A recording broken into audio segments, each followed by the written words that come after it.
Hey everyone. Welcome back for the 8th and final part of The Emperor. As always, huge thanks to all of my Patreons. Making these videos would be impossible without you guys' support, especially with all the restrictions YouTube places on my type of content. After this video, feel free to head over there, where you can find about 30 other different stories to enjoy. Also, feel free to send me any messages over there if you have any questions or even if you just want to chat. Link to all of that will be in the description. Anyways, everyone, enjoy the video. Chapter 31. Kuro looked pained. His face was turning blue, muscles stretched with veins popping. The muffled sound slipping through his lips sounded tired. He was certainly someone wrestling with death. No doubt this was the curse of a poison from sorcery. Naruto knelt down, staring at the man with an expressionless mask. Why did he not feel sorry for the man? It was wrong, wasn't? Temari would be in tears if she saw this. He didn't care. Kuro meant nothing to him. He was just a brother to Temari. But that still should make him mean something, shouldn't? When had he started looking at things this way? When did he stop caring about anyone but himself? It was long ago. Those days he could sit inside his crappy apartment, hiding in a corner from the glares that made him feel unwanted, the glares that made him feel like he was a monster. The whispers of demon had given him nightmares. Those days when people he thought to be friends only turned out to be traitors who wished him harm. Those days when he could not trust anyone. Those miserably lonely days. It was because of those days that he became what he had become. He had to stop caring to stop feeling the pain. He had to be detached to rid himself of the cold hands that threatened to strangle him with misery. Naruto shook his head and then stood up. Temari would hate him. She was one person he truly cared for. It would be a pity if she were to hate him. He hadn't fully repented for what he did the last time around. He created a clone and had it take Kuro to the hidden leaf. He stood there motionlessly, waiting for the Chakra signature he felt to arrive. After a couple of minutes, Jiraiya arrived at the battlefield, looking slightly worn out as if he'd been running non-stop. You came alone? With Sasuke, but he got attacked by someone. He is handling it and should join us shortly, Jiraiya said before looking around. He frowned. A battle had surely occurred here. And they could be already too late. It did look as if even the Emperor arrived a moment too late. Naruto's expression didn't betray him, but he was a little surprised about who could be attacking Sasuke. Could it have something to do with Shin? If so, then it would be a little problematic. You're late. Gaara has already been taken and his brother poisoned. I have sent him to Konoha. Jiraiya stared at the Emperor. And you didn't know about this? Why didn't you say anything during the summit? Naruto was silent for a couple of moments. That isn't the most important thing, here. We must move to chase Deidara and Sasori. I'm a little disappointed I came in late. I was prepared to defusing all of Deidara explosives while crushing Sasori's puppets. He then stared. But you are questioning whether I knew about this and just let it happen. That is rather cynical. And offending. I knew the Akatsuki were going to attack, but I didn't know when, and where. I worked with them, so when they stopped working with me, I knew something was up. Jiraiya was not going to call Naruto a liar, but the Emperor could lie. And he did it well. The response was just classic.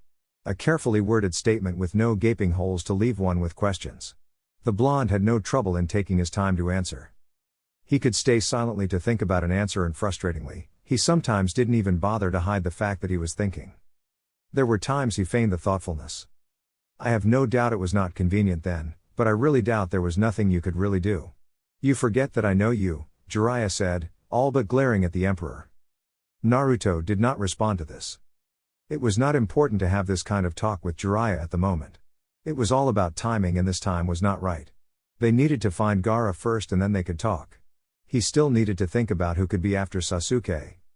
If it was Shin, it would put a whole lot of questions on what that man wanted to achieve. Are you really not going to respond? The Emperor eyed the Sannin for a moment before halting.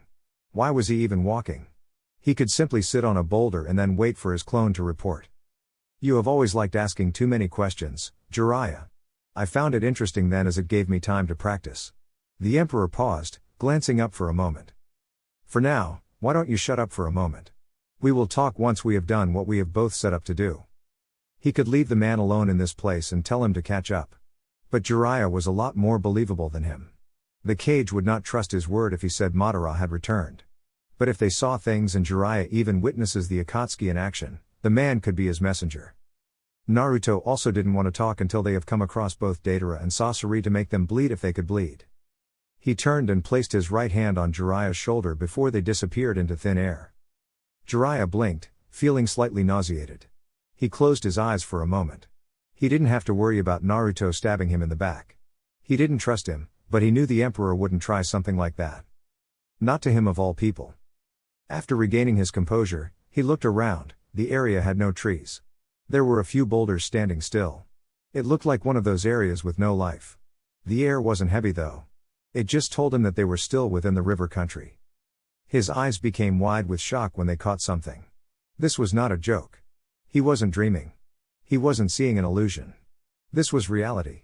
He was seeing Madara Uchiha, sitting on a boulder as if he had been waiting for them.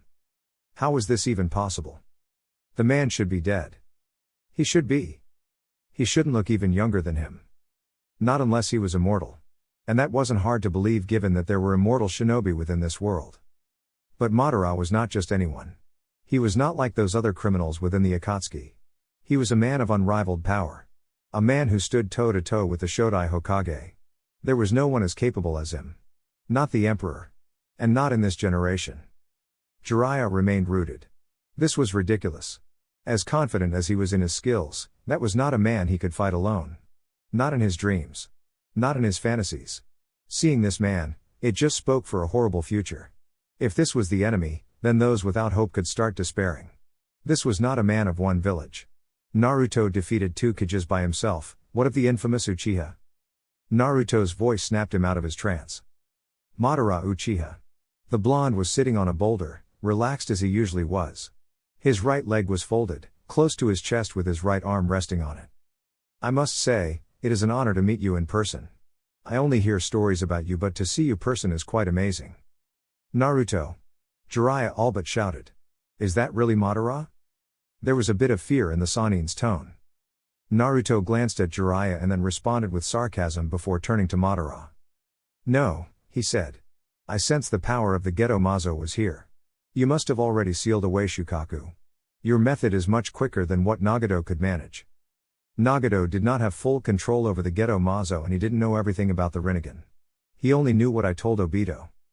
Of course, a mere puppet cannot be told of everything, Naruto said with a small smile on his lips. Where is Gaara's body? Madara pointed up in the sky with his index finger, but he did not look up. Naruto did. He saw Gaara's body falling from the sky, from a bird. He didn't bother going to rush to catch him. He was dead anyway. Jiraiya rushed to catch the Kazekage's body. Madara looked at it curiously. Naruto didn't seem to care about the Kazekage. And he wasn't on edge for a battle. It was interesting.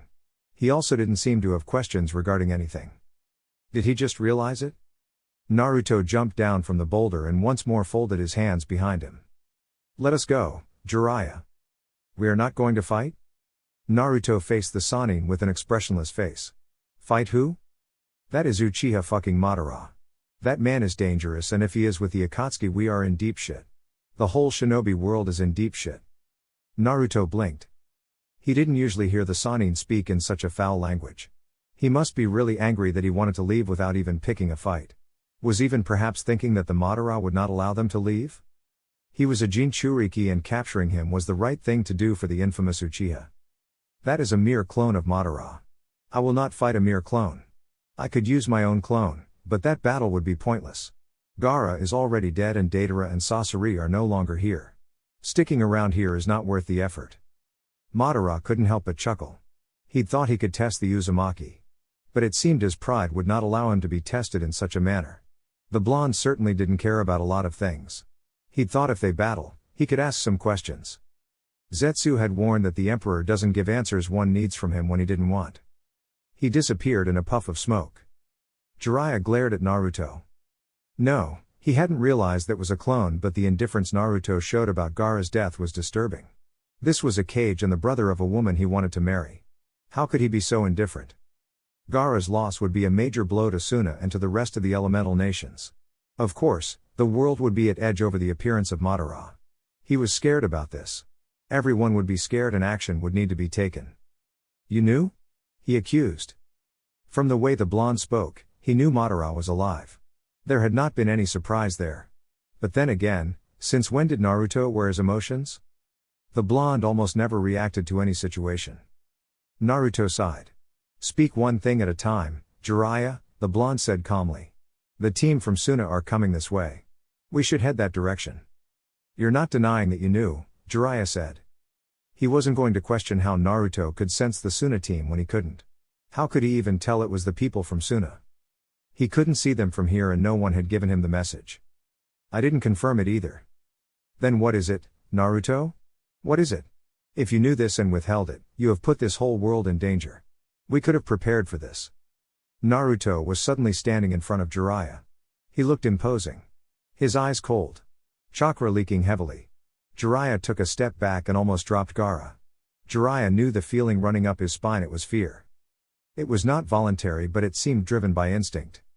I'm a little ticked off that I've had to stop my hunt. You see, I dreamt of cutting down Datara and turning Sasori's puppets into dummies. My hands are itching now. And you are talking to me as if I am your level. We are not, Jiraiya. I have some respect for you as a Sannin, but you don't seem to respect my status. Do you wish for me to show you what true despair is? Jiraiya wanted to dare the Emperor, but a certain voice in him yelled at him against doing it, and so, he swallowed hard and then remained silent. Naruto smiled and started walking away. They walked in silence for around 3 hours until the team from Susanoo found them across a small river bank.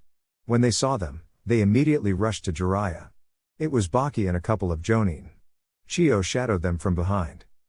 Naruto just stood from the side, watching the waters. He didn't care about the expressions of the Susanoo team nor what was going to happen afterwards. Gaara was going to live. He was going to see tomorrow. The anger was pointless. Baki stopped thinking for a moment when he saw Gaara's body.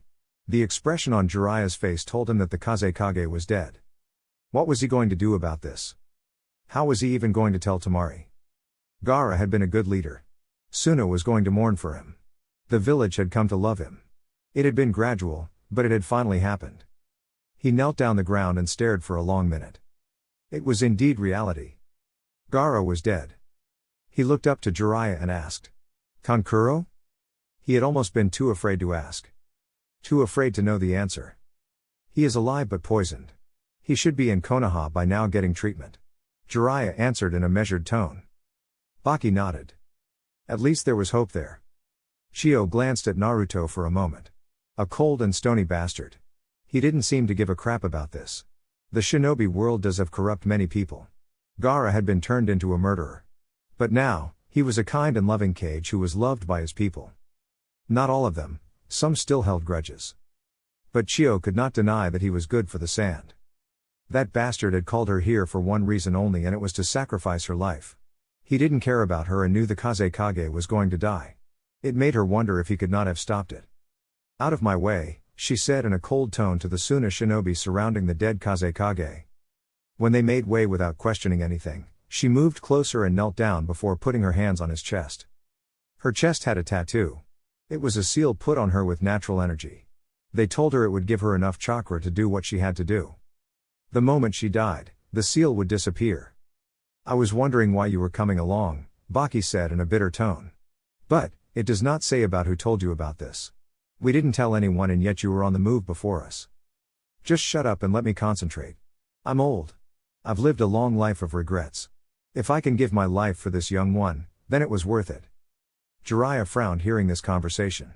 There was something curious about what Baki said and it made him look towards Naruto. He was just standing there, motionlessly. His presence had disappeared once more. What is she doing? Exchanging her life for Gaara's. This is Suna's forbidden jutsu, Baki said. At least Gaara would live. Jiraiya wanted to say something but Baki gave him a look. A life for another? A horrible sacrifice. But this was what shinobi did. Many died to save the other. He could not disagree with it. And he would not get involved. This was a Susanoo issue. He could only see darkness, but Gaara knew he had regained consciousness. He could hear voices around him. There were people. They all felt unfamiliar. Not long ago, he had felt pain. Been subjected to curses and mocking from Shukaku as it was being forced out of his body. He had died then. Or has he not? His eyes slowly opened. The light hurt slightly. He saw an image of a teary old woman. He recognized her. She seemed out of breath. Sweat running down her forehead. He held out his right hand. She took it and leaned down. She tried whispering something but no word came out. Wah! Gaara did not finish, she fell on him. Dead. He stayed there, motionless for a full minute as he absorbed what had happened. Someone lifted the old woman off him and a hand he recognized helped him up. Baki. It is good to see you alive, Gaara-sama. The man sounded relieved, oddly happy even. When had he seen Baki expressing such an emotion? He looked around, the shinobi from his village seemed to agree with Baki. He then saw Jiraiya. The Sannin was here. He had lost that battle.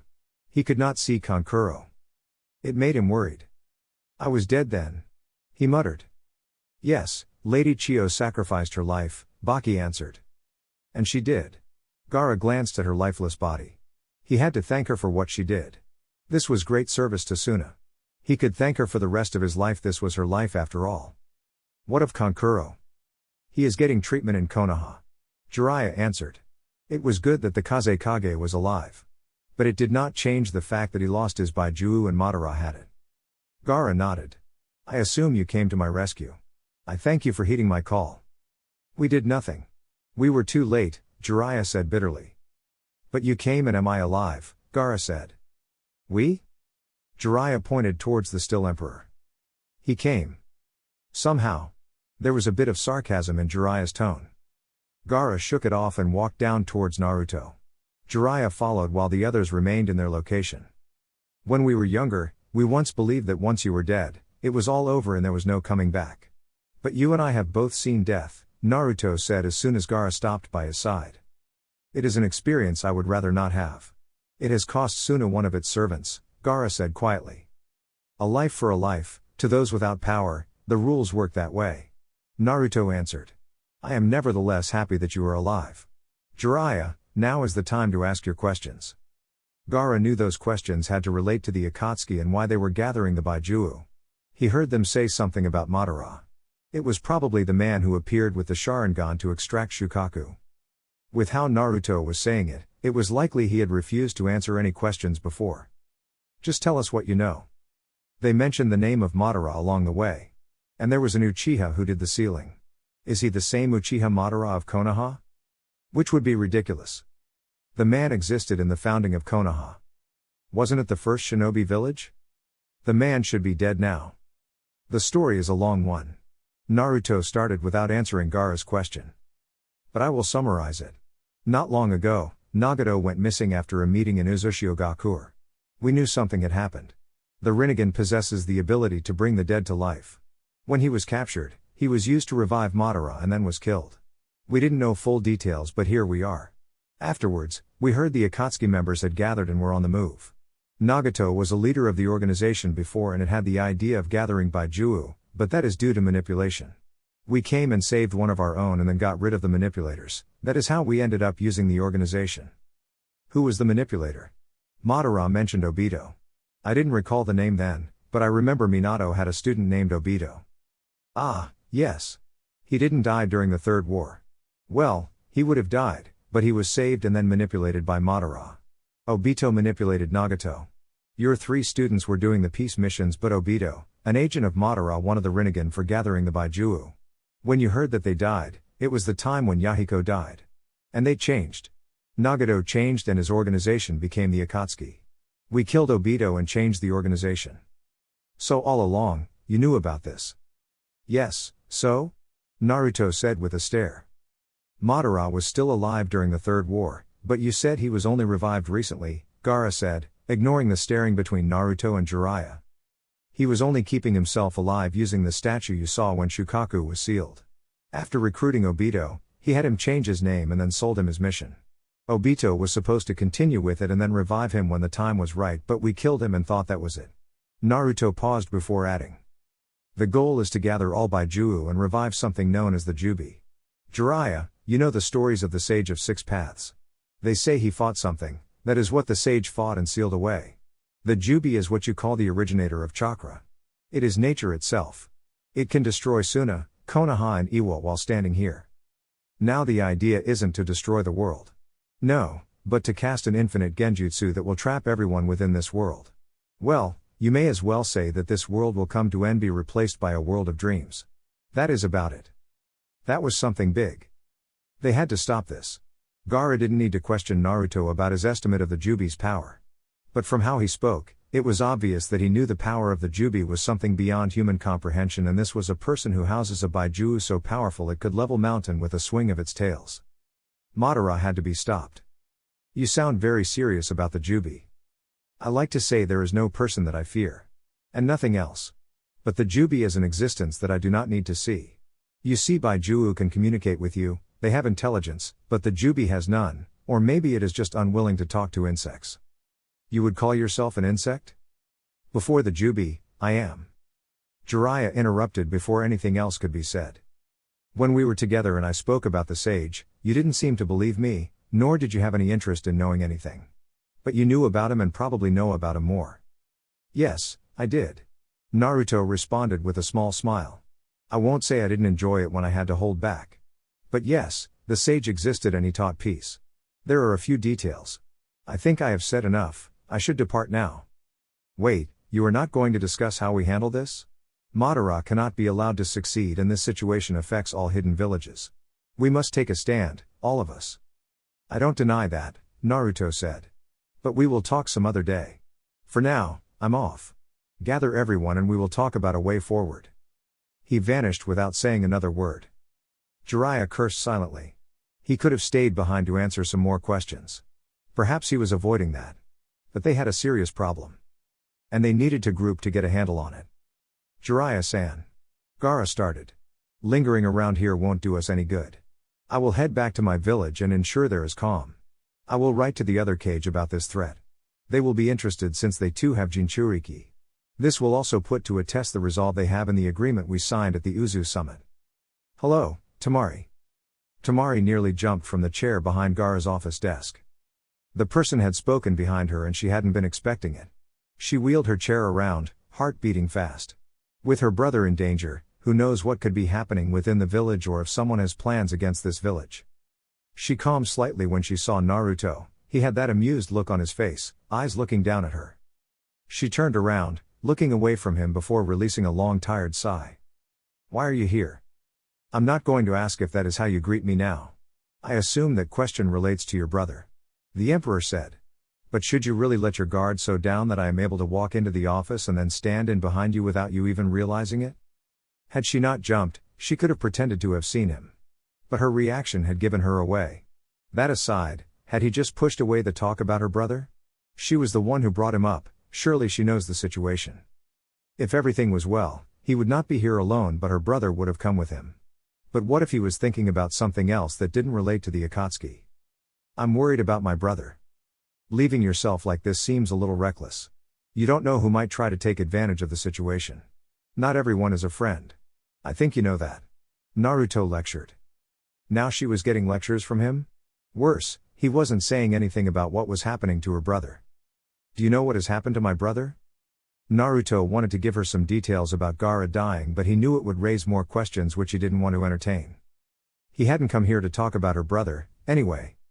He is alive, and Kuro. They are both alive. Well, that was true. Kuro was a bit out of it, but he was alive. He would live. Naruto had no doubt that the medics in Konoha would treat him. Temari let loose a long breath of relief. Her brothers were safe. They were alive. She didn't have to worry about losing her family members. She wanted to smile and shout something, but she held herself back. The Emperor was still standing behind her. Why didn't you come with them? Kuro is getting medical attention in Konoha. And Gaara is with the team. Besides, I wanted to see you alone, and if I'd teleported with him, I wouldn't have had the chance, Naruto said with a small shrug of his shoulders. He then moved, placing his hands on Temari's shoulders. How about we leave this office for something private? I have missed you. He kissed her on her neck. I'm busy with work. Do you want me to harass you in the office where other people can see? Define harass? Press you in all the right places until your face is all red and you are all wet. Temari flushed slightly just thinking about it. Madara stared at the place he battled his friend and rival. It had been a great battle. He didn't think he'd ever be able to fight such a battle, not in this generation. There was no one with the strength. The secrets in his body made everything much more difficult for anyone to even hold a candle to. It was boring. He even entertained the thought of bringing back Hashirama, just for his amusement. He could afford that. As long as he had a way out of it. How was your meeting with Naruto? Zetsu asked. Aside from being an annoyance to his plans and having nearly brought it all to nothing, the blonde was truly an interesting person. In another time, he would have made a fine puppet. Interesting to say the least. Madara responded. He immediately recognized my clone and refused to fight it. I knew even if he had tried attacking, he would have just run away, if he had to. Being disrespected? Madara wanted to laugh once more. The Uzumaki was surely a different being from all in this world. He loved to battle, but was not willing to fight a mere clone, even if it was his clone. The logical choice there would have been to fight with a clone as well. That way, it would give him the chance to see your abilities. While also exposing his. Madara answered. With his use of the Sharingan, Madara could dictate the flow of battle. Naruto would surely be at a disadvantage, and the only way to correct it was avoid it completely unless it was a battle to death. He made a good choice while not sacrificing his pride. He thinks much better than Obito. He would have made a good replacement compared to Obito. But at the same time, would have posed the higher risk. He is too rational. He can change a plan at any moment and is only loyal to reason. Evidently, Madara said. I'm interested in seeing how the great nations will respond knowing that I have returned. You're thinking of releasing the clones to go to war? Madara shook his head. War is predictable and I have seen too much of it. Besides, it will not be that fun. Admittedly, crushing the 5 cage would offer some entertainment. And I could test some jutsu before anything happens. I was never able to fully use the power of my Rinnegan and Makuten because of my old age. Naruto can give you a challenge with that. He has the chakra might. I sense that. It is almost as much as Hashirama had. And, he had more chakra than me. Madara shook his head. Have you found the Sanbi? Zetsu shook his head. No. But, the 2 tails is within Uzushio Gakure. I can't get there and I don't think it is a mission that can be trusted to the Akatsuki. We should gather the others meanwhile and then finish with the Emperor. We can merely keep the others locked up. I want to do things in order.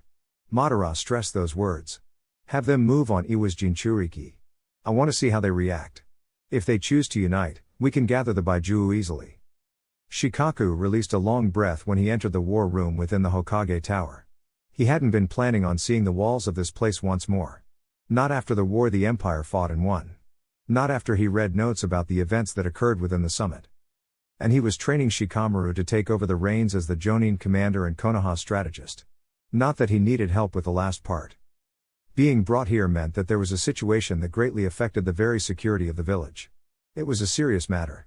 Sasuke, Hiashi, Sume, Shiba, Inoiki, Kakashi, Tsunade, and Jiraiya, they were all present in the meeting.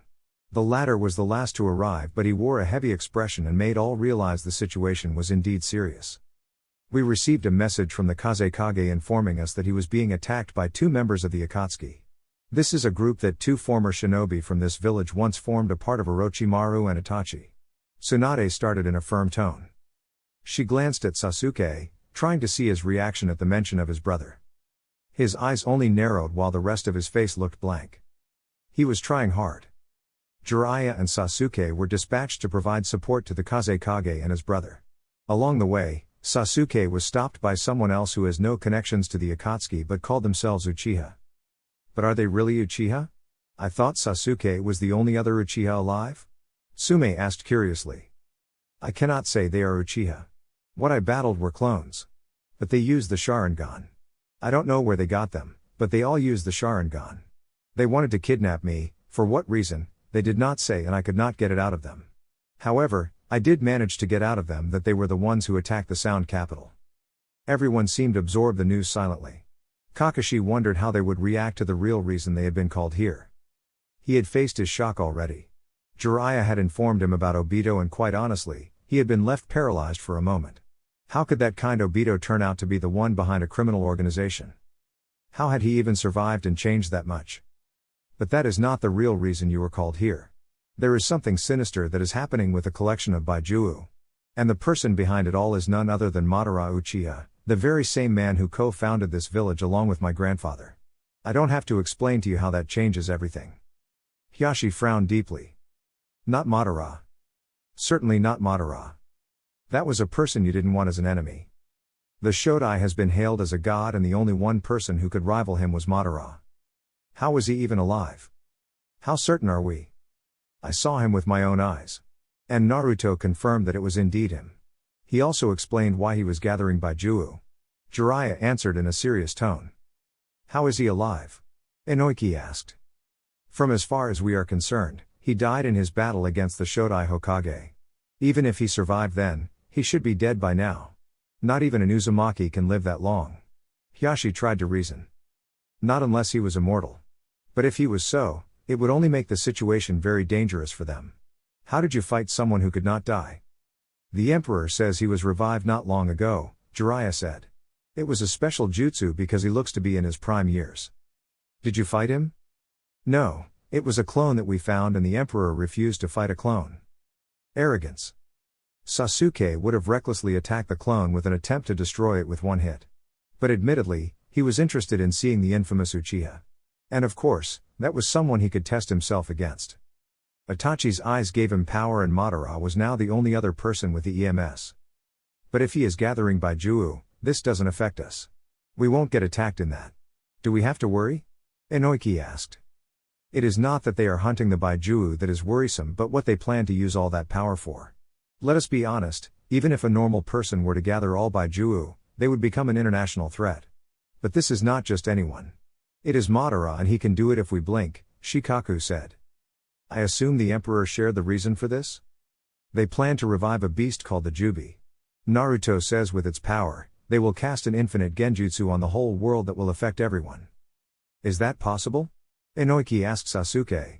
A bit worried now by what the Toad Sage had just said. It is called Infinite Tsukuyomi, Sasuke said. He had read about in the stone tablet. Naturally, he was not going to share that. By giving you the name of the jutsu, you surely know it is possible. But just how much power does the Jubi have to be able to put everyone in that genjutsu? It is so powerful that not even with the eternal Mangekyo Sharingan can break it. And once you are trapped in it, there is no escape. Not unless someone from the outside breaks it. But I don't know how. It was a bleak level of information. And, Jiraiya could not help but fear for the end of the shinobi world. There are still many details that are left out. I believe the Emperor only told you what you needed to know. He didn't even explain why revive the Jubi. It seems as if the Jubi existed before the Baijuo, Shikaku said. But that isn't the main point. We have to stop this from happening and the only way is to protect Jinchuriki and stop Madara. Can we even trust the Emperor? We don't have to trust him. You know what happened to the Kage? Shikaku asked. We were too late. The Emperor was there before I was. They'd already captured Gaara and poisoned his brother. The Baijuo inside of him was extracted and he died as a result. But someone used a forbidden jutsu to revive him. The Kage is alive and well, but Madara has successfully taken his Baijuo. Then we indeed don't need to trust the Emperor. We know that the Akatsuki are hunting Jinchuriki. And the Kage has already lost his. Jiraiya-sama has seen Madara, at least his clone. There is a threat there. Not to mention that the Emperor is also a Jinchuriki, he too will be in danger. I have already sent a message to the other cage explaining the situation. But the threat is too big even for us. And we don't have any Jinchuriki with us. That is why as we wait for other cage, we must be on the lookout for any members of the Akatsuki. Sasuke and Jiraiya along with Guy will be ready to fight them, Tsunade said in a firm tone. We don't know anything more about Madara and or if he has an army, but, we must be prepared for war. That is the reason you are all here. Another war. Shikaku hoped that it didn't come to that. He really didn't want to fight another war. And he hoped his children never had to witness the horrors of war. They had heard what happened when facing an improbable situation. The Emperor and Nagato had massacred thousands of shinobi from Iwa and Kumo. It could be them dying in a battle against Madara. We must get more details about this, Shikaku said. At least we know that the Two Tails is with the Emperor. So, Madara will have to face him. For those with trust issues, this will be the chance to see what he does. Temari had shed a tear seeing her brother back alive. Naruto had said he was fine but seeing him made her feel alive. Her happiness was now real. She didn't have to simply trust in Naruto's word. Being her brother, Gaara was back to work. Do you really have to get back to work immediately? She asked with concern. Was there any reason he should not work? Gaara didn't think there was. He thought sitting at home would simply be making excuses and he didn't want that. Not with the current situation. It is not as if a part of me is not functioning, Gaara said. We can say the village is not in threat because they have already taken the Baijiu, but it does not change the fact that there are enemies out there who are a threat. Temari sighed. As expected from her brother. She had to worry for him since he didn't want to worry. But there was nothing she could change there. I'm just happy that you returned alive. He had died. Someone had to be sacrificed for him to live. Gaara was not going to overlook it nor forget about it. This was something he would take to his death. It cost a life for me to be rescued, Gaara said. And they would have to honor that life. He would ensure that Chiyo was remembered as a hero of this village. I wonder if it also cost a life for Naruto to return from the dead. Because there is no doubt he had died. Some time ago, when you died, you died. But these days, people were coming back to the world of the living. It was almost as if death no longer had a meaning, to certain people of course. For them, it was something to fear. For him to escape death, someone had to die. It was a life for a life. But that was okay. It would be unnatural if people could be brought back to the world of the living on someone's will without any sacrifice. He is never going to tell me anything about it even if I ask, Temari said in a bitter tone. She hadn't passed the message when he came. Next time she wasn't going to miss the opportunity. Business and pleasure cannot be mixed, or so, he says. When it is convenient, Temari said. The man was a hypocrite. But, she still liked him anyway. What is going to happen? Gaara wondered about that as well. He was trying to think about it. At least he hadn't lost his ability to control sand. He was still the same person even without Shukaku. Maybe some people were going to underestimate him now, but Gaara had never depended on transforming to win a battle. He could still win. But against the Akatsuki it was going to be difficult. Those were S-rank shinobi and it was not just in name only. They had the power. There was also Madara. That was going to be something to see. He'd never thought this world would see such a threat, but there it was and they had to conquer it, for them to have a future. There was no future if they could not defeat the former Uchiha leader. And it was in this battle that they would need Naruto. Even though he was a Jinchuriki and would be in danger if he fought against Madara, not having him fight would be flirting with death. The Emperor was perhaps stronger than the Kage. Who could match him in battle now? In this generation, he had no equal. Perhaps Sasuke could do something now, but it did not change the Emperor's position. We will try to have all villages cooperate to deal with the Akatsuki and Madara. But I think fighting Madara will be a job for the Kage. And of course the Emperor. Still, Gaara wondered if Naruto had not known about the attack. The blonde was cold and logical. If he had known, he may not have taken a different approach. Temari was silent for a couple of moments. But, will the others cooperate? I hope they will, Gaara said. Even if they don't do anything. We might have to go on our own.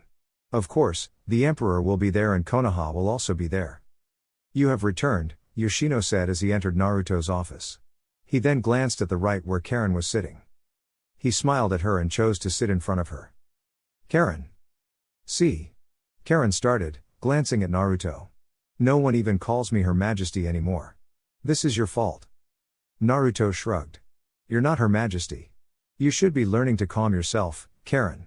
Too much stress is not going to be good for you in the coming months. We don't want an angry child coming out of you. I wouldn't complain, at least he'd be angry at you, not his mother. Naruto stared at Karen for a moment before responding. You know I am going to choose who will succeed me, right? If none of your children are worth the throne, I will select another child from someone to sit on my throne. My throne? You'll still be alive? Yoshino laughed. That is a good one, Karen, he said. Would that be a good option, Your Majesty? I and the others know anyone can become the next emperor, will they not fight for the throne?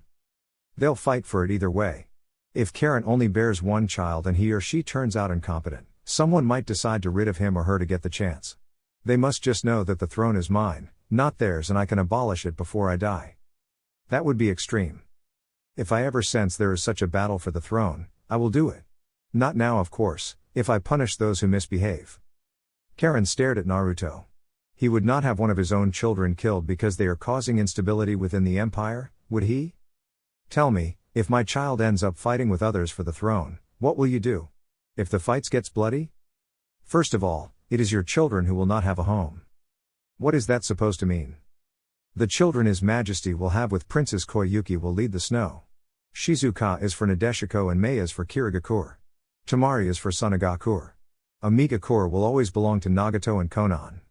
But if they choose to die without a child, We will choose someone from that village to lead it. What about the Sound? The Sound will have a couple of villages and it will be the largest. But it won't be controlled by just anyone. I believe His Majesty will make Haku's and Guren's families the ones in charge of the Sound. Haku will of course control political things. I think his role will also see him grow to become the second most influential person within the Empire, that he can even take decisions without His Majesty. Your children will run for the throne, but as His Majesty has said, if they are not worth it, they might be left with nothing. Yosino explained lightly. That is a distant future, Naruto said. But a worrying one, for my future at least. I am nothing and my children can become nothing. We don't do birthrights. They will know. They don't have anything to claim. All belongs to me, not them, not you or anything. Not even the clan. I decide what happens, Naruto said in a hardened tone. Shukaku was taken and those people will most likely come for us. We must be ready to move out soon to protect this place from an invasion. For the love of his home, Naruto would do that. Yoshino admired Naruto's love for his clan. He could argue with anyone that the only thing Naruto truly loved with everything, it was his clan. Is everything completed at the compound? It should be soon. Naruto responded. I hope we move out quickly. Have Yugito warned about the situation before it gets out of hand? She must know what is coming for her. Of course, Your Majesty, Yoshino said. I'd come to discuss Miyuki, but we can have that conversation another day. Was it not important? It can wait. Sound. Haku leaned in his chair and stared as Yugao walked into his office. I hear you've been trying to see me. Yugao nodded and settled down. It had been slightly frustrating since she came here, asked for the man to see her, but she would be turned away. She couldn't even budge in. Not with the request that she had. But she had been patient and finally, she was seeing this person. She saw Guren coming here every now and then. It did seem that the two shared a very good friendship. You've been busy. I've been holding meetings with merchants for the supply of certain goods to this city. We also have people coming here looking at the buildings. Some are looking to buy and some just want to see. There is much to be done. This was like a new place. People would come here. They were coming here. But not in the same scale as when the trains are running. When is the first train going to run anyway? In 2 or 3 weeks. It will be coming from the wave and then make a stop to the rain, Haku said before asking. Interested? I am, Yugao said with a nod. I have never been on one. But, we are using them in the wave. I'm not in the wave, and when I went to Uzu, it was through teleportation. Haku nodded. What do you want, Yugao? I understand that you were sent here to work. His Majesty did not specify on which role, but still something worth your skills. I was an Anbu in charge of guarding the Hokage. I have been Anbu since I was a child. I come with a wealth of experience, far more than Guren. I can be of use within this country's shinobi system. So, things were coming to this point. Haku did know that his kindness would at times lead him into failure. This job was teaching him that sometimes he had to harden his heart in order to get things done. Of course his reaction to conflicts will always be diplomatic, but at times, he'd be difficult. I read your file, the one that says for Hokage eyes only. Yugao didn't like hearing that. It was such information that should not be available to these people. At least she hoped that the things the Sandaime asked her to do were not in the file. Haku smiled. I cannot say they were not there, he said as if reading Yugao's mind. But it was a report made by the Sandaime. The current Hokage does not have it, or maybe she does. Who knows? I am given to understand the Sandaime Hokage works systematically. In any case, are you applying for a job? Yes. Doing what? Leading who? Nobody knows you are from Konoha given your Anbu history. So it won't matter, Haku said. I just want a job that will see me being tested. Why did you not go to Guren? She doesn't like me. Neither do you like her. Yugao smiled. Fair enough. But, I cannot get anywhere with her because she does not trust me. That is a pity, but you'll have to resolve it with her. Of course, if you cannot, I can give you a job close to me. But you must earn it. You must show me what you can do. I know your file. But certain details can be overstated or written falsely, Haku said in a firm tone. Speak to Guren and then we will talk. She controls all shinobi matters. And don't go to the Emperor when he comes here. He needs not be disturbed by things that we can solve. Of course. Good, Haku said with a small smile. Go to Otogakur, check how things are coming. Guren has been having it turn it into a proper village. You'll find her there. Speak to her about your concerns and then come back with a report. And there must be effort. And let no one see you. What do you mean by that? You are a former Onbu captain. Infiltration should not be impossible for you. Infiltrate Otto, and then speak to Guren, but first explain to her that I sent you. If I get caught? You're afraid she will have you killed? Yes. Haku took out a small piece of paper and wrote something before stamping it. The is the seal of approval not of this office but of the Emperor's right hand. My word carries as much weight as the Emperor's. When I say something, it should get done, unless the Emperor says otherwise. If you get caught, show them that. Yu Gao looked at the small piece of paper. It was a pass. A key to be anywhere under the name of Haku Yuki. Can I keep this? Haku shook his head. No. And don't try to keep it. Chapter 32 Kurotsuchi-sama.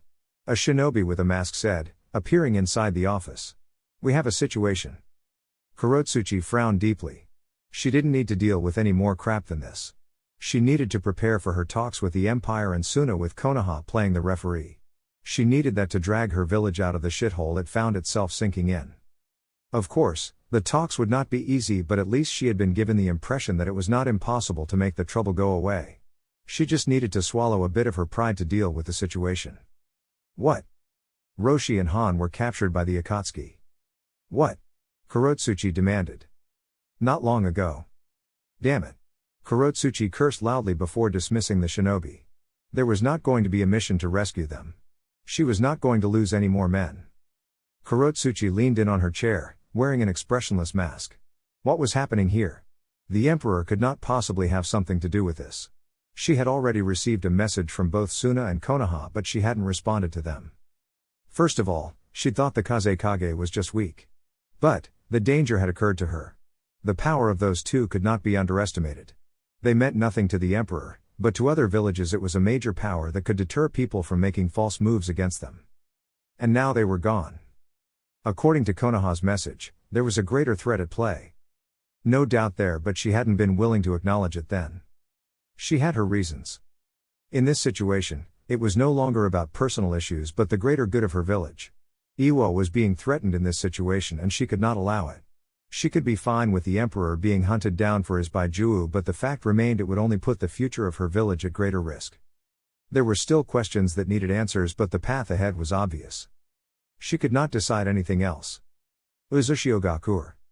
Naruto was sitting behind his desk while clones sealed some of his things and his work.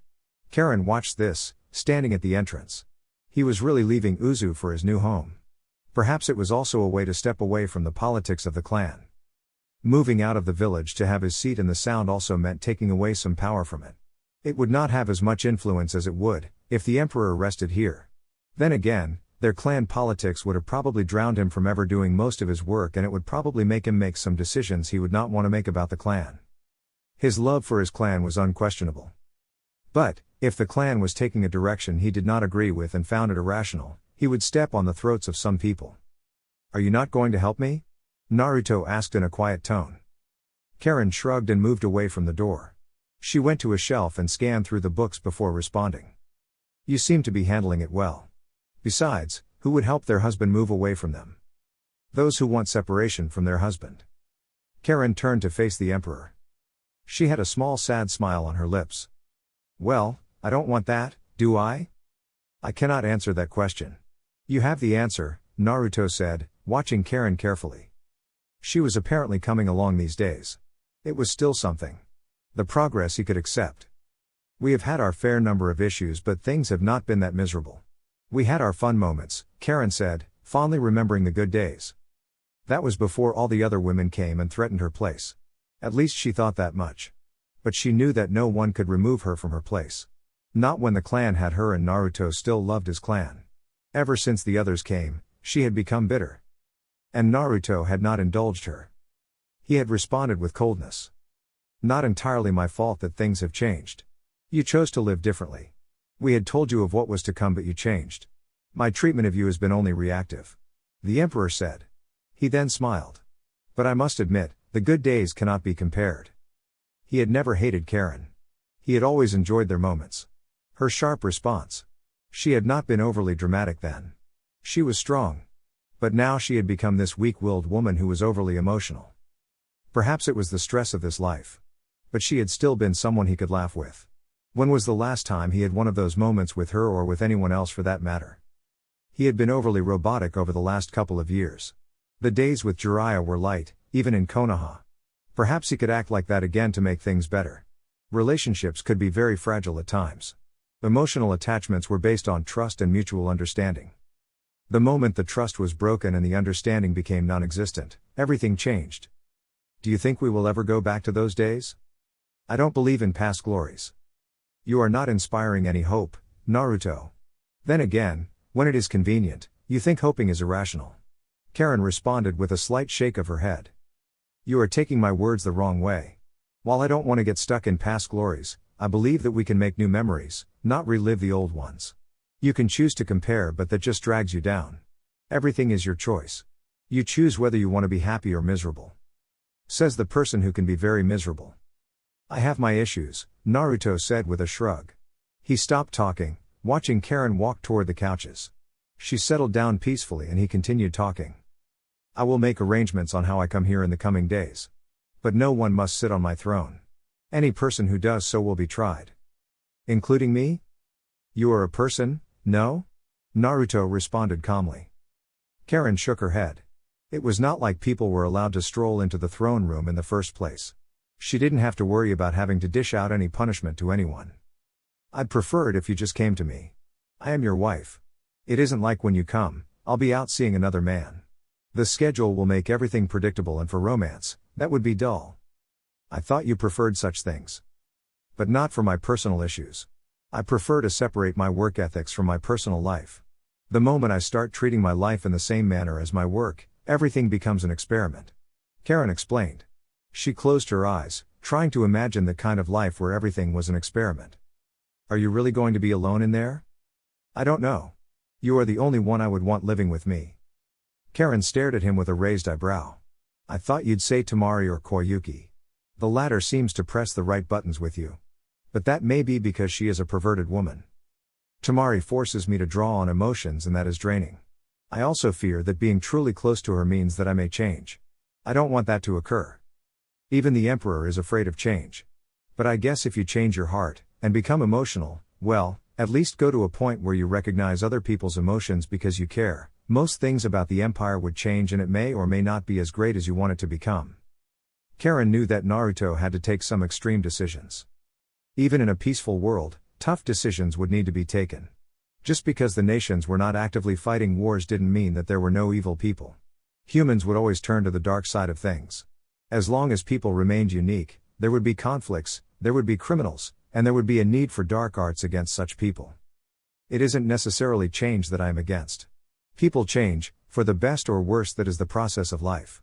We all go through different phases in our lives. What I don't want is growing too attached that the attachment stops me from doing what I must do as the Emperor, Naruto said. Karen was silent for a couple of moments. She really didn't think there was a time that was going to come where Naruto would fail to do what he needed to do. He had programmed his mind to operate in a certain way. Some of the things were not things that he had to sit and plot, but it was simply an instinct for him to react in such manner. I don't think you need to worry about that, but then again, you never know anything about life. The heart is a mysterious thing.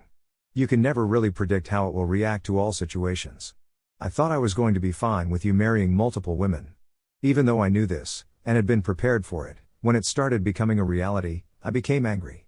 The reasons I understand. But the emotions overwhelmed reason and I lashed out. This was something that Naruto wanted to think would never happen again. He didn't want to end up dealing with the same thing over and over again. He had his patience. You seem to be coming along just fine. Yeah. There was bitterness in Karen's tone as she responded. This is only after being grounded like a child and then held hostage by my husband. Some people learn through experience and some through pain, Naruto said with indifference. You know, I'm not going to hold what you did over your head for the rest of your life. Not unless the same thing happens again. I'm not planning on getting pregnant again. After this one, I wish to rest a bit and allow this one that is still forming to grow. I don't want two brats crying for me. This is your child, not mine. We will have mine when I want. We will do that if you can carry the child. If I have to carry it, you can lock me up in prison and it is still not going to happen unless I am ready. Karen responded in a sharp tone. Naruto only smiled hearing those words. Welcome back, Karen. The atmosphere within the sound was truly different from the one in Uzushio Gakure. The compound was separated from the rest of the village, but here, it was not. Naruto felt that he was within the large city he had built. He could feel it. The many empty buildings. The many men and women running around carrying materials to furnish the buildings that they had built. The center compound was built with 3 floors. The top floor was reserved for him and Haku. It was made as their living quarters. Haku would still work at the tower Guren had built. The second floor was left for the imperial workers who would be handling administrative duties. The ground floor housed the throne room. It was located at the heart of the compound. The other 4 buildings were majestically built. And of course, the walls had the paint of crimson. Not all of them, but just part of them. Naruto was standing at the entrance. It was a small gate, with wooden walls stretching after them. A single guard stood at the entrance. He wore a dark crimson long cloak, a forehead protector with the letter E written on it. He had already said his greetings and expressed happiness that the emperor was coming home. He had simply taken it all with just a nod of his head. From the entrance, there was a clear path that leads straight to the large crimson doors of the center building. Trees were planted in between the buildings. A man-made stream of water ran around the center building, with multiple small bridges built for people to walk through them to enter the building. The road was paved, with trees lining up toward the main building. Aside from the large crimson door that led to the throne room, there was another door that was left open. It was the main entrance to the building. Naruto did not go through it but went through the throne room. It was built from the underground to create more space. The hall was huge, with 3 crystal pillars on the left and 3 on the right supporting the dark blue crystal ceiling. They all carried the Empire's flag. The entire ceiling was purely crystal. It had a certain glow about it that created some light colors within the throne room. The stairs leading to the throne were covered by a crimson mat. The throne was a gigantic thing with its back touching the ceiling. It was dark blue, with the back painted red. Naruto settled gracefully and leaned against it. It was comfortable. He closed his eyes. The moment he did so, he felt chakra signatures flashing in one by one. When it all stopped, his eyes opened. Guren was on one knee, about 70 masked shinobi in crimson cloaks lined up in rows of 5 kneeling behind her. The door slowly opened, and Haku walked in, with Yugao behind him. He marched between the gathered shinobi and stopped beside Guren, but did not kneel. Yugao felt compelled to kneel beside Guren. Welcome home, Your Majesty. We hope that this is to your satisfaction. Haku greeted with a small smile on his lips. But there was a bit of steel in his tone. Naruto did not offer an immediate response as he searched the men behind Guren one by one. After a couple of moments, he finally spoke. I have no complaints. Whoever designed the throne did well. It is rather comfortable and stands tall above all other things. I like it. It was the work of Guren, Your Majesty, Haku said. I see she has also prepared fine shinobi. I can feel their chakra. Guren, you may arise and address your emperor. Protocols were in place. Haku had demanded that they be in place. Naruto didn't complain. It was time to play his role as emperor with all the necessities that came with it. Thank you, Your Majesty, Guren said as she stood up. She was honestly happy that Naruto liked the throne she had created for him. She was also happy that he was finally moving to this place to make it his home. How could she complain? Her emperor was coming here. Once more, she was going to be working close to him. Any subject would relish working close to her master. It was also pleasant that the master she now served was fair and not a cruel bastard who could never compliment anyone unless it was for the sole purpose of trying to win support and continued loyalty. I selected these men to be the police of the city. It will be their duty to patrol and guard the city against any threat. They will have their own supply of intelligence and working stations that is different from other forces. I have developed a system that ensures that they execute their duties without any interference. I understand that politics will play around this city, and as such many people of influence may take residence. When you have such people, they will like to have control over those in charge of protecting the city.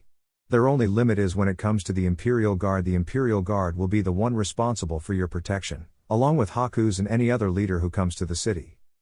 Naruto nodded. The Imperial Guard would still need some work. Uzumaki will play an important role in the guard. He could leave its command over to Naori, his prime guard. Haku could also give them orders as his right hand. Expand the scope of work to the entire country. The Emperor said. And of other forces? We are still in the process of recruiting and doing training. Guren answered. I remain in command of all other forces. But I won't be in charge of the police. We believed it would be best if they only reported to the one who controls the city. Naruto tilted his head to the side and closed his eyes. One who controls this city and one who controls this country is the same person. Haku, you have so many duties and cannot do all things. Guren, I will have Yukimaru trained to become leader of this country. But he shall be succeeded by your child, if he does remain alive to that point, at least. Of course, Your Majesty, Guren said. She was at least happy that something like that was going to come to pass. But, she knew that the one who would control this country would always play second to the one who controlled this city. All power of the country would rest with Haku and the Emperor. But, she was not complaining about it. Do you have a training ground prepared for me? Yes, it is just outside of the city. I had Noroi erect a barrier around the area to close it away from public eyes. The city itself is more than 17 training grounds. We have managed to keep the closed to public eyes as well. These men behind you, 4 p.m. today, they must be on my training ground, ready to battle me with the intention to kill me. I am so far impressed with their chakra, but if they cannot show me that they are worthy of protecting my country, you'll get rid of them and recruit new people. A test from the Emperor? I will ready them, Guren said. Good, we will have proper introductions then.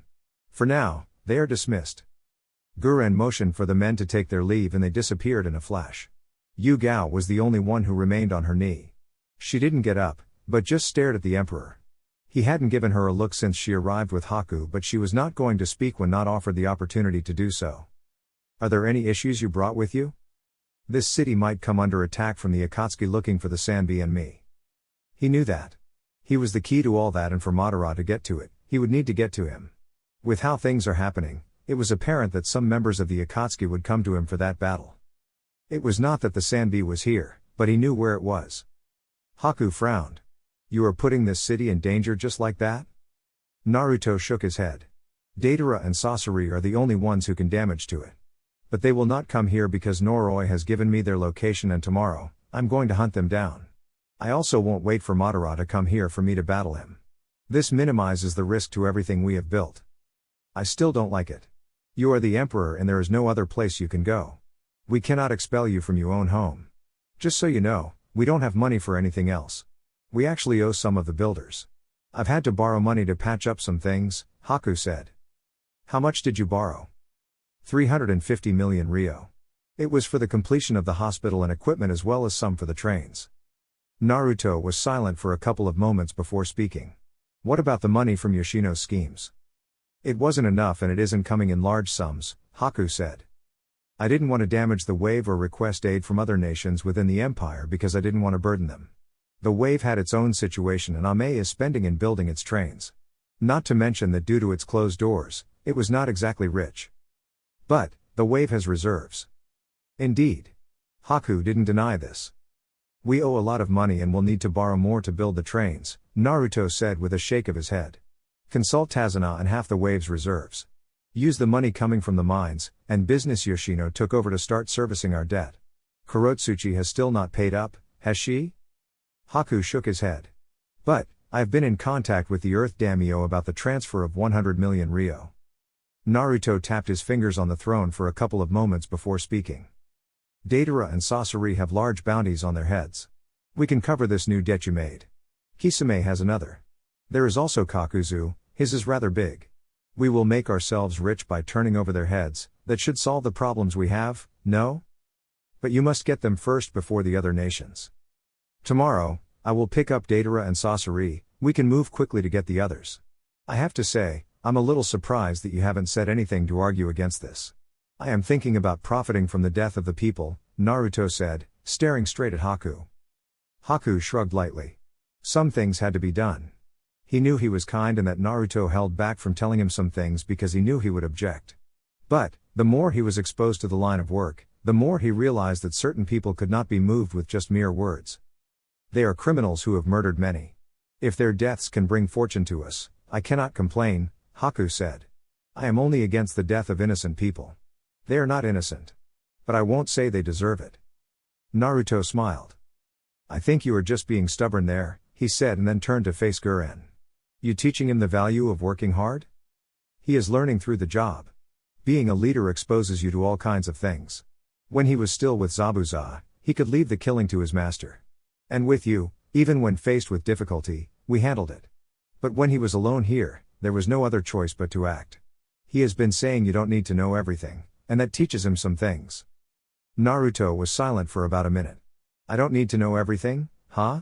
What don't I need to know? You mean the fact that it was not Haku who borrowed money but you, and from business people who then threatened to take this place hostage? And because of politics, you could not simply kill them to erase it. Guren turned to Haku, who simply shook his head to say he didn't say anything. She turned back to the emperor. His expression was unreadable. She could not tell if he was angry with her or not. Such things. She ended up saying. Naruto nodded. As long as the end solves all things. We needed the money to move things. But we shall cover gaps with bounty. I'm certain Kakuzu also has a cave where he hides all his money. I know he hunts down shinobi and people with large bounties. What does he do with all that money? Guren grinned just thinking about a large stack of money hidden somewhere. It was plausible that the man did have somewhere he hid his money. We'd have budget to play around with things, she said, grinning. I can pay my people well for their work. Naruto nodded. He would need to be extra careful tomorrow, but straight to the point. He would not need to fool around. He would jump to the throat the moment the battle begins. You can stand, Yu-Gao. Naruto instructed. What is her role? She will serve directly under me, Haku said. You don't have a problem with me changing her position, do you?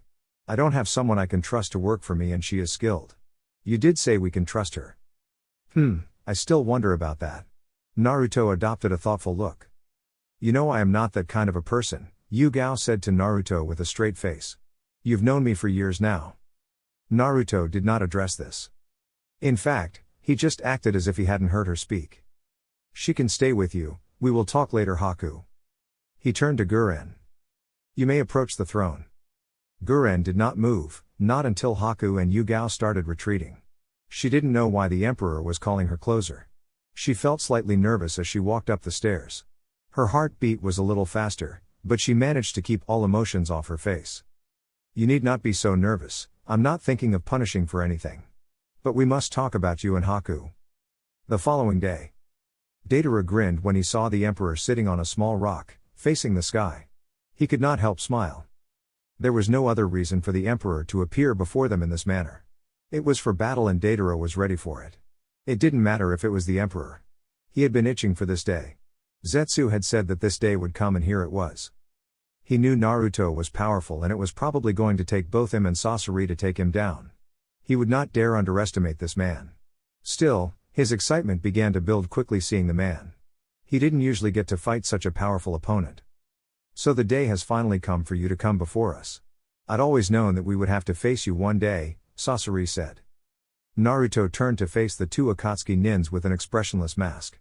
Perhaps Sasori would pose a bit of a challenge, but Deidara was not known for being the quickest shinobi out there. Naruto had plenty in his arsenal to decide how to go about this battle. He just needed to chop their heads off and take them to collect the bounty, and he would then go home and get some sleep. Maybe he could even summon Mei to his chambers as a way to celebrate collecting the massive bounty on these two. You have always been special, Sasori. What I also admired about you is your effective spy network. You planted sleeper agents all over the elemental nations, and I had admired that work. I opted against utilizing it because I knew if I liked it, I'd find getting rid of you irrational. The emperor stated while still sitting calmly. Praise from the emperor, I will take it. Let us just do this, HN, Deidara said, balling his fists. His body grew tense when Naruto suddenly flashed in front of him along a small breeze. He hadn't sensed anything nor seen anything. He just blinked and the emperor was gone. He realized that the air was strong around the emperor. His eyes were also different. He was surrounded by wind. Was this what they called a wind armor? Did it increase the speed in such a way? Are you sure you want to get this done quickly? Your only way of fighting is through your so-called art. You are not that quick, neither is Sasori in that form. This means that I can cut both your hands before you even do anything. It is honestly disappointing that S-rank shinobi can be lacking in such a manner. Deidara smirked. You are serious, HN, he said. If the emperor wanted to cut him that easily, he would have swung his sword already. Don't do anything suicidal, I'll just defuse it. The emperor said before shifting slightly and then moving towards Deidara's left side. He placed his hand on the man's shoulder and then spoke once more. Next time, I will simply cut you. Be ready. Deidara didn't have the time nor the energy to do anything when Naruto's fingers dug into his shoulder, and with just one hand, even when he tried to resist, the blonde pulled him, and twisted around in the blink of an eye before hurling him towards another direction.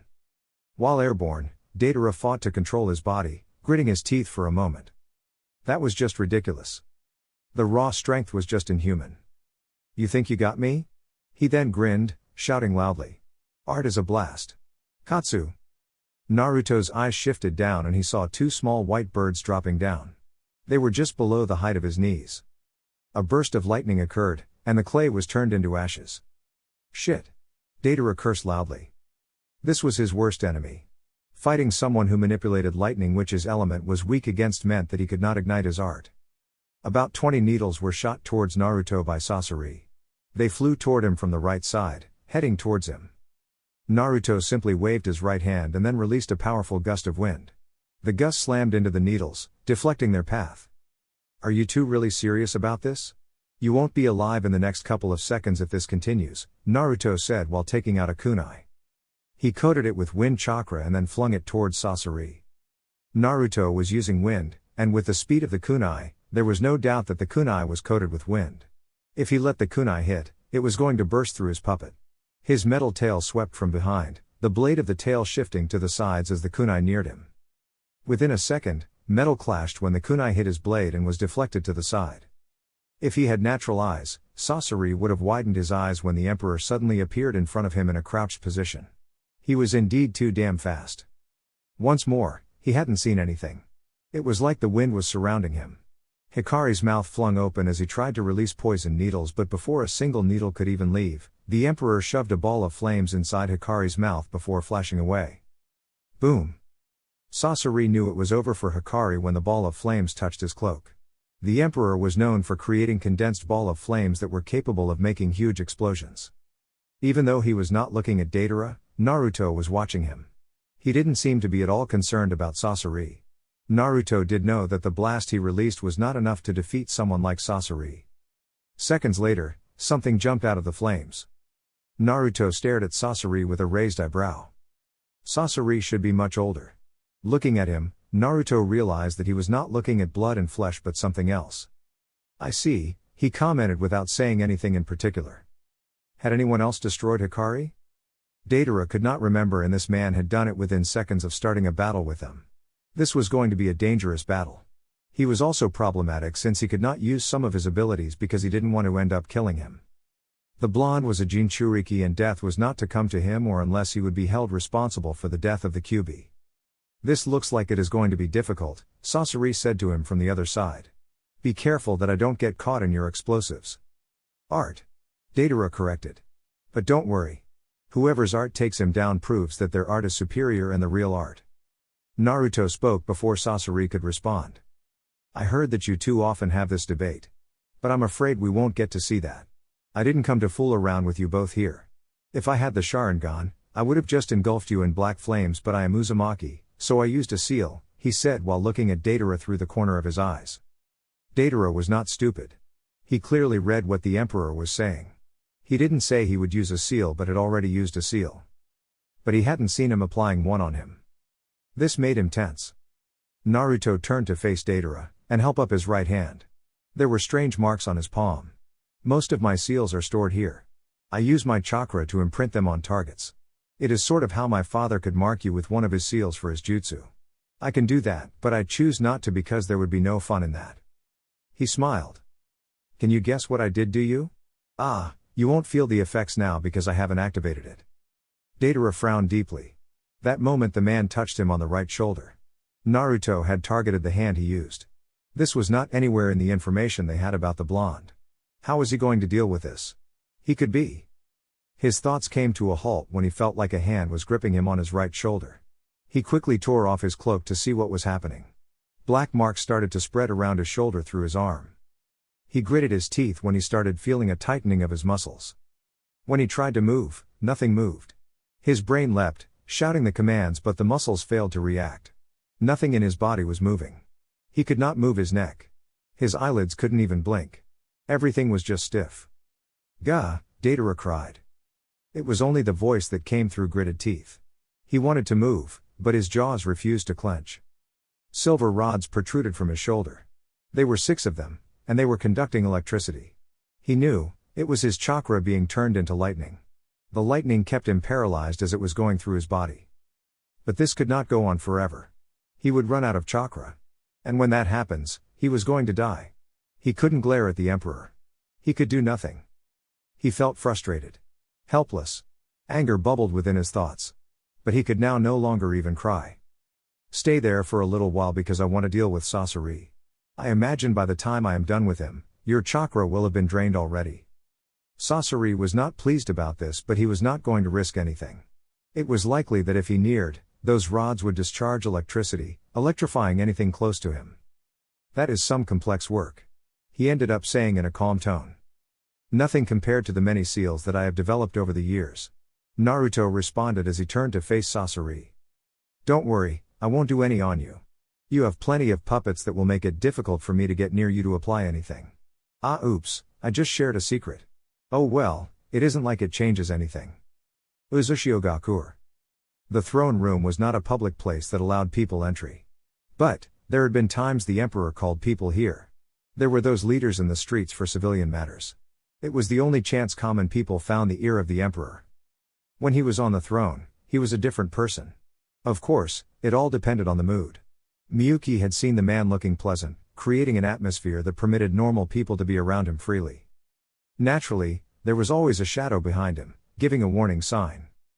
Perhaps it was only visible to her perceptive eyes. For some reason, Miyuki could tell the throne room was completely empty of the people who usually listened in when the Emperor was talking to some people. With Haku away, it was just cold. As she moved closer to the throne, Miyuki felt like she was stepping closer towards the King of Hell. He had an imposing look. The atmosphere was just pregnant with violent tension. Even when she felt that, Miyuki didn't change the expression on her face. She continued smiling. Your Majesty. She greeted the man on the throne. Naruto raised an eyebrow. Is that how you address the Emperor, Miyuki? Ah, they were going to do this.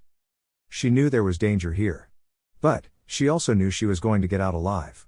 The moment Naori came to tell her that the Emperor wished to see her without wasting time, she had known there was something wrong. Apologies, Your Majesty. It is a habit since I usually stand, Miyuki said as she knelt down. Was this part of the humiliation? Being forced to be like this. Women were usually allowed to remain standing. All that was expected from them was to face the floor as they speak unless commanded to face the Emperor. I think you read the mood a lot better than that, Miyuki, Naruto said. His expression changed slightly. We have not spoken in private in quite some time. Not since the day we first met. Indeed. I'd always thought that you were avoiding me. Our conversation that day had gone so well. Naruto smiled. I will not disagree with anything you said. I tend to avoid dealing with a woman who can manage to convince me to do certain things that I would rather not do. You also seem to hold your liquor far better than most people. It isn't like you easily get drunk. But, I don't remember trying to convince you to do something you wish not to do. I was merely curious why the Emperor would be sitting in a bar alone with a miserable-looking face. Thinking of those days, Naruto truly missed them. He missed that peace. There was always chaos in a bar, especially at night. People lost it easily when drunk. Chairs could be thrown around. Bottles could find themselves breaking in someone's face. The bar life was like that. He'd always found it peaceful to be still in a place where there was nothing but chaos around him. His expression changed once more and he rested his head on the palm of his right hand. His eyes were sharp as he started speaking. I know you are a traitorous spy who met with Zetsu in the Wave Country or somewhere within the island outside of the village. Do you deny that? Miyuki shook her head. She had examined Yosino to see if he knew, but he hadn't revealed anything. It was not ignorance. He had merely said he had suspected her to be one. But taking Yoshino's word was dangerous. That man was a slithering snake. She had known. But then again, so was she. She had always believed that he was much more dangerous than the Emperor. Of course, he always denied it, saying she must not be fooled by how the Emperor behaves. I did meet Zetsu years ago. It was around the time this was just ruins. My village was one of those who left the ruins. Of course, we did return when it became unsafe outside. The world doesn't take much of liking to those who are different. And yet I have not seen anything different about you. Do you want to see? No, I am not interested. Miyuki was a little surprised by that. He didn't know and yet has no interest in knowing? Was that why he had allowed her to continue doing as she pleased even when he suspected her? This situation made her a little uncomfortable, thinking that perhaps he knew already. But naturally, his mask was unreadable. What is going to happen? I don't know. I don't really care that you are a spy. I don't hate people. But you are thinking that because you are Uzumaki, you leave this room, even though you admitted to being a spy. Am I wrong? No, but I can snap your neck just to prove a point. Miyuki knew when someone was serious, and the Emperor was serious about that. Still, he had said he didn't know what would happen to her. You have evil intentions towards me. It doesn't show in your eyes or face, but I know it is in your heart. You are one of those people who believe that I should have not led the clan to the direction it takes. You are most likely one of those rats the elders sent when they disagreed with me and believed I was leading the clan into the right path. You might also resent me for not taking action against Konoha and Kiri. For you personally, Kiri Shinobi killed your family and Konoha watched it all happen. Oh, they knew about the attack and could have stopped it, but they did not. Zetsu told you as much. And I never denied it. You don't wish any harm to the village. Not at all. You'd never permit such a thing. But people believe that I could bring ruin to the clan with my actions. Domination is usually through bloodshed. Although you know things about the clan, which you could give for Zetsu to bypass the security, you've not done so. But you've only ever been interested in knowing the location of the Sanbi. Zetsu knows I took it. Miyuki was silent for a moment before bursting out in laughter. It was a hollow laugh.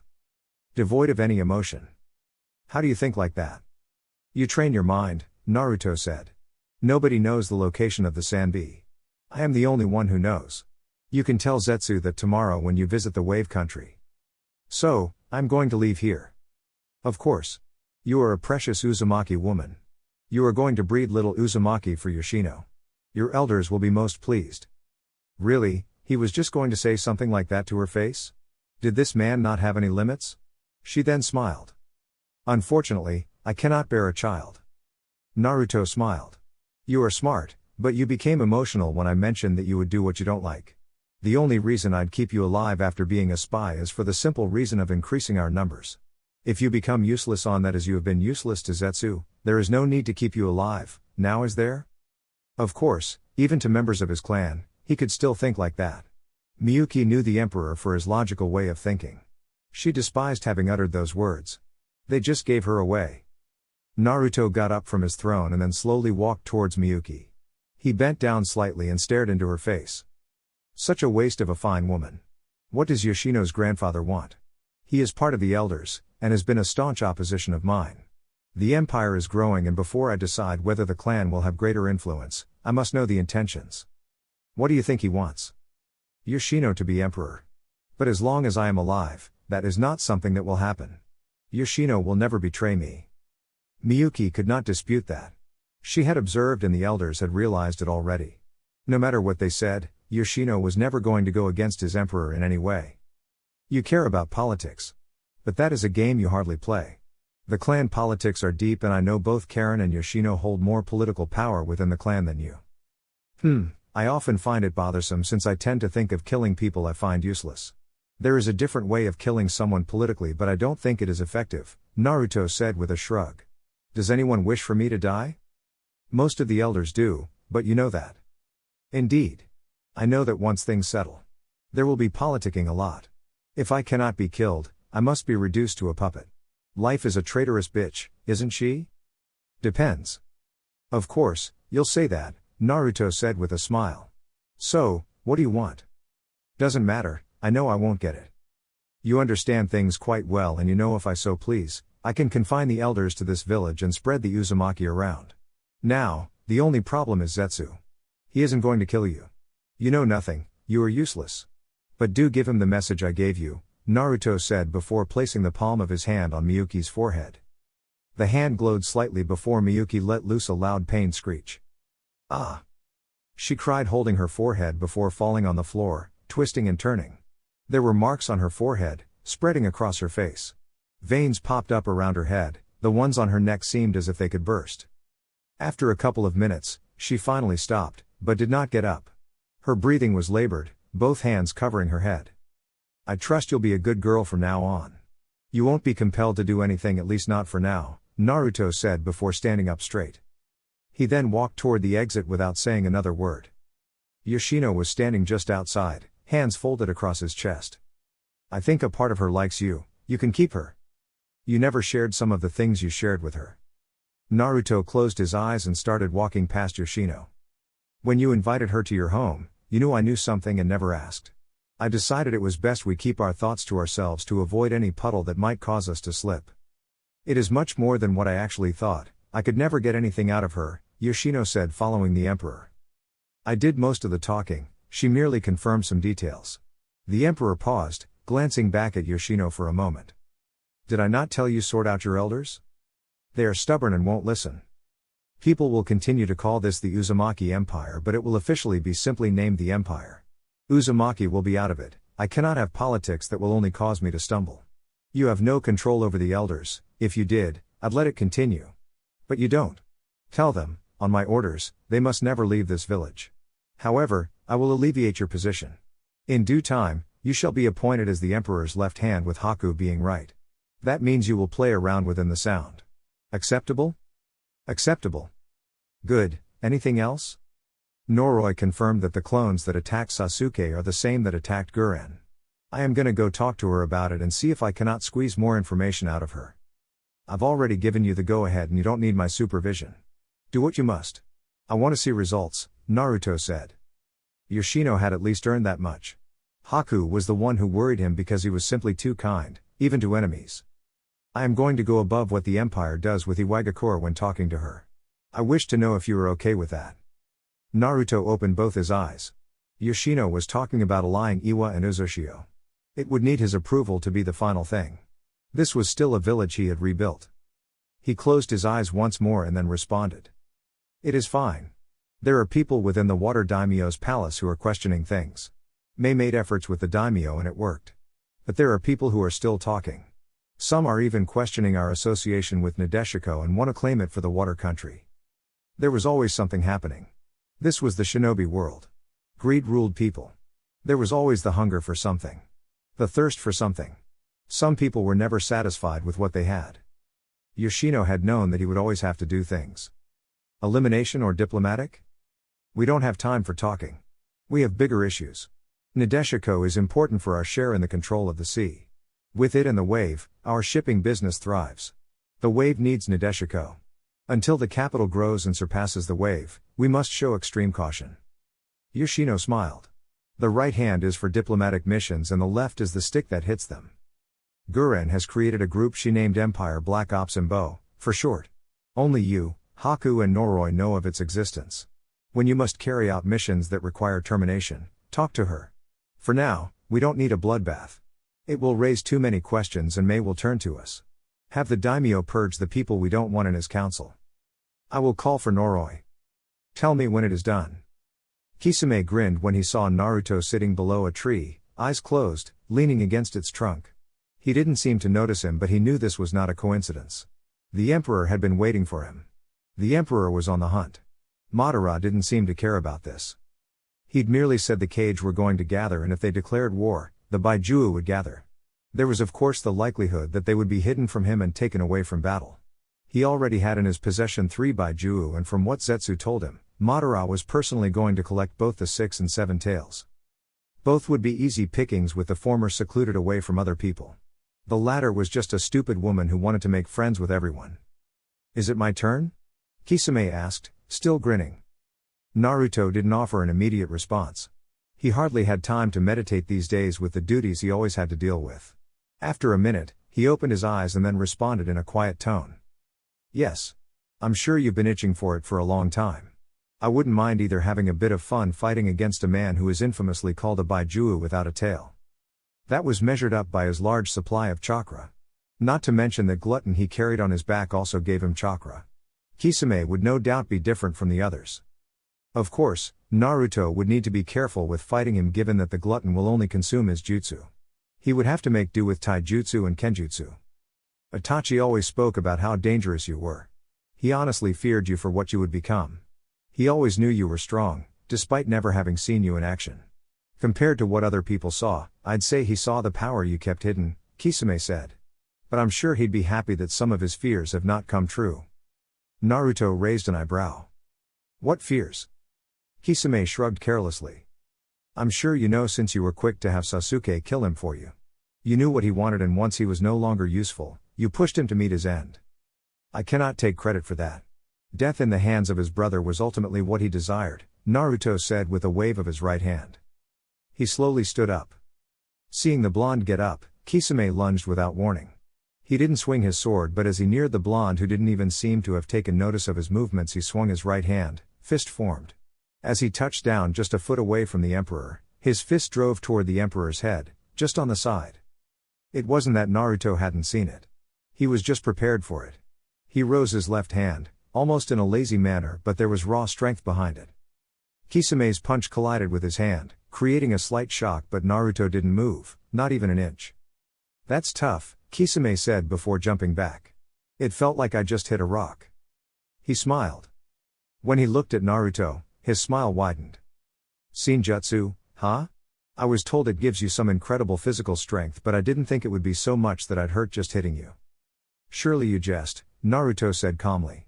Someone of your physical strength should not complain over something like that, especially when you did not try your best. Let me also try, no?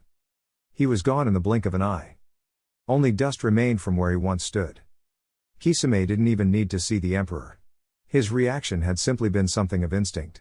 He quickly grabbed his sword and placed it in front of him in a defensive manner. Naruto's fist collided with the sword in a brutal manner. There was a loud sound when it connected with Seimata who could not simply absorb the blow. The stretched scales did nothing to deter the blonde from attacking and the breathing sword let out a small shriek as Kisame was forced to skid back slightly from the force of the punch. Speed and strength, who Kisame wasn't allowed to finish talking as a powerful gust of wind slammed into him. The gust had enough power to send him flying backwards and crashing into a tree. It wasn't long until he recovered but he was forced to drop down when Naruto's feet crashed in front of him, backing him against the tree. The blonde was swinging a sword with his right hand. The swing cleaved through the air, moving just above his left shoulder. When he dropped down to avoid it, the sword cleanly cut through the trunk of the tree. Kisame drove his sword towards Naruto's gut as the tree behind him started to fall. The sword never reached the blonde.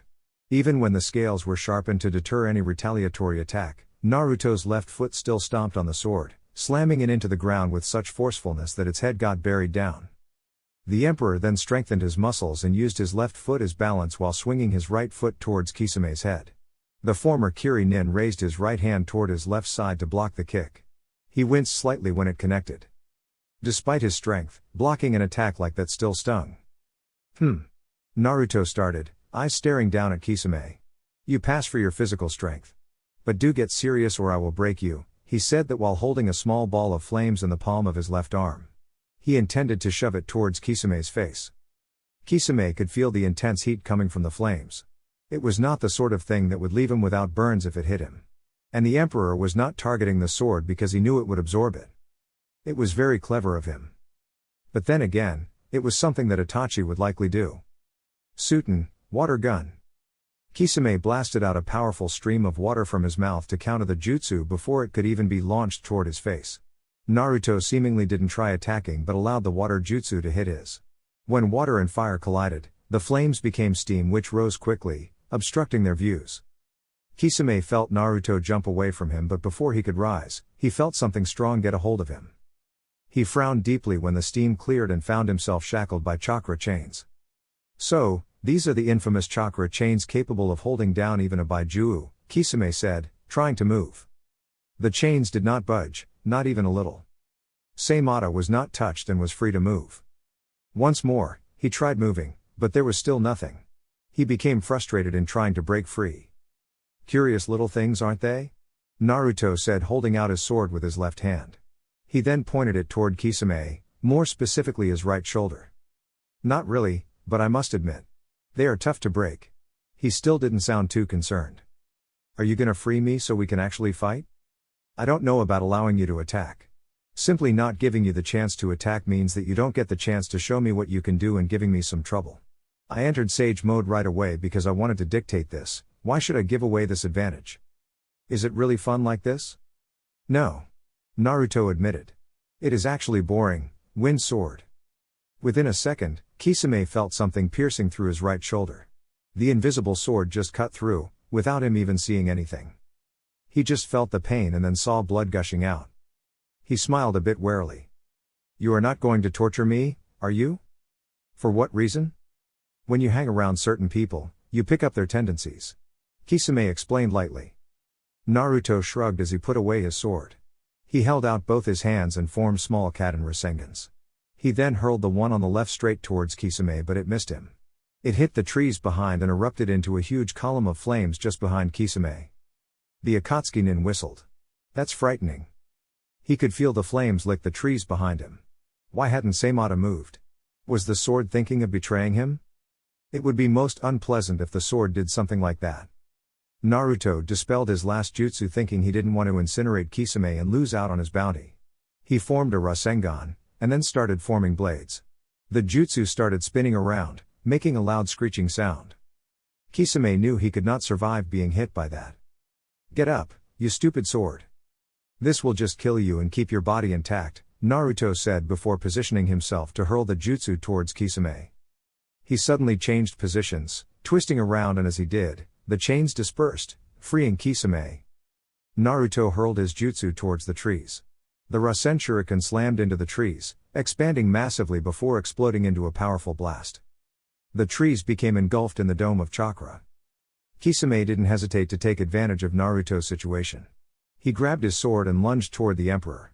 The Emperor had yet to turn to face him when he swung his sword with both hands while still just above ground. Kisame gritted his teeth when something pushed through him from behind. Chakra chains pierced through both his shoulders and knees before holding him suspended in the air. His sword never reached the Emperor as it too was held. He glanced behind through the corner of his eyes and saw a red-headed man standing there.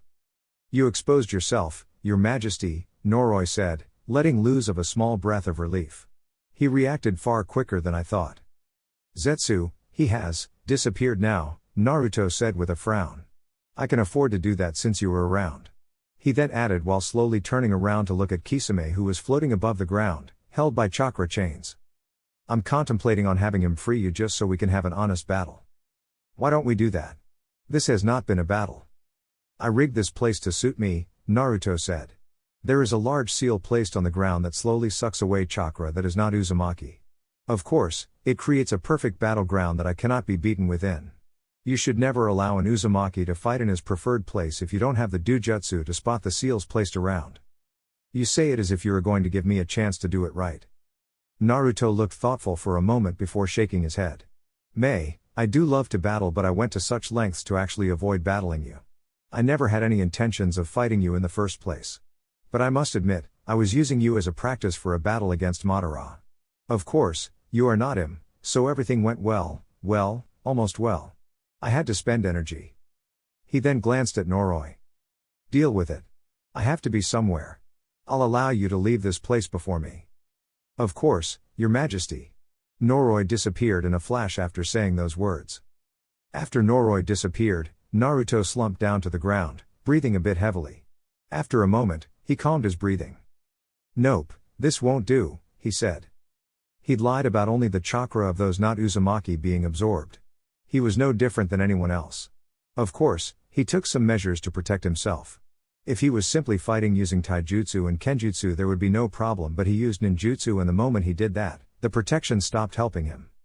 Having his chakra absorbed was not much of a problem if he had seen jutsu activated, but the mental focus needed to keep everything in balance was a little too much. He needed another plan. Against Madara, he would get exposed easily. Nothing was ever easy, was it? The young child in him had thought that nothing would go wrong the moment he plotted to have Obito killed. Zetsu had never been a problem. Not until after Obito was killed and he started revealing his true colors. Naruto even wondered if the creature was indeed the will of Madara.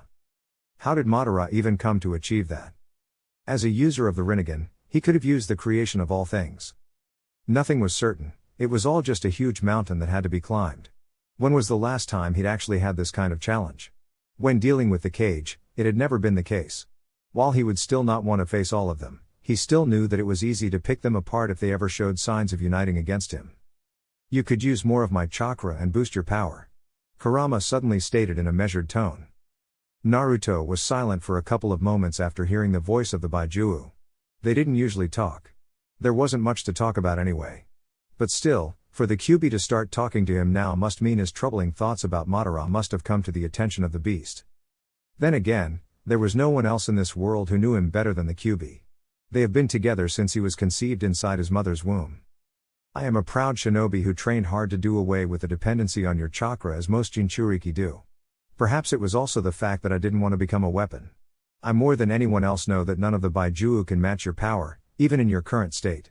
The Emperor said. Just because the Gyuki was the second in rank after the Kyuubi didn't mean that it could try to reach the Baijuu. No, there was a major power difference. It was baffling when he actually thought about it. It was no wonder that no one was able to capture the Kyuubi until after Madara came with his blessed eyes and then Hashirama came with his Makuten. Current state? You only have half of your power. I'm considering summoning Kabuto to perform the reanimation jutsu to revive Minato so that we can get that other half from him. Knowing Madara's power, that would be best. At your level, you are no match for him. You'll need me in your battle against him.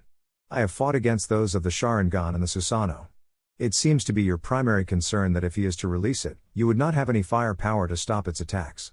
Before that, you could probably go head to head with him, a battle of ninjutsu. Madara may have the Sharingan, but one thing you learned from that old man was understanding the fundamentals of chakra and learning how to break down jutsu. Your contempt for Madara reaches even me. Naruto answered as he appeared within the seal. He stood right in front of the freed Kyuubi, which had its head resting on its paws, those huge eyes staring at him with hatred. I would rather work with you and maybe your father if it leads me to victory against the Uchiha. Naruto had to smile. He hardly saw so much hatred in the eyes of someone. Perhaps if it not for years of meditation and dealing with anger issues, he would have the same look about so many things and people in this world. He had certainly suffered. Number 1 on the list, huh? He said, still smiling. I hear you, Kyuubi.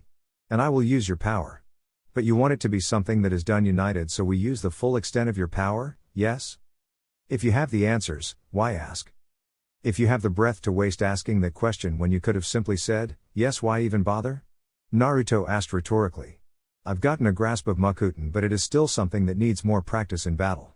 Your power and the chakra I've taken from other Baijuu will be what I need to now learn to control. But before that, I will require to get your other half. I already have an unlimited supply of chakra from nature. I can dance with Madara all day. It is good that you have started the conversation because I would not have started it easily. I want to see that battle between Madara and Hashirama. I'll learn more about Makuten that way and more about Madara that way. Kyuubi stared at Naruto. He said he wanted to see it, and it was in his mind. There wasn't anyone else who knew that battle as much as he did. He could understand the power Madara wielded because he had fought in that battle. But still, what a beast Hashirama was. Even though Madara had him, he'd still lost. But of course, Kurama didn't think that it would be the same with Naruto. The blonde primarily used his power for healing and surviving fatal wounds. Madara could stab Naruto through the chest, but if he was fast enough, he could still heal the blonde and he'd get up and fight again. If this is the only way that Madara can be defeated. And if we succeed and I get the chance to escape, I will take it. Naruto shrugged indifferently. My people will just capture you again. I might decide against showing you anything, Kurama threatened. You can, but I have ways to force the information out of you. You have a mind, that's why you can think, and Madara can manipulate you using the Sharingan. You know I am not that of a kind person that I would not resort to extreme measures to get what I want. The Emperor said in a cold tone. I am just a reasonable person, that is why I asked. Haku stared through the windows of the tower with an expressionless look on his face. The more days he spent in power, the more he realized that perhaps the responsibilities were a little more than what he could normally handle. Guren usually handled some of the things he couldn't stomach. But he'd read the reports. He knew what Guren was doing to people who threatened this country. He could stop it. But he didn't. He'd tried talking to some people. But not all listen. There was no time for indecision in his role. If he did that, people could lose their lives, and everything could be lost. The pressure was getting to him. And it would not get easy if he didn't accept the things that he had to do. He didn't want to lose himself or his kindness. He wanted to remain true to what he was, and still be able to do his job. Haku knew he had to accept certain things, it was part of the job. Perhaps he was able to live in ignorance within Uzushio Gakure because Naruto would never allow any of the issues to come to him.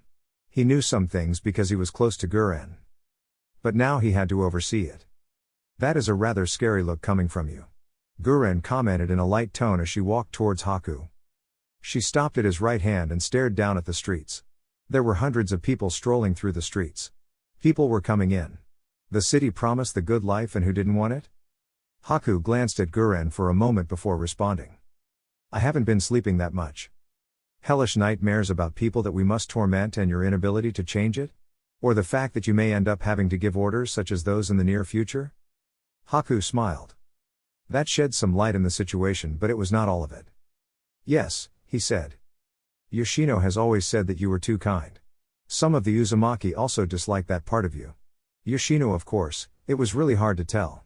He could criticize your inability to take decisive action and still say you should never change, Guren said, shaking her head slightly. Yosino was still someone she could never be comfortable with. He could be like Orochimaru at times. He has made that clear to me on a handful of occasions. But, there are things you cannot run away from. Naruto has always been protective of me, at least from having to deal with the cruel intentions. But here, I've been forced because if I didn't, he was going to come and do worse. Guren shook her head. Even in such moments, Haku was still thinking about saving lives. She truly could not understand how he thought about things at times. This was the shinobi world and people killed each other. You won't have to deal with so much in the future. He is still protective of you. You know something that I don't know? Guren smiled. Ah, I know something you don't know. That is a surprise. Haku shrugged it off. Intelligence people know secrets before Kage. This isn't a competition, is it? He managed a small smile. Because if it is, I can order Noroi to pass on information before he tells you or Naoki. Or even Yoshino for that matter. You can do that? Haku smiled. While standing here, I can do it. I am the Emperor's right hand after all. Well, damn. Guren became silent, still staring at the streets. She saw some kids running around. Orphans. The orphans were many in this world. So many like Yukimaru. Some were abandoned by their mothers who simply could not stare at the face of the bastard who violated them, yet had no strength to kill a child they carried. The Emperor has created a system that allows you to play politics only and leave the other things for Yoshino and me. Haku smiled bitterly. You should know that politics is a dirty game by now. I'd always seen it within the Uzumaki clan, but I see it more clearly now. You can't even trust people in a game of politics, even if you might publicly say you trust them. It can be a game without bloodshed, but it can be a game that brings pain. Nagato thought hatred is what starts wars. It is true to some extent, but wars are started because humans are just violent creatures. At times, we can be no different than wild animals. You no longer believe in peace? Peace doesn't mean people can't be violent and can't get angry. There are people who hate me now, simply because they are evil people who care about money more than anything, and when I stop them from making profits, they become angry enough to think of seeing me removed from my position to get someone they can influence. Guren frowned. She had been in that position before, so she knew. Did greedy business people care that this was the land of the Emperor? No, they tried to get rich here. They tried to be greedy even before the Emperor arrived. It was always business, and everything was a transaction that had to have a return at the end of the day. Who are those people? I'm not telling you. I will solve it. You will get killed one day because of this. Haku didn't deny it. He could see it. But he wasn't alone. It made him smile. Well, I have you to watch my back when I do something stupid. Yu-Gao was also around to ensure that nothing bad happened to him. These are not the major issues in any case. The Kage seemed to have agreed to another meeting. About how they go about it, I don't know. I won't be involved with it this time around. But the result of it could give me a major job afterwards. Why? If they decide to unite against Madara, I'll be forced to try to make things work to continue with the spirit. And some other nations who haven't spoken to us because they still don't understand our position amongst the Great Five will surely come to us now. And who has to handle it all? Me? Before any leader speaks to the Emperor, they speak to me. I'm the one who can deny or accept a request to see the Emperor. You've got a lot of power. If this was some world, you'd have a lot of enemies who'd want that power. The Uzumaki won't stay quiet about this, especially when this country becomes as rich as it can become. The more the empire grows, the more the Uzumaki become influential and their power grows. Though Yoshino is their leader, he seems to pretty much allow the elders of the clan to do they please. Well, it isn't like they come here and order the emperor to do away with you. They've tried that before, at least not directly. You forget that these are the same people who tried to have Yoshino push Naruto out of the throne. Guren shook her head. She thought of it with contempt. After everything, they'd still do that to him. He was not going to be their dear, was he? Moving here was to separate the throne from the Uzumaki clan. Yes, and it gives this place a chance to build a political muscle that isn't dominated by the Uzumaki. If the throne had stayed in Uzu, the whirlpools would have become the capital, and that isn't a field that Naruto fully controls. People can move without his direction in that village. There isn't that shadow looming over him. Haku explained. In any case, that isn't the main reason I called you here. The Emperor's hunt for the Akatsuki members? No, Haku said with a slight shake of his head. He then turned away from the window and walked behind his desk. He sat down before speaking. It is rather the consequences of such actions that I want to talk to you about. And I need to put someone here so that I can work closer to Naruto and his compound. What consequences? We collected bounties, and have money. We want to pay off debts, but some people cannot be reached. Are they hiding purposefully? I'd like to think not, but Yugao appears to think so. I want you to try get them to see me, here. He opened a drawer on his left side and took out 3 scrolls. He placed the scrolls on the desk. Give each the scroll. And let them know that their presence is mandatory.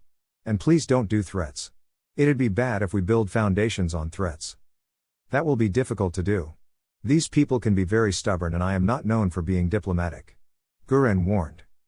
I know that very well, but you still had to be diplomatic when you were running this country. I expect you to fully utilize the patience you learned during that time. The scroll has the required message to get them to appear before me. I will do the rest of the talking on how we go about things. Guren thought about it for a long minute before nodding. It will be done. Why are we sitting here and not fighting the Akatsuki? Haku stared at Guren for a long minute. She was capable, and the extra hard training she received while at Uzu had improved her skills. He was not worried about her facing S-rank shinobi, but that was still not their battle. He was not going to allow something when Naruto has said he would deal with it. They were doing things right now. He was not going to allow people to do as they pleased because they felt the Emperor would understand.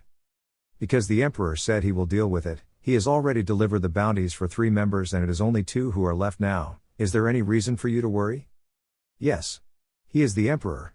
There are certain things we should do and leave him to simply relax and think about how to take this empire in the next step forward. Haku raised an eyebrow.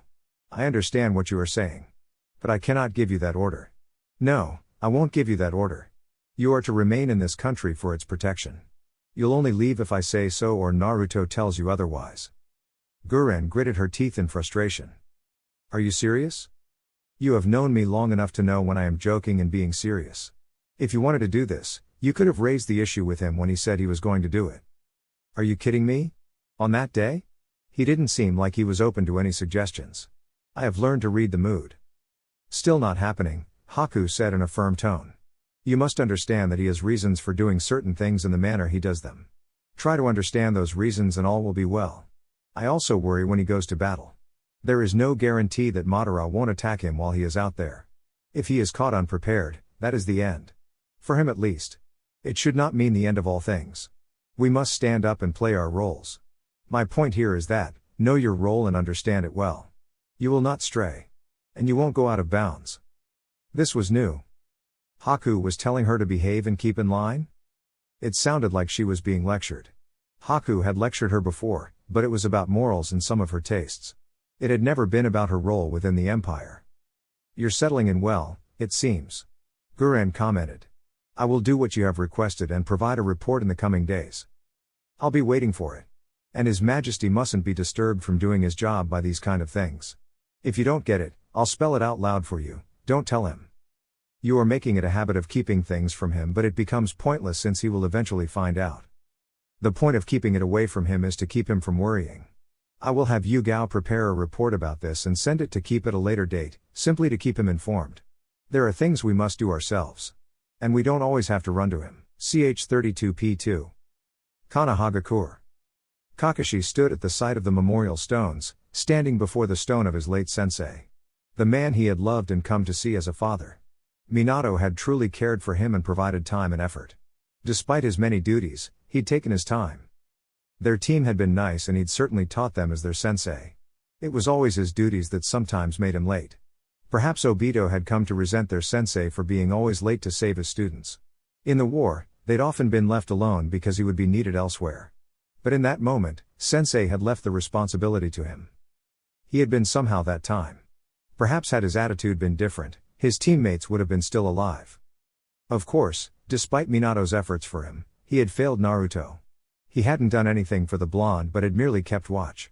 The Sandaime hadn't barred him from doing anything. He always had an excuse. A reason for why he could not be there for the blonde. And now, he was no longer in Konoha. No doubt, had things been different, Naruto could have still been in this village and maybe their relationship would have been better. "I thought I'd find you here," Jiraiya said as he walked toward Kakashi. He stopped by the silver-haired man's right side and stared at the name. He frowned deeply. He had failed Minato. He would have had a truly wonderful future, but that has failed. The bitter thing was that this was the result of his former student. He wondered if his apprentice had come to know about this before he died. Naruto hadn't said much about Obito or how he did it. Everyone else who saw anything that night was dead. The Sandaime hadn't seen anything either. "Do you think Obito came here as Obito?" Kakashi suddenly asked. Jiraiya shook his head. It is possible that he didn't do that. From what Naruto said, he was playing Madara's role. But we don't know how, only the Emperor has the answers. Which he chooses to keep to himself, Kakashi said. He only said what was necessary and needed to deal with the current situation. But we would still need to know more details for our peace, Jiraiya said. The difficult thing is that if he doesn't want to tell us something, he won't say anything. Jiraiya had first-hand experience with that. There were so many times Naruto had not given him answers he wanted. He'd not as much as refused to respond, but it was always something that kept you thinking. "Can't force him," Kakashi said. "But hopefully, when we meet, he will talk. This is of course a private matter and the others don't need to know." Jiraiya nodded in agreement and became silent. After a couple of moments, he spoke in a quiet tone. "Do you still blame yourself?" There was something that maybe had given him comfort, and it was that Obito had not seen him pierce through Rin's chest with his Chidori. But if Obito had turned, it meant that he saw. His friend had loved Rin dearly. Kakashi had known and Rin had cared for him as well. If Obito had turned because he saw, then his sensei had been killed because of him. He'd even thought Obito had died because of him. He had caused the deaths of all those close to him. He was a failure who failed to save all. He couldn't even save Naruto. What could he do about this village? Would he also fail? Did he still have the strength of carrying on knowing that it was his friend and because of his actions that friend turned on Konoha and caused the death of Konoha's greatest Hokage? Obito died while trying to save me and I was the one who killed Rin. While nothing was intentional, the fact is that they died because of me. And now with the knowledge that Obito survived, I have my fears. While it is difficult to think that Obito would attack the leaf, the fact is that he did. And it is likely that he saw Rin's death. My only promise to him had been that I would protect her, but I failed, Kakashi said in a quiet, sad tone. They were some miserable people, Jiraiya thought bitterly. Perhaps Kakashi took more on his shoulders because of the tragedies that fell on him. But he too has his regrets. Almost everyone had their regrets. But for them, it seemed that these regrets stopped them from seeing another day in peace and guilt-free. "I'm not going to repeat what I have said," Jiraiya said in a stern tone. "The question I will ask of you is whether these burdens will stop you from living or if you think you are not cut out to be Hokage anymore. Nobody will force you to stay." "I know that," Kakashi said after a minute of silence. "I'm not going to quit, but I wonder if I will ever be happy again." There was silence as Jiraiya could not offer a response. "I hear the Emperor is hunting down members of the Akatsuki." Jiraiya nodded. He glanced at Kakashi before responding. "Yes. He moved before we could even get their locations. His mobility does make things easy for him, but even I didn't expect him to move this quickly," Kakashi said. "And actually just take them down. Perhaps he calculated that it would do well for him to be the one to eliminate them. He isn't trusted, but helping other nations by ridding of such criminals helps improves his image." It was all about getting something out of something with the Emperor. From the way things looked when he spoke to him in the Kage, it appeared that he didn't view the members of the Akatsuki as that much of a problem. It was evident with the way he was moving quickly. Well, unless he'd had this planned all along and was merely waiting for the right time. "We can't complain," Kakashi said. "He has 3 Baijuo with him. And they are only going to go after him. He wasn't doing anyone a favor but himself. It is perhaps why he has been doing this silently despite coming to agreement with us that he would cooperate." Jiraiya wasn't complaining either. What they had to deal with now was taking care of Madara. It was going to be an almost impossible task, but they still had to do it. Tsunade was suggesting that it be the Kage who have to face Madara, but with the way Naruto is doing things, he is just forcing a confrontation with Madara.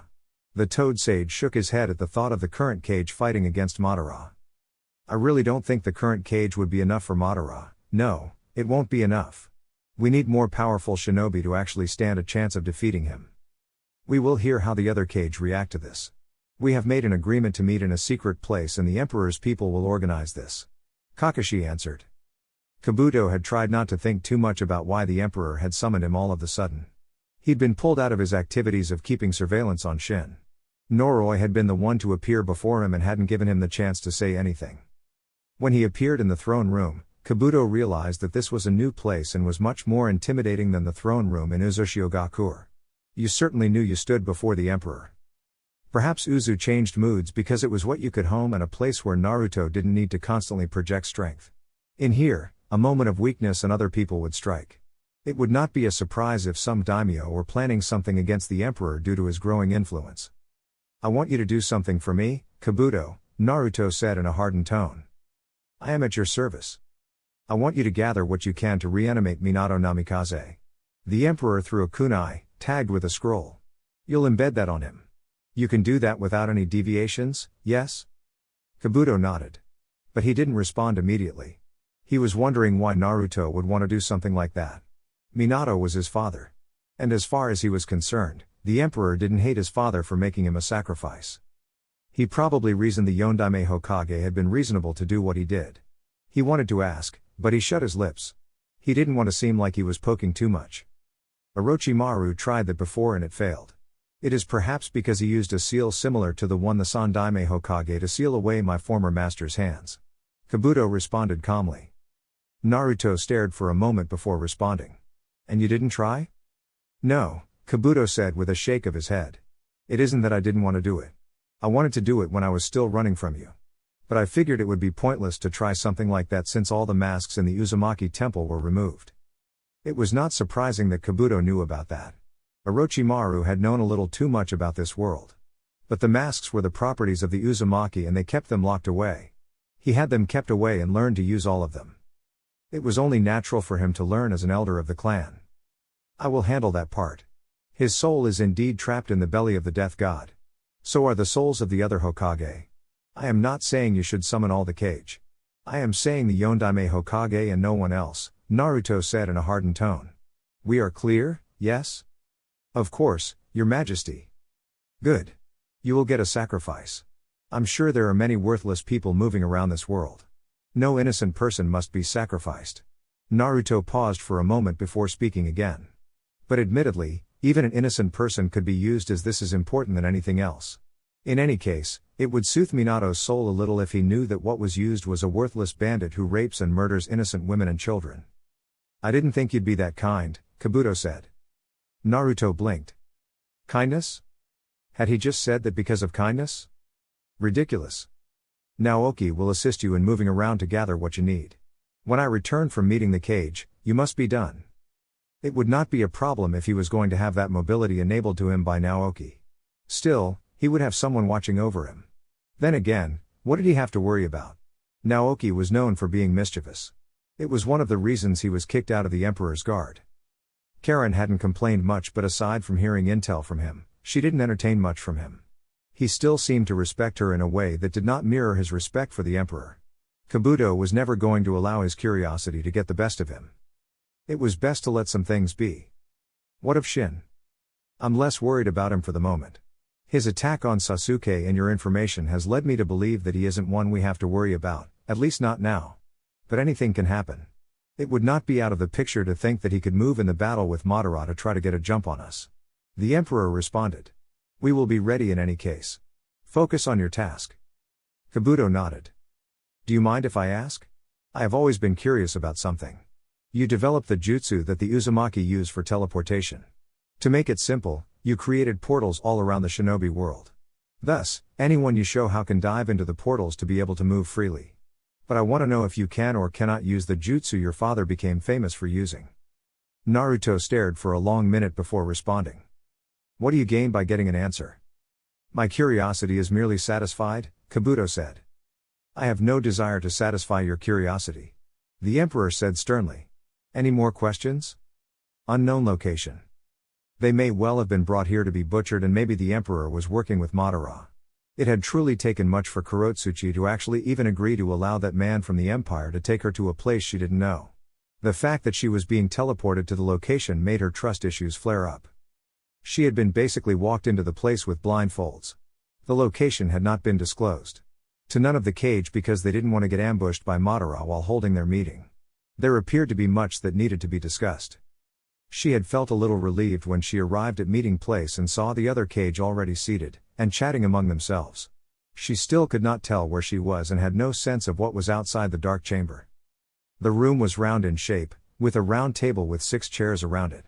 At least she hadn't been led to a death chamber. This was indeed a meeting place.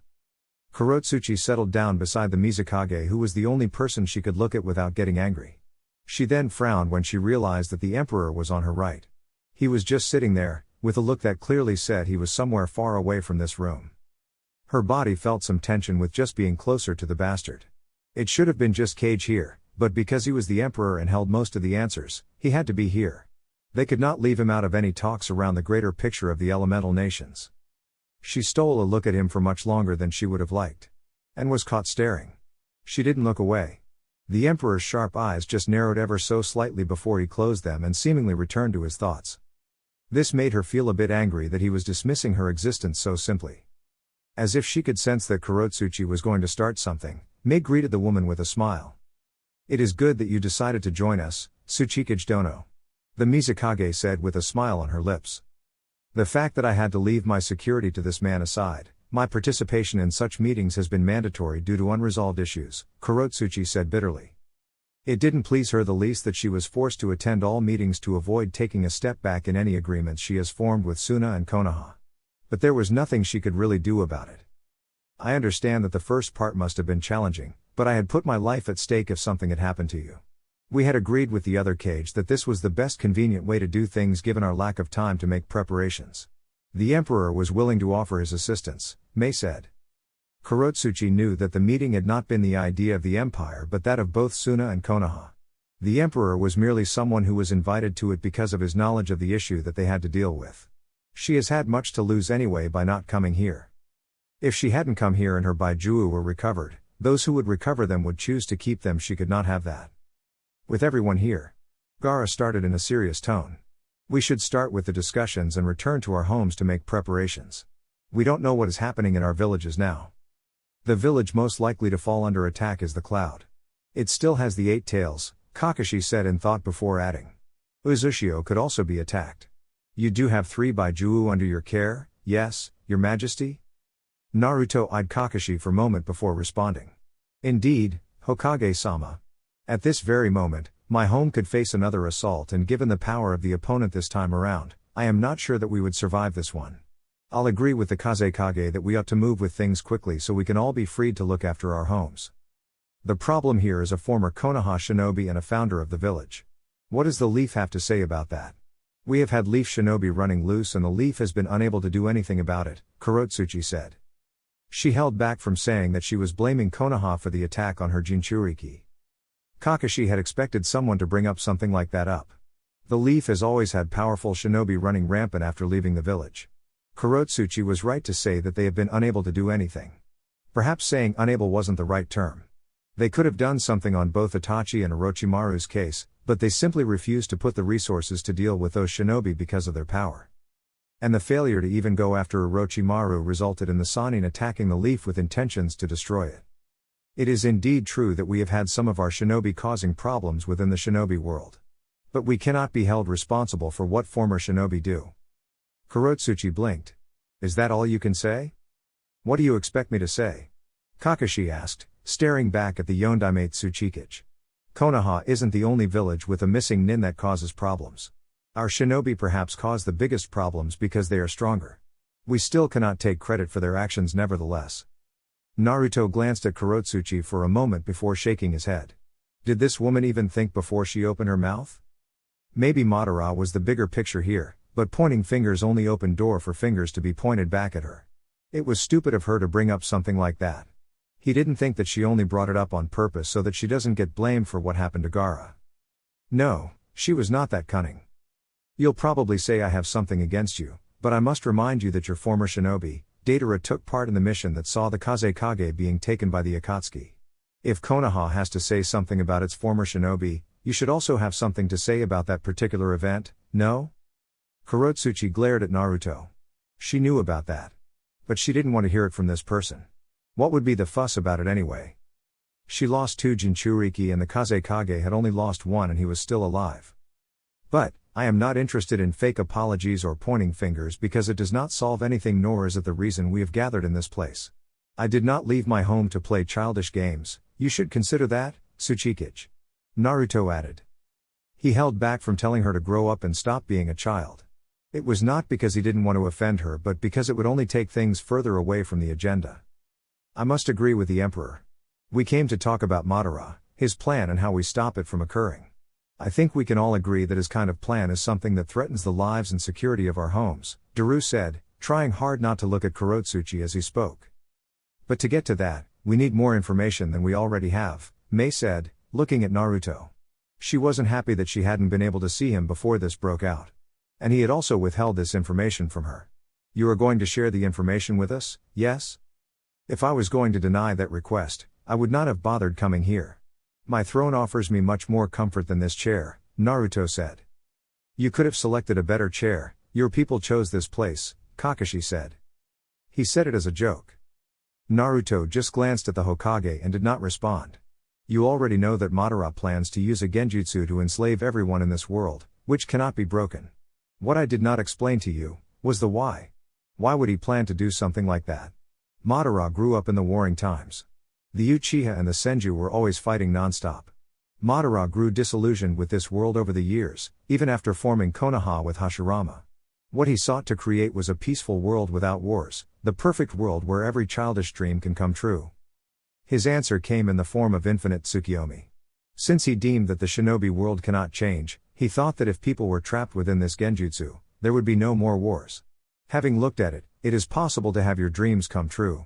But that fact remains that this is still just a genjutsu, a dream. And the dangers before this are that humans could be potentially wiped out in due time. What do you mean by that? Mei asked with a small frown. People must eat, drink and move to stay active. Our bodies are not eternal and will eventually give out. For civilization to continue, women give birth. If all people are trapped in the genjutsu, there won't be reproduction, and nothing will be sustaining our bodies. We will eventually wither and die away. There was silence as the cage absorbed the information. Naruto was glad that they were thinking deeply about this. He didn't want the cage asking questions he didn't want to answer. It was best that he was allowed and given the space to dictate what they talked about by speaking first before they questioned him. Now they could focus on what he had just said and the way forward rather than asking him questions. Before that happens, we also know that if all Baijuu are gathered by someone who can control all of them, we could also face a disastrous situation.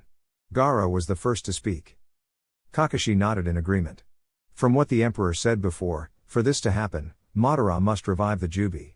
And for that to happen, all Baijuu must be gathered.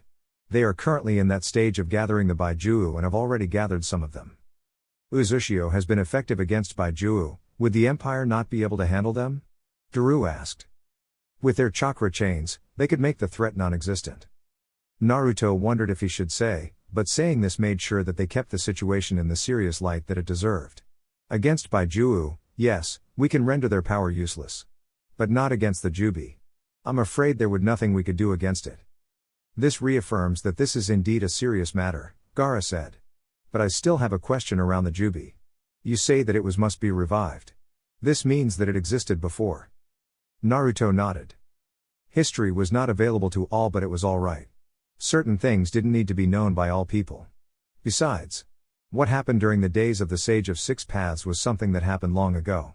Kabuto had called the sage a god. Perhaps he was right about that. Naruto could not even begin to imagine the kind of power that the founder wielded. Before there were 9 Baijuu that we know today, there was the Jubi. I don't know the details around it. But I know that the Jubi existed long before even the Sage of Six Paths but was released during his time. It nearly destroyed this world before the sage sealed it within himself, and thus became the first Jinchuriki. The thing that you saw, Kage that was used to seal Shukaku, that is the husk of the Jubi.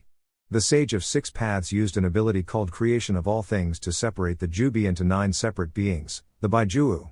It is safe to say he was the Baijuu's father and sent them through different locations to be different from the Jubi. Madara intends to revive that monster into this world. You know awfully a lot about the history. Kakashi commented, a bit dryly. Naruto shrugged. If you concern yourself with finding out how things started, you will try. It is only those who are connected with Baijuu that can understand that Baijuu are intelligent beings, not the mindless beasts of Chakra you all seem to think, the Emperor said. He spoke again before anyone could comment on what he'd just said. The bigger question now is, what are you planning to do about this? Just how strong is Madara? I think I'm strong enough to beat all of you even if you come to me all at once. And I'm certain that I alone cannot win the battle against him. Kurotsuchi couldn't hold back a bitter laugh after the Emperor spoke. That is rather something for you to admit that someone is stronger than you and you cannot win. I've never been afraid of the truth, the Emperor said. There is no time to be arrogant and bask in pride. If we handle this incorrectly, it becomes the end of all of us. I did not fight to build my empire to see it crumble within seconds. Are you saying there is a chance if we all combine to fight him? A chance? Yes, there is? No, they would probably not make any difference. The Kage in this room did not have that power. Naruto was certain that they wouldn't do well in a battle with Madara. For him to disable all of them, it wouldn't take too long.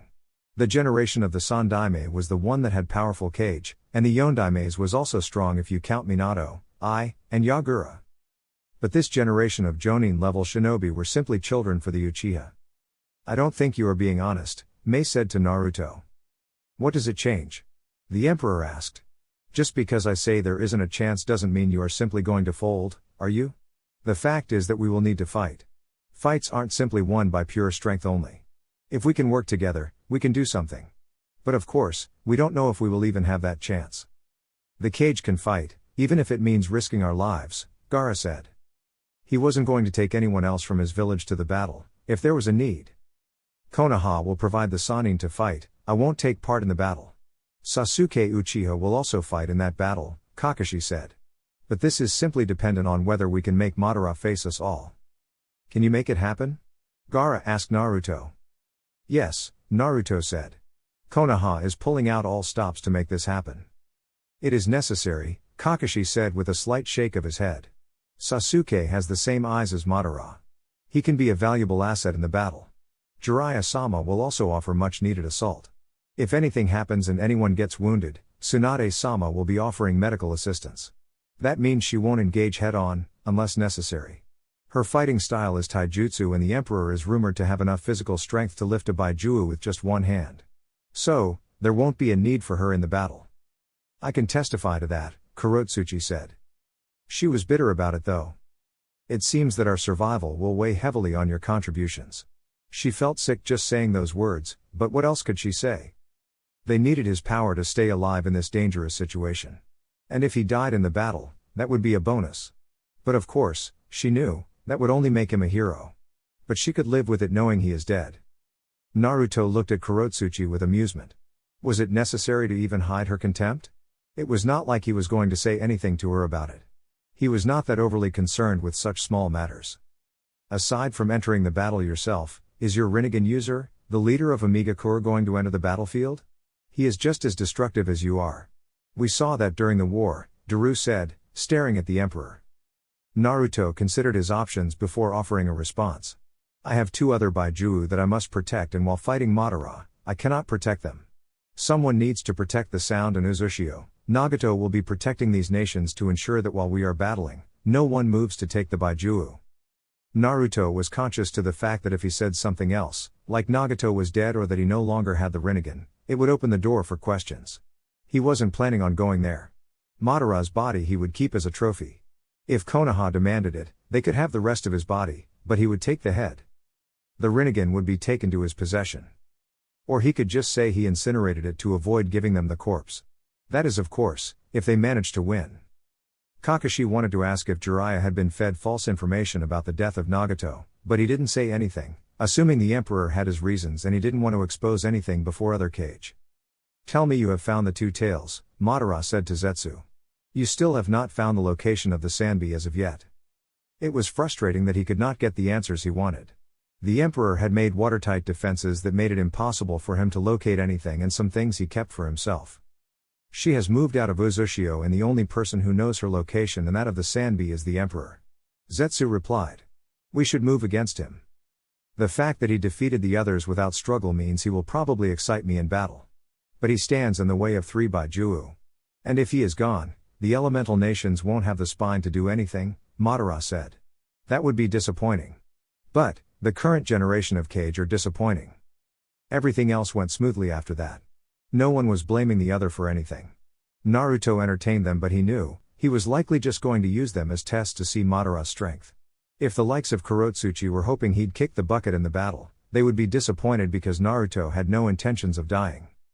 Hell, he'd even tactically retreat to fight another day if plans were not coming along. But if someone like Kurotsuchi was dying, he would not bother to save her. Of course, this still depended on whether they would even get a chance to stand before the infamous Uchiha. Where is this place actually? Gaara asked, as they all rose, ready to leave. He was only realizing it now that there was no actual door at this place. Sky Country. Naruto simply said. You will return home in the same way you came. After then, I am no longer responsible for what happens to any of you. After saying that, he walked to Mei and then whispered in her right ear. I'll see you tomorrow. There is a situation I must handle at home after this. It might keep me. As long as you show up. You do have answers to give, Mei said. She then smiled slyly. But if you finish early, even if it is in the middle of the night, you can come, my window will be open. Naruto smiled. As long as you don't have anything covering you at that time, I won't mind coming in through the window, and since I am twisted, I might not even wake you up. I'd boil you if I caught you atop of me while sleeping, Mei threatened with a pleasant smile. You'll be feeling too good to even think that, Naruto said. You'll only be thinking, spank me. Mei laughed. She quickly gathered herself when she saw the other eyes staring at them. She'd quickly forgotten that the other Kage were still around. Their relationship was not a secret anyway. She had discussed it with them before. No, she'd informed them. Kakashi cleared his throat. Can I speak to you, privately, Your Majesty? Naruto stepped away from Mei and turned to Kakashi. He knew what the Jonin wanted to talk about. It was going to be a bothersome task, but he needed an excuse to get into the hidden leaf. He nodded and created 4 clones. They took away the cage, leaving him with just Kakashi. He didn't want to speak here, and so, he grabbed Kakashi by his shoulder and they disappeared in a flash. Kakashi felt a breeze wash over him. He blinked and looked at the familiar setting of the streets of the hidden leaf, from the Hokage monument. It was still just 5 faces. His face had yet to be crafted as his succession had yet to be made official, but everything else was done.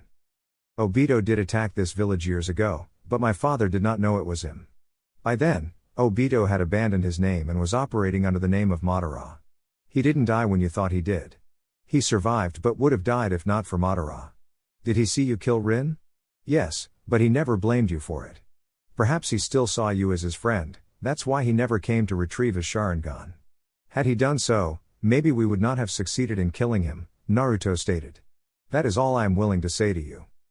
Just answer me this, was he still Obito? Naruto stared at Kakashi's pleading face. He smiled.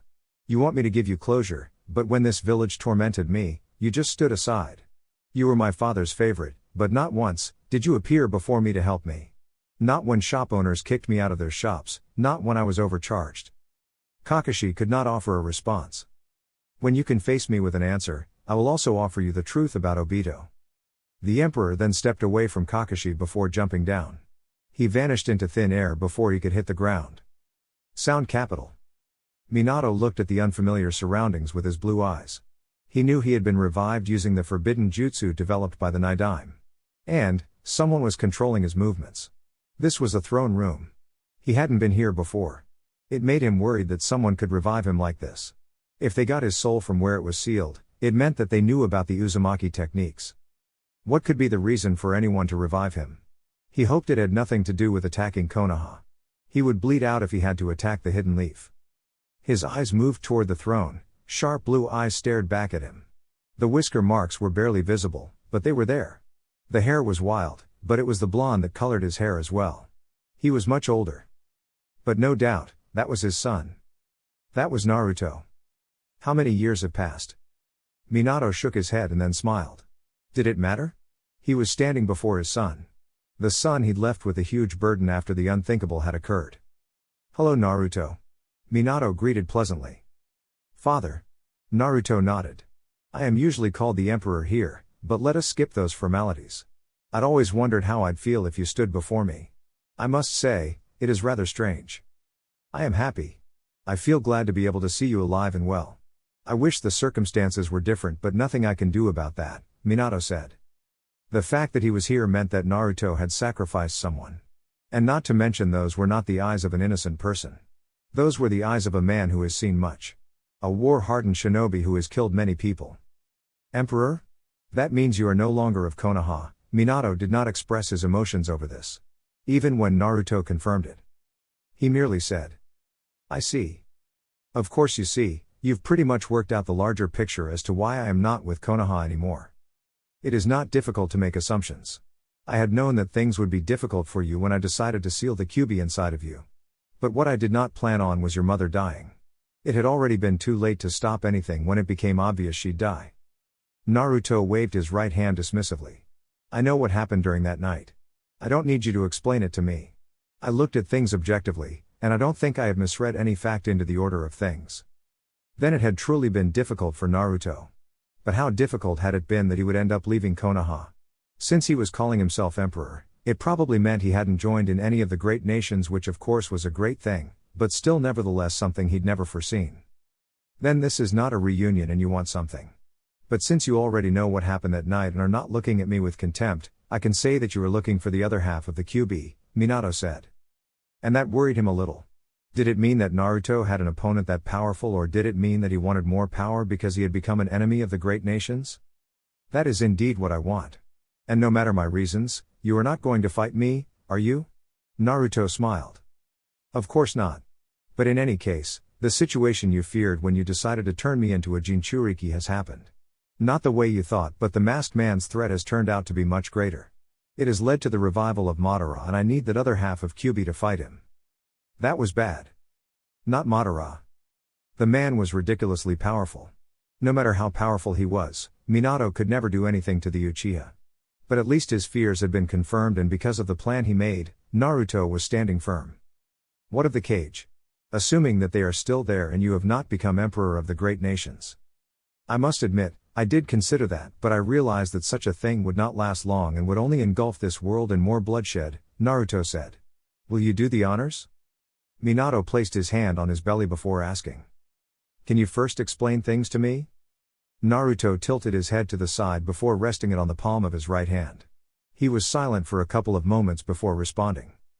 "I understand what you want me to explain, no, more like give you a background of things, because I don't believe I owe you an explanation of anything. But what purpose would that serve? Perhaps nothing in your view, but I am still your father. I want to know if I have ruined your life, or if you have done something in your life that makes me feel proud. If you had resealed the Kyuubi within Mother, she would have become a target of the Akatsuki and I would not have had the power to defend myself. Mother's seal was never made for her to be able to utilize the Kyuubi's chakra.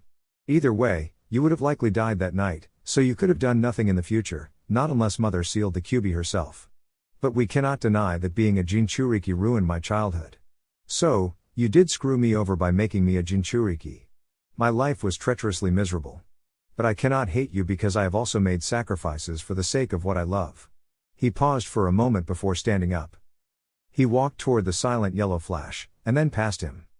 "If you want to see what I have done despite being screwed over by the Hidden Leafs people, follow me." "You are angry." Naruto stopped and faced this father with a raised brow. "You can tell?" "Instincts," Minato said. He smiled sadly. "Would tell me first how your childhood was like? At least I want to tell your mother the truth when I meet her in the afterlife. She will probably punch me for doing what I did and knowing how you suffered. If you left, it must have been miserable." "Demon. Kyuubi. Demon brat. I had no friends. Parents told their children to stay away from me. Those I tried to befriend betrayed me. They made fun of me. There were nights I spent crawled up in a corner, thinking of a father and mother who abandoned me. There were sleepless nights, haunted by the glares of the villagers. There were days, I asked myself, what did I do? What have I done? Did my parents abandon me as the village has? Did they hate me too? I had no reason to smile. No one. Not one. Nothing made me smile. The streets were filled with people who glared at me with contempt. People who wanted me to leave the village. Yet, I didn't know why. I didn't know a damn thing. I just knew demon. QB brat. Maybe a certain part of me did come to start believing I was a demon. Naruto wore a miserable look. Konoha made me suffer. I cannot forget what those people did to me. I've always told people I hate nothing, but I truly do resent Konoha. There are times I think of showing them the monster they called me. For as long as I live, I will remind these people of what they did. Until they crawl, beg for my forgiveness, I will never ally with them. You know, father, the thing that saved me from insanity was knowing that my mother did not abandon me but had died and that she was Kushina Uzumaki. But what always got to me when I came to find out that you were my father was that they hailed you and felt contempt for me. Minato remained rooted to his position. To think that the son he'd been so excited to have, the child he'd cherished when he was still inside his mother's womb, had been forced to face that. That was a cruel fate, much more than what he had expected. I can understand with the Sandaime, but of Kakashi and Jiraiya-sensei? Minato shook his head. I shouldn't have died in the first place. Jiraiya? Naruto laughed, a truly hollow laugh. He was never around. And Kakashi didn't do anything either. Jiraiya is not my godfather. My life would have been happier had he taken me away from the village to shield me. I did go out with him, to try to see if being a traveler would have been nice, and you know what, father? I really did enjoy it. I learned about the world, people. I met people who were kind, people who were cruel, but it was a little fun. Minato held out his right hand. This body could not feel anything. But he just wanted to hug his son. Chapter 33. The situation was hardly what he would have preferred, but Naruto was present, ready and prepared to fire on all cylinders. A part of him could not contain the excitement for this battle. He was basically tasked with moving a mountain, and he had many ideas on how to go about it, but there was no proof if any of it was going to work. Yet, he could not run. He could not turn away. The future of the empire laid at risk with Madara's existence. Perhaps if he got caught in the genjutsu, he would be at peace, thinking all is well. The genjutsu made all dreams come true. Given its power, you could never tell it was all just a dream. It was pathetic just how the mind could be fooled. The area was just lifeless. There was not a single tree. It was not hot, but the sun was out and glaring down. It had burnt all clouds away to avoid anything obstructing its view of what would become a battlefield. Large boulders stood tall in the thousands, creating small patches of shade.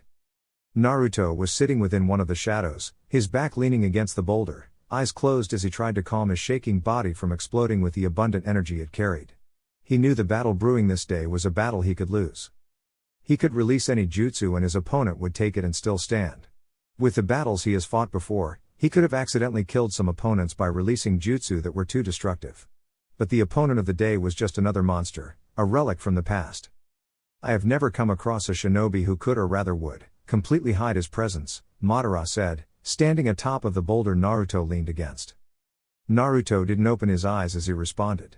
It is the result of a pitiful dream of a shinobi to stop existing in a world where everyone hates him.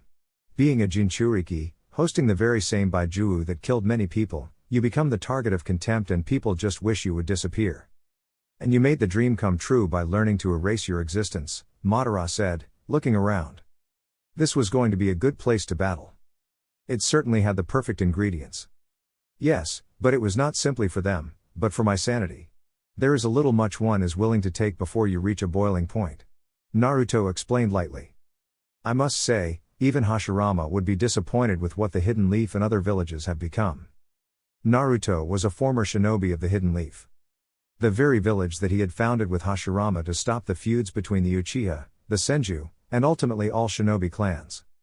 He had warned the Uchiha and now they had become extinct.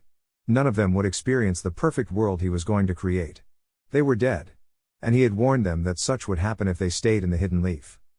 Jinchuriki are forced to live such painful lives because of hatred. But I still wonder why even at the prime of such events, you fought Obito, even when you knew what he wanted to accomplish. It could have made your dreams come true. Madara mused, looking down at Naruto. Naruto shrugged. I like the sense of pain. A world where everything is perfect is just wrong. I'm irrational, and I don't believe that humans can possibly live without confrontations. According to Obito, you hate the notion of winners and losers, but I don't hate it. That is part of life, that is why we have right and wrong. Winning is not wrong, and so is losing. But being vengeful and hateful because you lost is wrong.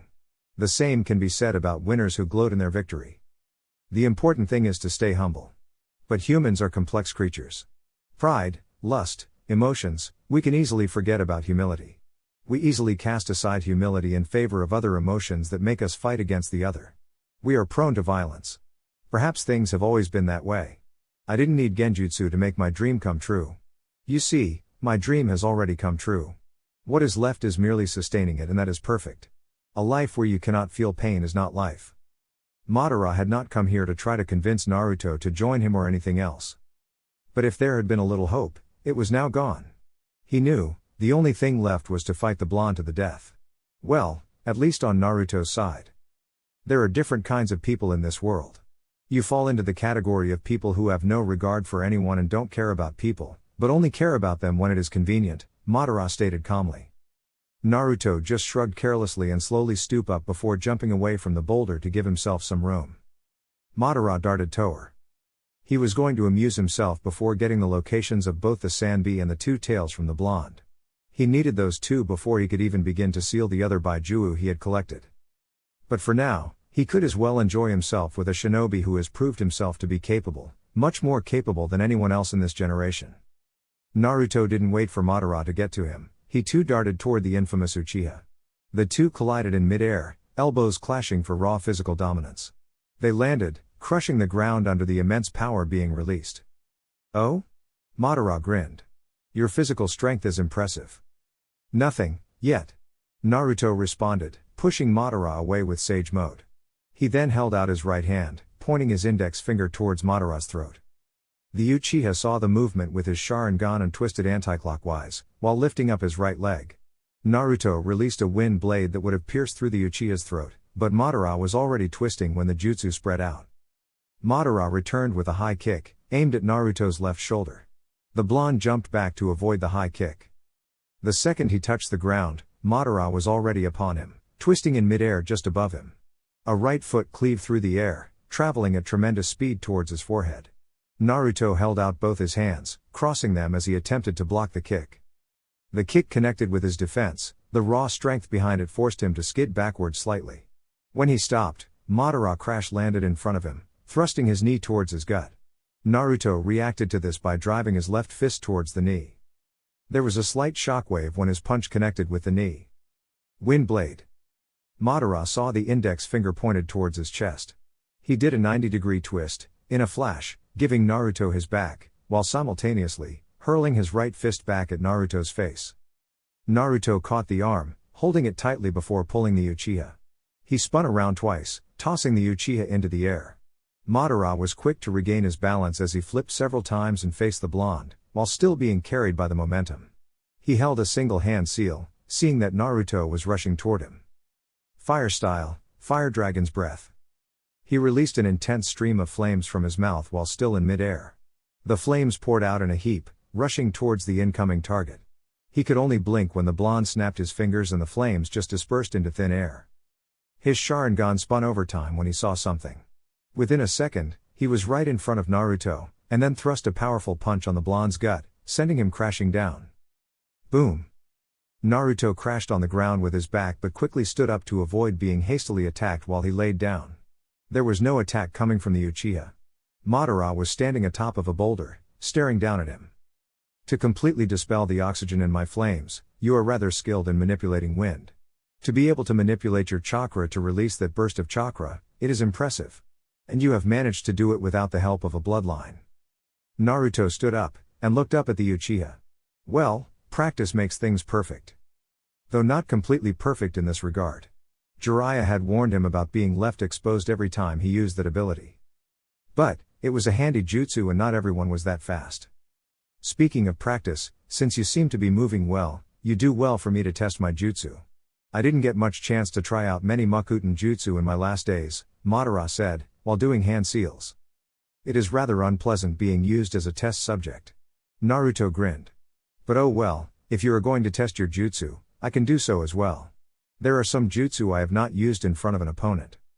Then there is no reason to complain, Madara said as he held both his hands. Makuten, Deep Forest Emergence. Naruto felt the ground tremble as he sensed massive chakra from below the ground. A deep forest began to emerge from the ground, bursting up wildly, moving towards him. It was indeed the emergence of a deep forest. If he did not move, he would only get struck. The forest was dense and the trees were thick. Naruto sensed a tremendous amount of life force from within the forest. He thought about it for a moment, wondering if he should use a wind jutsu or Kaden. But seeing as he needed a distraction, he decided to go with Kaden. Kaden, Goka Mesitsu. He released a large stream of flames from his mouth. The intense flames rushed out, moving into the forest. When they were within it, they exploded into a huge column of intense flames that started burning the forest. Madara was on alert when Naruto appeared behind him, holding out a sword. The blonde didn't get closer to him, but rather, swung his sword in a downward motion. The Sharingan caught the sight of a wind blade extending to an incredible length, moving towards him. He quickly jumped, flashing to the side to avoid the strike. His eyes narrowed when the sword cut through the boulder, separating it in half. "Aren't you taking this a little easy?" Naruto whispered, after suddenly appearing behind Madara while the Uchiha was still in mid-air. When Madara spun around to face the blonde, a brutal punch slammed his chest. Madara felt the air escape him for a moment, as he coughed up, flying backwards.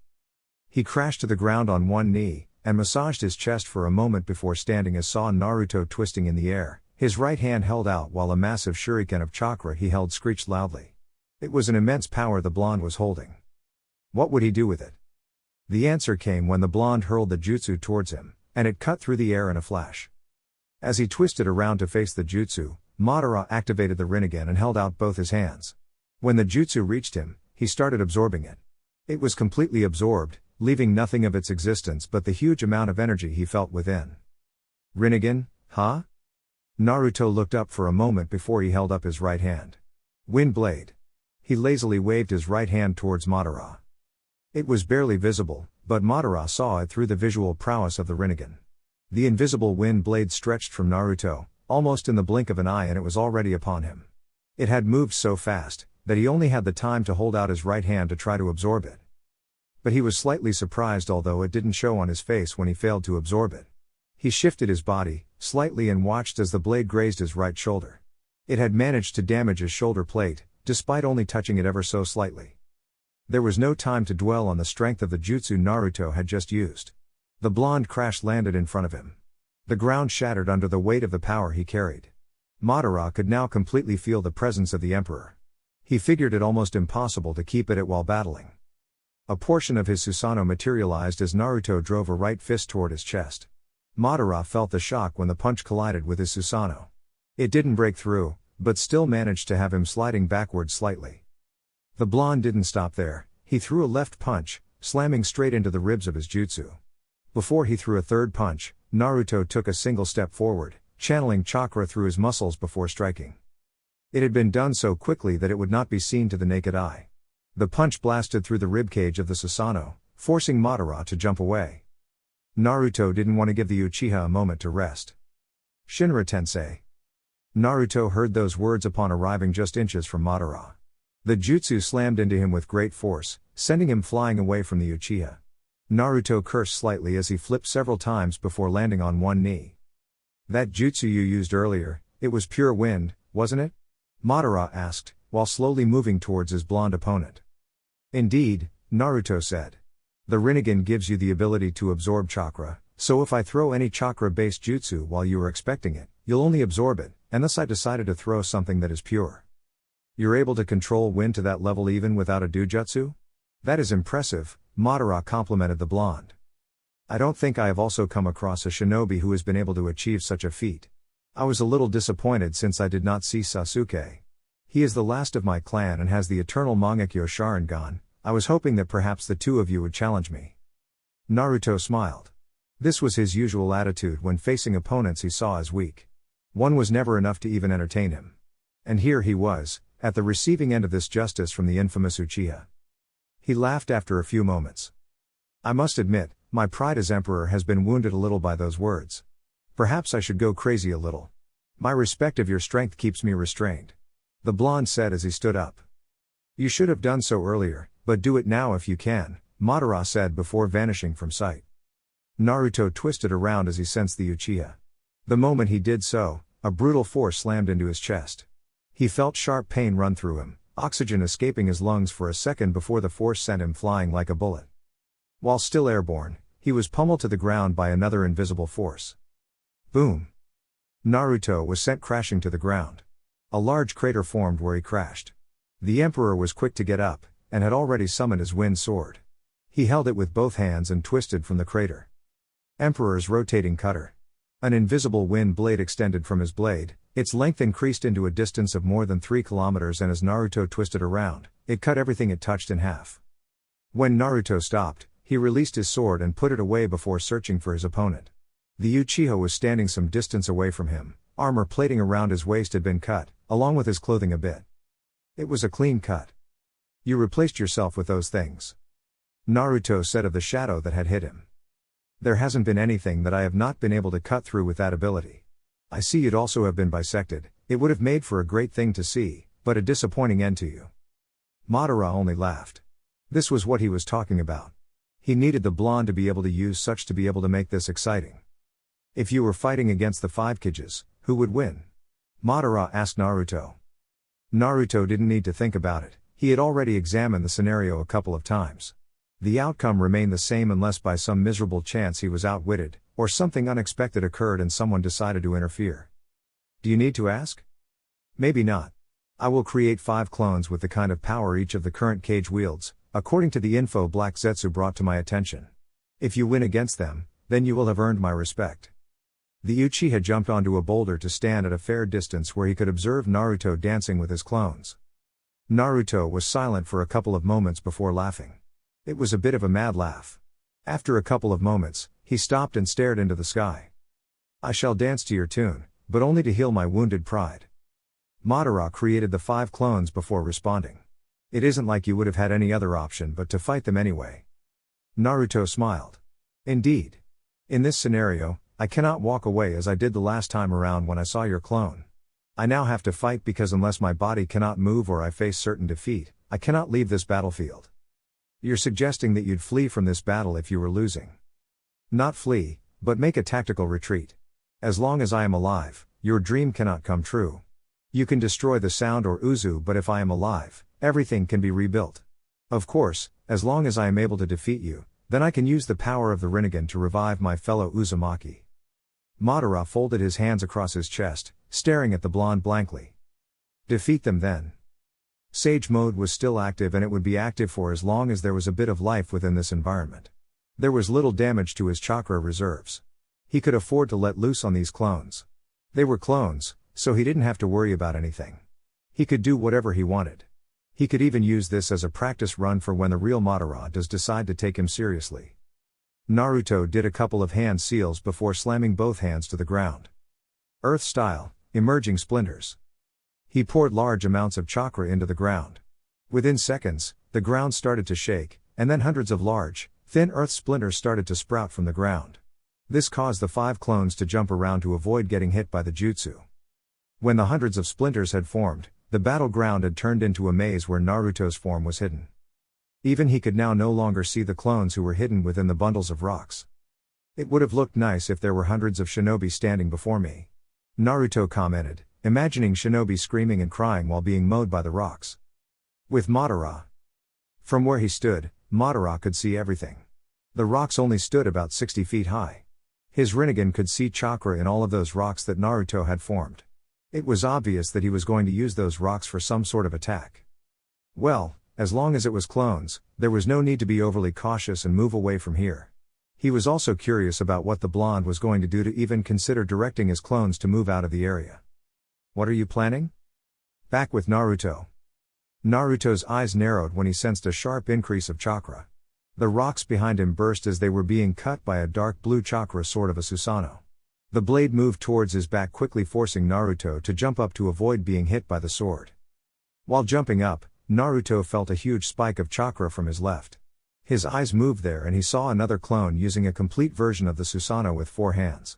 The movement was far quicker than what Naruto expected as the complete Susanoo towered up before swinging a blade with its right hand.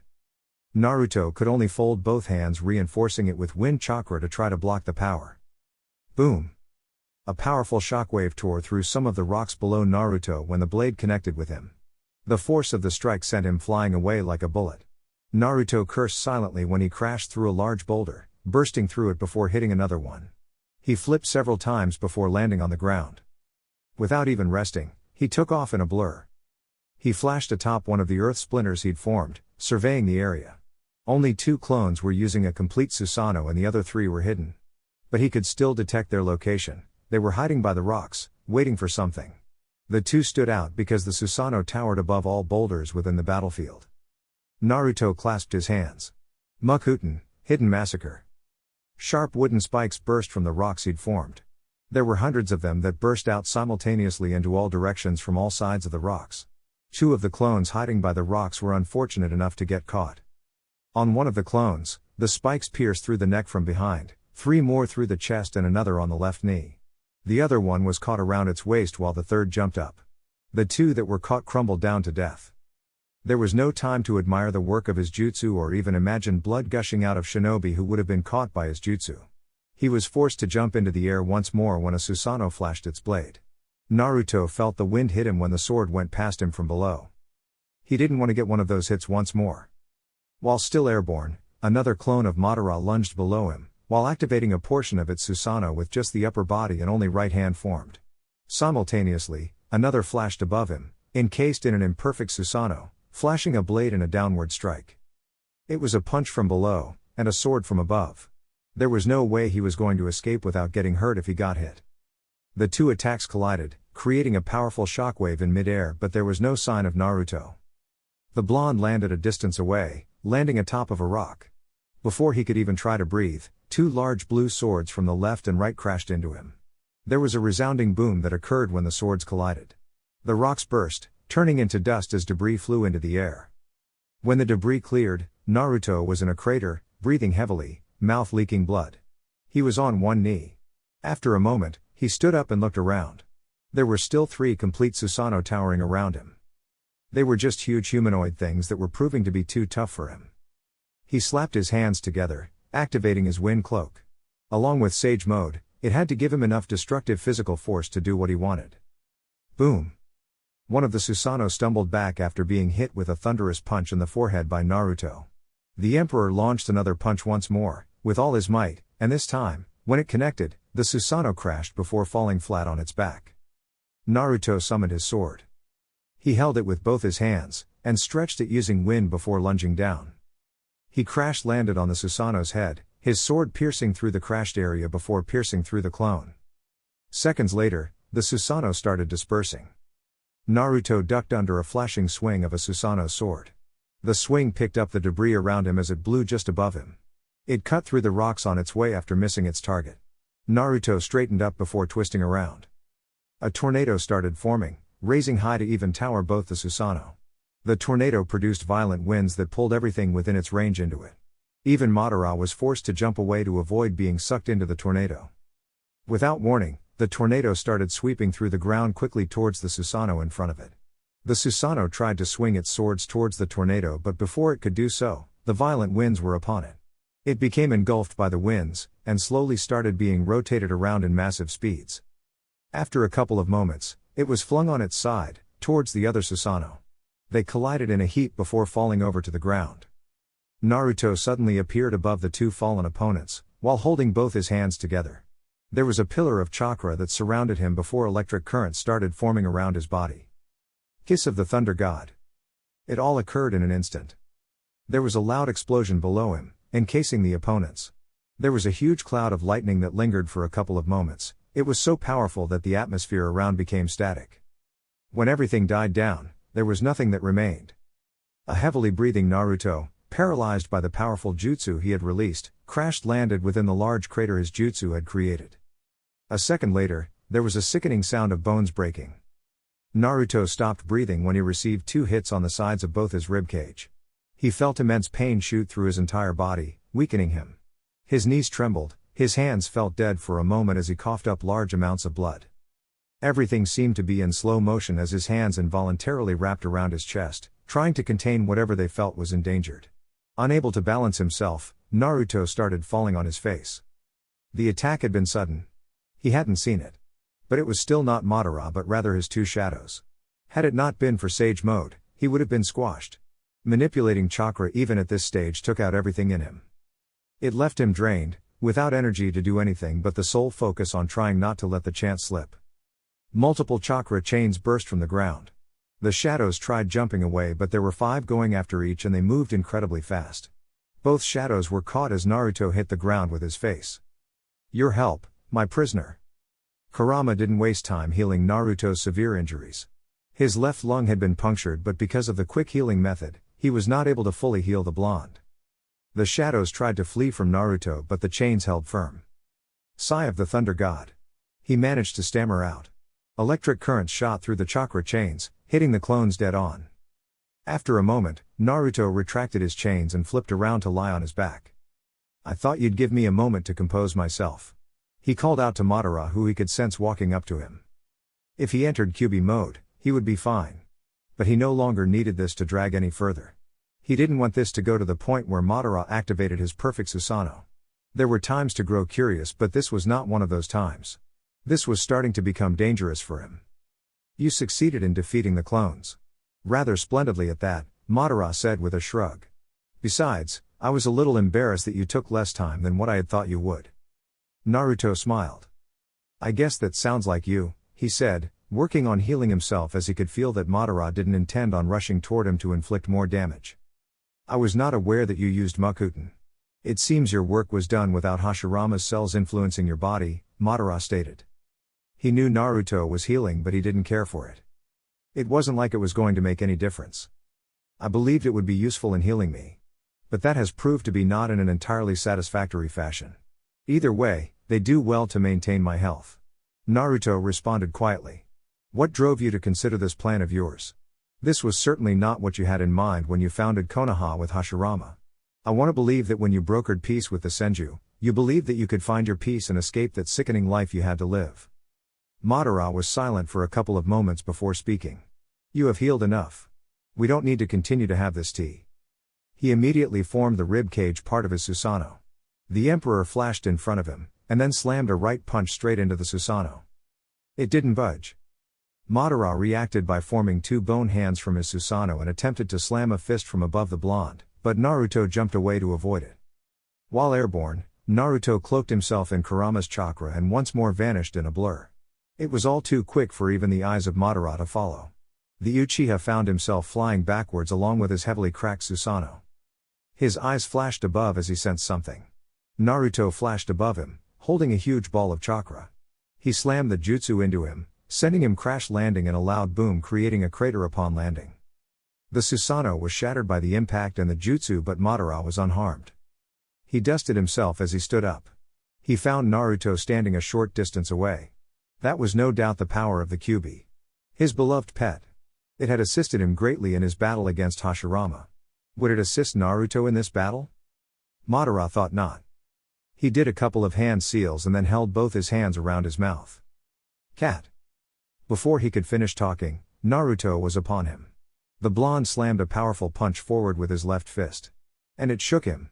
He followed this with a Katen Rasengan, slamming it on his chest plate. The jutsu sent him flying backwards in a cloud of flames. Naruto was fast. Ridiculously fast. It reminded him of a certain jutsu that Tobirama once used in those old days. But this was extremely quick. At first sight, it was difficult to track down. But he was getting around it. He flipped several times before landing on one knee. He checked his chest plate, it was broken and his upper clothing was burned up a bit. He removed the plate along with the rest of his armor and stood while stretching his stiff muscles. Mini-tailed beast bomb. Naruto was above the Uchiha, dropping the small yet powerful jutsu towards his temple. Shinra Tensei. Boom.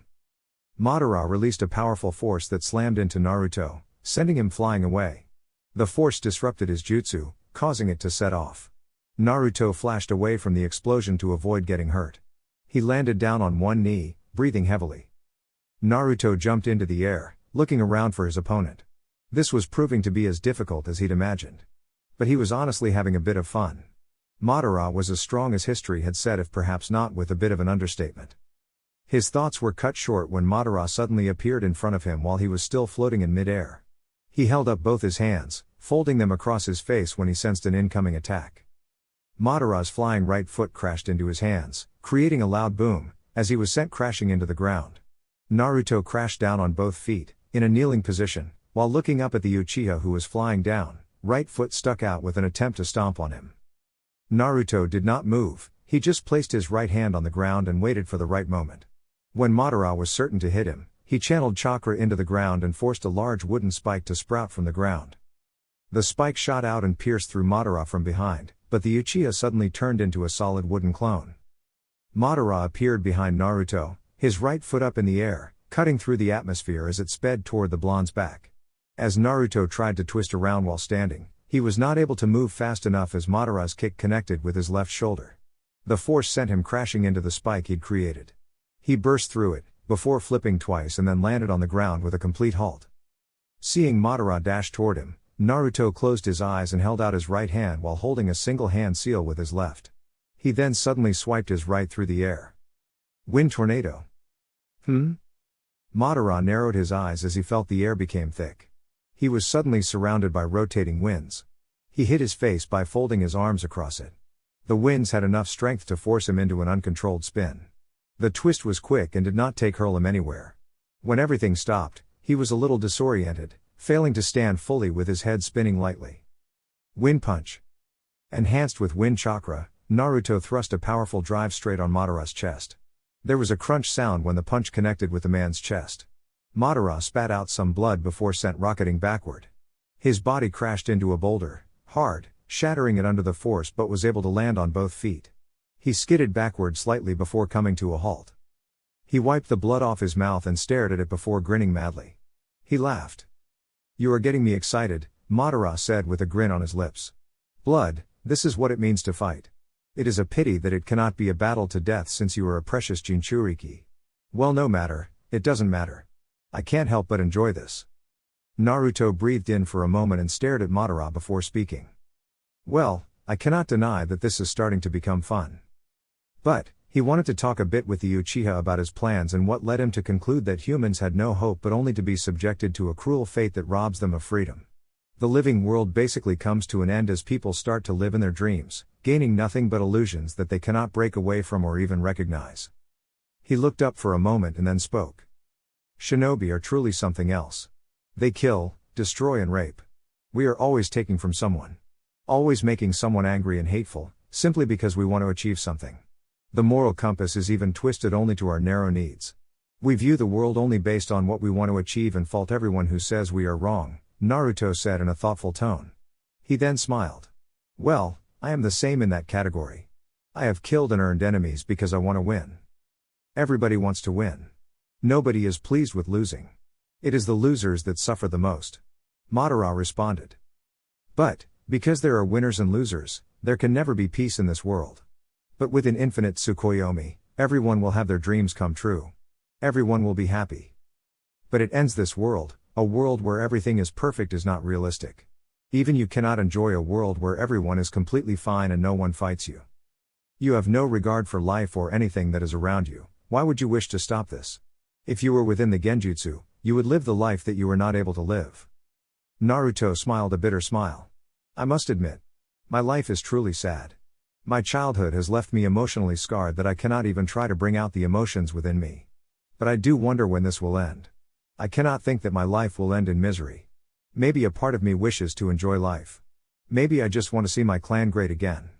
But as I deny your dream, I ask myself, what for? If I don't reject your dream, I lose experience. My pain. My suffering and loneliness. I don't want to part with that. I want to be able to confront my past and deal with it. I want to live for the real future because I am realistic. I am not without hope. Perhaps I had been doing things the wrong way, but I am here because of the way I have done things. And I shall not see what I have built turn into dust only to be replaced by illusions. Besides, for your dream to come true, I must die. I cannot possibly die without seeing out my life, in such a miserable state. What do I say to the mother who gave her life so that I may live? What do I say to her? Her parting words were for my life to be happy, even with the challenges ahead." When the Sandaime had told him about his mother, Naruto had loved her even though he'd never met her. Even though he'd never spoken to her. His love for his clan had been by extension the love for his mother. Talking won't change anything. As you seem to be unwilling to change, Madara said in a flat tone. Well, I would not have allowed you to do anything before you dance for me. I will indulge you, Naruto said before dashing toward the Uchiha. Madara saw the blonde coming and released his Susanoo, just the ribcage and skeletal hands. When the blonde neared him, he formed a fist with the skeletal hand and drove it towards the blonde. Naruto continued moving toward the punch before suddenly disappearing. He appeared behind Madara, holding his lightning sword. He lunged toward the Uchiha's back, stabbing the sword forward. The sword collided with the Susanoo and came to a complete stop, failing to pierce through, but it did leave a slight crack. Naruto was forced to jump into the air when Madara started to twist around. The Uchiha's Susanoo took a larger form, and while Naruto was within the air, it created a huge sword before flashing it. Naruto had chains form in front of him, before the sword collided with him. The large sword hit his defense but still sent him flying backwards in a heap. He was still able to land gracefully on the ground. Well, this is going to be a little difficult, but I like the challenge, he said while cloaking himself in Kurama's chakra. He held out his right hand, gathering raw chakra. He created a small Baijo-uma, and grabbed it before disappearing in a flash of yellow. Madara was surprised at the speed the blonde showed. He was still fast, but that fast was on another level. It had almost looked as if he had teleported. He was reminded of Toburama's jutsu for a moment, but he did not dwell on it when he felt a huge shock on his Susanoo. His eyes widened slightly, but with a bit of excitement when he saw the blonde in front of him. Naruto had flashed in front of Madara's large complete Susanoo. He landed a resounding punch on the Susanoo's chest, causing a huge shockwave to rock through the area. The Susanoo's chest cracked as it stumbled backwards, falling over. Naruto was not done. He released the chakra he held as a beam. The blast burst through the Susanoo, further causing it to fall over. Naruto jumped away, to create some distance. The blast spread toward Madara before engulfing him as the Susanoo hit the ground on its back. A huge explosion followed shortly, raising a huge column of debris into the air. The debris did not settle before Madara launched another attack. Huge stones covered in intense flames shot out of the debris, flying over to Naruto. He twisted around, engulfing himself in a huge tornado. The winds deflected up to 10 balls of flames to the sides before small explosions occurred as the flames hit the ground. When the tornado stopped, Naruto was in mid-air. Gah! Madara's shadow suddenly landed a brutal punch to his gut, causing him to spit liquids from his mouth as veins popped up around his neck. The pain shot through his body within seconds, making him tense. The blow sent him flying, and as he did, he was forced to bring both hands across his gut, trying to stop anything bad from happening. Bam!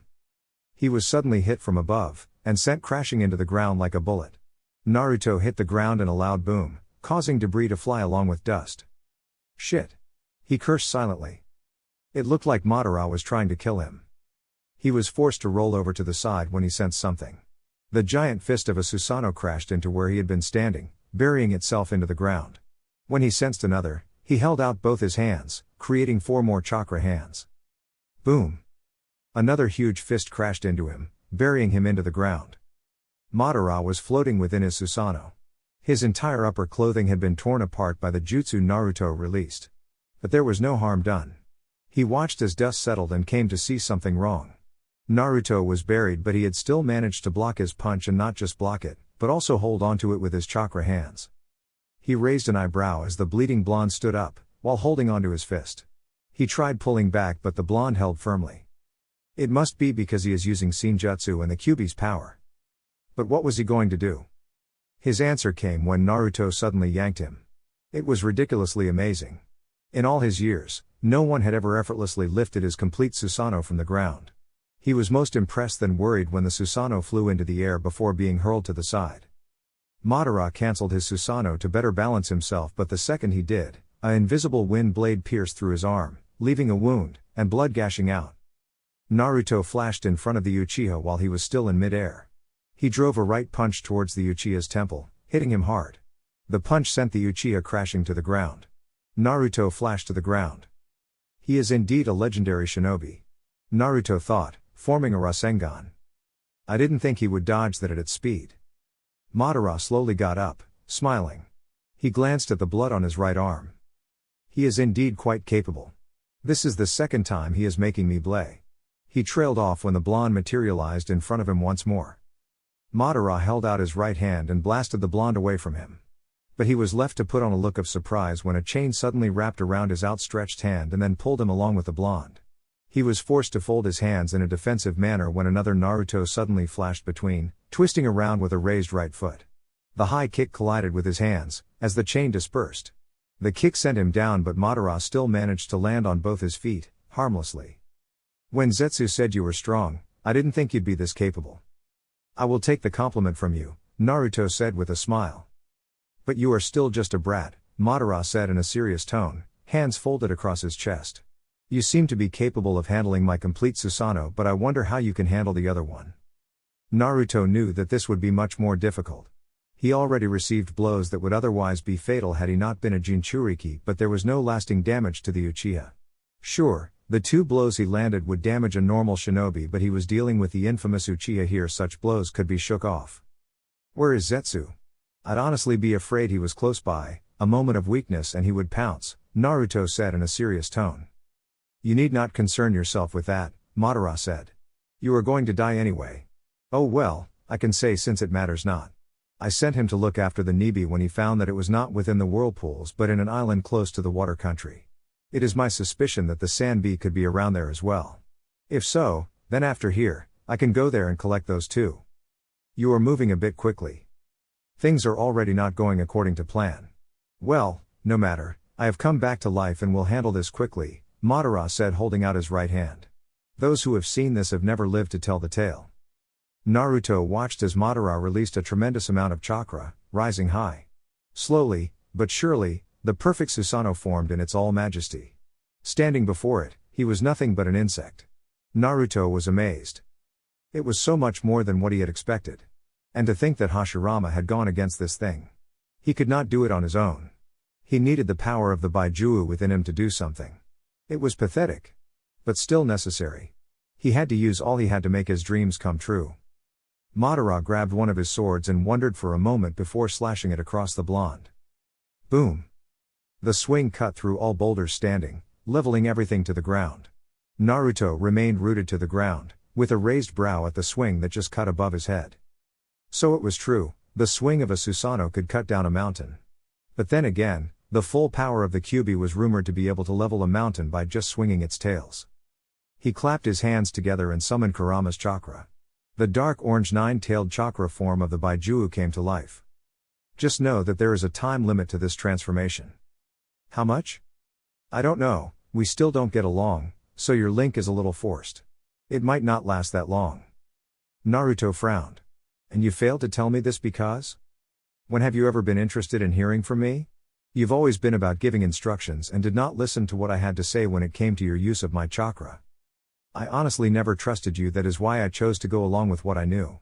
It was safer that way. Naruto answered with a slight shake of his head. Well, no matter. I have a plan.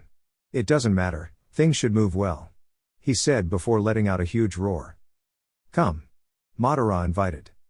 With pleasure, Naruto shouted as he charged toward the perfect Susanoo.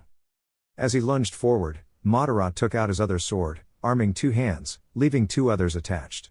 He swung the sword on his right, charging it toward him. He could feel the wind being brushed to the side by the swing. Naruto came to a halt, holding out both arms, and then moved towards the sword. He moved quickly in allowing it to slip between his hands before slamming onto it with so much force that the ground he stood on shattered. The sword came to a complete halt after being caught. Before Naruto could even let loose of a breath of relief, Madara swung his other sword in a downward slash. All 9 tails became surrounded by chakra chains as he moved them above him. The sword hit the tails in a loud boom, that forced him to hit the ground, and 3 tails were cut off. After composing himself, Naruto pushed back, pushing both swords away. This left the Susanoo slightly off balance. Naruto lunged, before landing a right hook on the Susanoo's face. It stumbled back, as Naruto jumped into the air. Madara brought himself to balance and straightened up when Naruto started descending. He held a sword firmly and slashed it towards the blonde, the sword picking up dust as it moved from the ground, up toward the blonde. Before the sword could hit him, Naruto's form disappeared, returning to just being clothed in Kurama's chakra. He was able to dodge the sword because of this. Upon landing atop of the sword, he transformed back into Kurama once more before slamming a hard punch on the Susanoo's head. But before it hit the ground, one of its sword cut through Naruto's form, nearly having it. Naruto was forced to jump back. Upon landing on the ground, his form patched up quickly. While Madara rose, Naruto began to charge a Baiju Dama. By the time the Uchiha's Susanoo was back on its feet, he had already completed charging a massive ball of chakra that floated above his head, almost as big as him. The jutsu tore through the ground, creating debris as it rushed toward Madara. The Uchiha took a stance, standing steadfast before swinging his sword toward the jutsu. His sword collided with the jutsu and it pushed him backwards. He dropped one sword to the ground and held one with both hands and then deflected the jutsu away from him. Boom! A massive explosion shook the ground after the Baiju Dama exploded. Madara narrowed his eyes as Naruto was in front of him, standing on the nose of his Susanoo. Naruto threw out 4 kunai to the side, and did a couple of hand seals. Several marks formed before what appeared to be another Baiju Dama started to peer out from the space, right on his face. Boom! The explosion pummeled Naruto away while engulfing the Susanoo in a blaze of intense flames. Within the flames, a blue sword cut through. Naruto had his body surrounded by chakra chains before the massive sword swatted him a distance away. He coughed up blood before crashing a distance away from the flame-engulfed Madara. He crash-landed on the ground and quickly tried to stand up but then fell on one knee, breathing heavily. His ribs had been shattered. Right lung punctured. Breathing was hard. Kurama was working overtime to heal him. He was put on alert when something crash-landed in front of him, but before he could do anything, another shadow grabbed his right hand. The shadow that had landed in front of him chopped downwards while the other pulled. This resulted in his right hand being separated from his shoulder. Naruto did not make a sound. Even so, when blood gushed out of his shoulder and the shadow kneed him before brutally headbutting him. He fell backwards before a heavily bruised Madara crash-landed on the side and then tried to stab him on his left shoulder with a chakra rod, but Naruto rolled to the side. "Bastard brat," Madara hissed lightly. He was not angry. "You planted a unique explosive tag that caused my own chakra to explode before the Baiju Dama was set off." Naruto smiled despite the pain. I thought it might work," he managed to say between the heavy breaths accompanied by massive blood leaks. "But it seems to be the end of you." "I could not set off the mark I put on your Susanoo without direct contact," Naruto said weakly. "You are quickly healing yourself," Madara noticed. Madara took a step toward Naruto, but before his foot could touch the ground, something appeared in a flash of yellow just below him. His eyes narrowed down as he stabbed the chakra rod he held down towards the person. It was Minato who had appeared, but he was not alone. He had flashed along with Naori. The chakra rod pierced through his shoulder. "Edo Tensei?" Madara realized. While he stabbed Minato, Naori had released his chakra chains, wrapped around the Uchiha's leg. When Madara tried to move away, the chains held firm. He found himself shackled by the chakra chains. "This is the unique ability that you Uzumaki possess. I hear these chains are strong enough to contain a Baiju. Even the Kyuubi," Madara said without concern. "But how did you get below me? It could not have been pure speed. I did not even sense you until you appeared."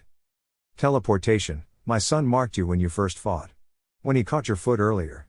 Minato responded calmly as he got up with Naori still on the ground. "Son?" Madara did not dwell on this. His shadows had returned. It was something that was forced. "This was your ace then, but I wonder if these chains will be able to hold on to the Susanoo. It is embarrassing that I have to bring it out again, but it cannot be helped." Chakra started to rise, as the Susanoo began to form, but the chains still held him. Suddenly, the chakra dispersed. Madara blinked before frowning deeply. There was something very wrong. He lost the vision of the Rinnegan and could not use chakra. The chains were blocking his usage of chakra. This could not be the end, could it? No, he could not end this way. He could not end this way. Naruto was just a brat. This kind of ending could not be his undoing. He would not go in a similar way as Obito did. He struggled, but the chains just tightened. And 2 more pierced through his shoulders. No, the years of planning could not end just like this. Naruto was now holding his torn-off arm with his left. He was still sitting on the ground, smiling with amusement. "I should not taunt you, but I can't help but be amused seeing the legendary Uchiha struggling so haplessly," he said with amusement. "I'm going to cut off your head and take those eyes. Those eyes are the sole reason I chose to do away with the Kage and your fellow clansman, Sasuke, from interfering with the battle. It would have been impossible to claim the eyes without having to step on their throats." Madara laughed. What would Hashirama say about this? Naruto could not beat him. But he had been brought to this state by allies. Hashirama would probably lecture him about his lessons of never being able to do all things by himself. Surely, if he was not alone, he would have been able to navigate through this. But he could not because he was alone. What could Zetsu even do in this situation? Well, no matter, if Zetsu was still around, he would think of something. Madara closed his eyes. The battle had not been disappointing. Haku found Naruto sitting on his throne, his right arm missing. The Emperor had a complicated look on his face. Haku wondered what it was all about, but he didn't ask, at least not immediately. He wondered if the Emperor would say something because he seemed to be far away from this world. After a couple of moments, Haku finally said something. Is it over? There was no telling with Naruto. He could have fled from battle. He had never hidden the fact that he would run if he saw he was not going to win. It took a couple of seconds, but Naruto finally faced Haku. Yes. He fell silent for a minute. It is indeed over. We can continue with the great expansion of our influence. Well, you can continue with it.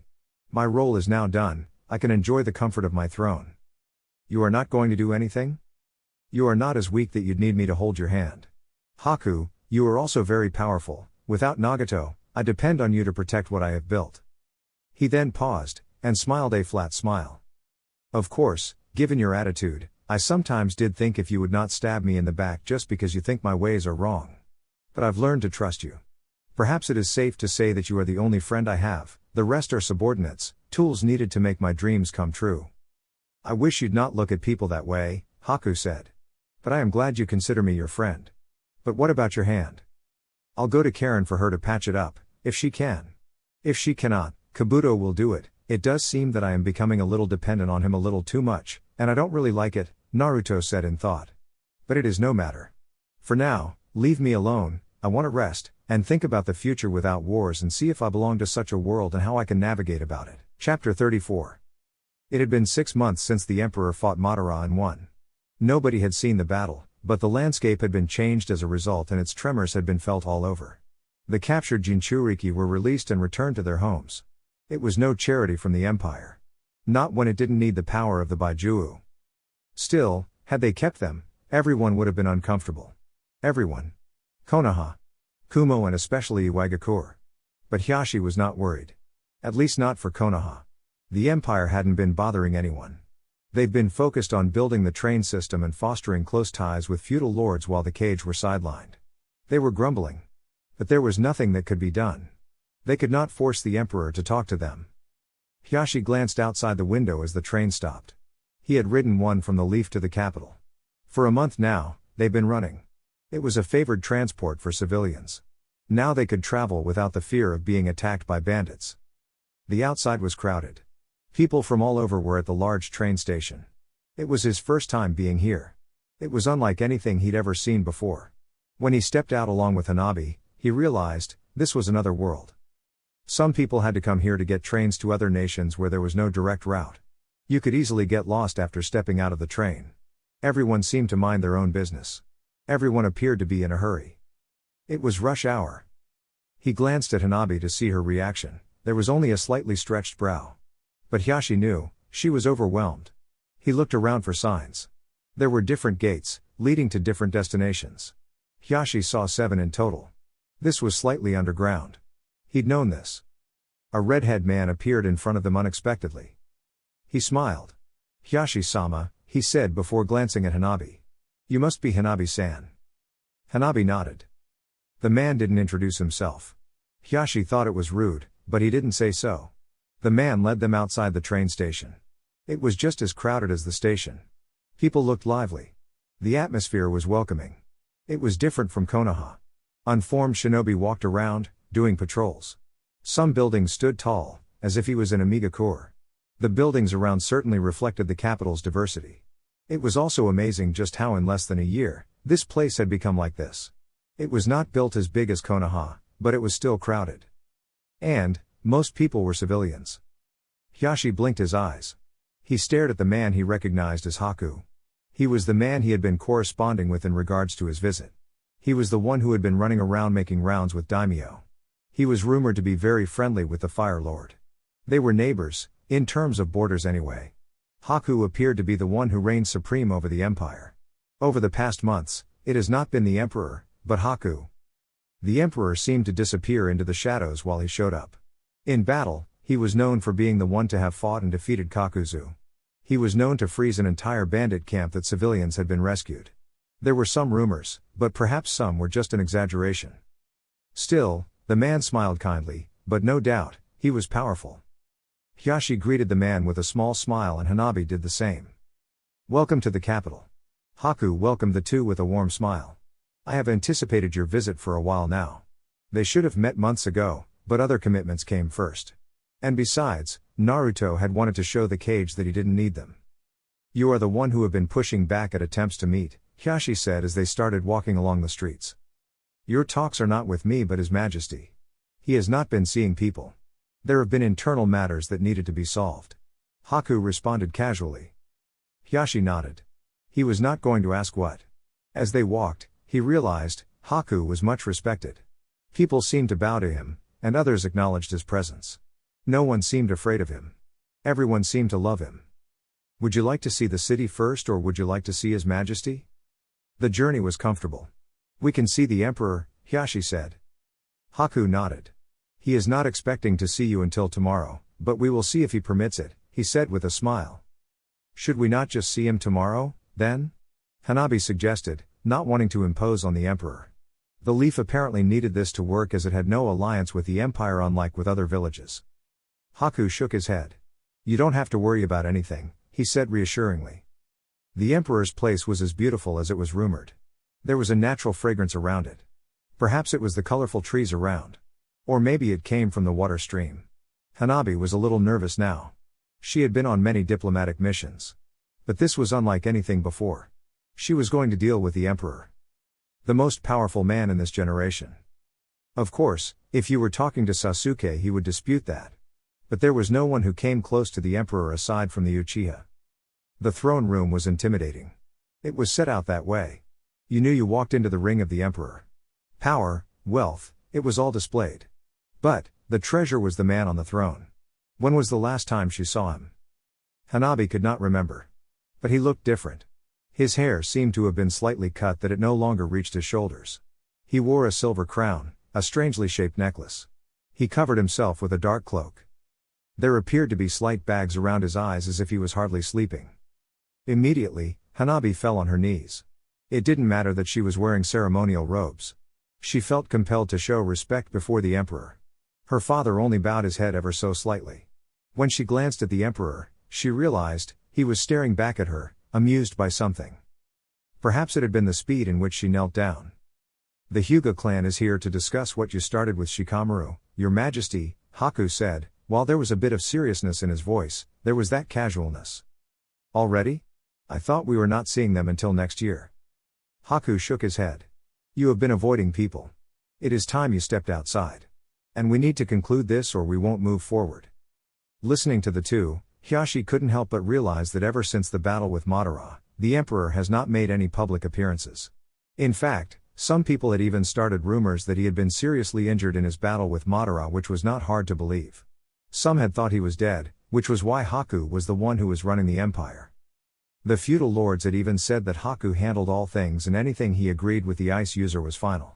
The Emperor only ratified alliances. Of course with that, Hiashi had known the demise of the Emperor was exaggerated. He blinked when he realized the Emperor was now staring at him. Please enjoy seeing the city today and rest a bit. We will talk tomorrow around noon. Haku will entertain you for dinner. He started with please, but Hiashi knew was just being polite. Iwagakur. Kurotsuchi just shook her head seeing Yosino lying flat on her rooftop.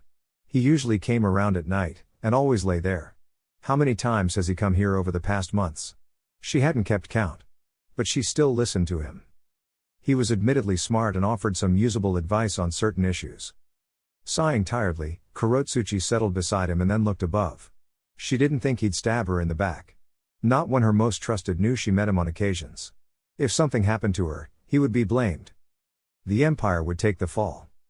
This is going to be my last visit, Yoshino suddenly said. Kurotsuchi twisted her neck to face him. It came out of nowhere. She was shocked. Baffled. The last time they had been talking smoothly without any issues between them as long as the Emperor didn't come up. Why? This has not been fruitful for me.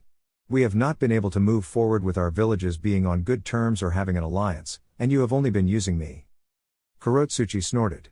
It isn't like you have not been using me. You first hinted that you'd work outside of the Emperor, but it has become apparent that you cannot do anything against him. Yosino smiled. Can you?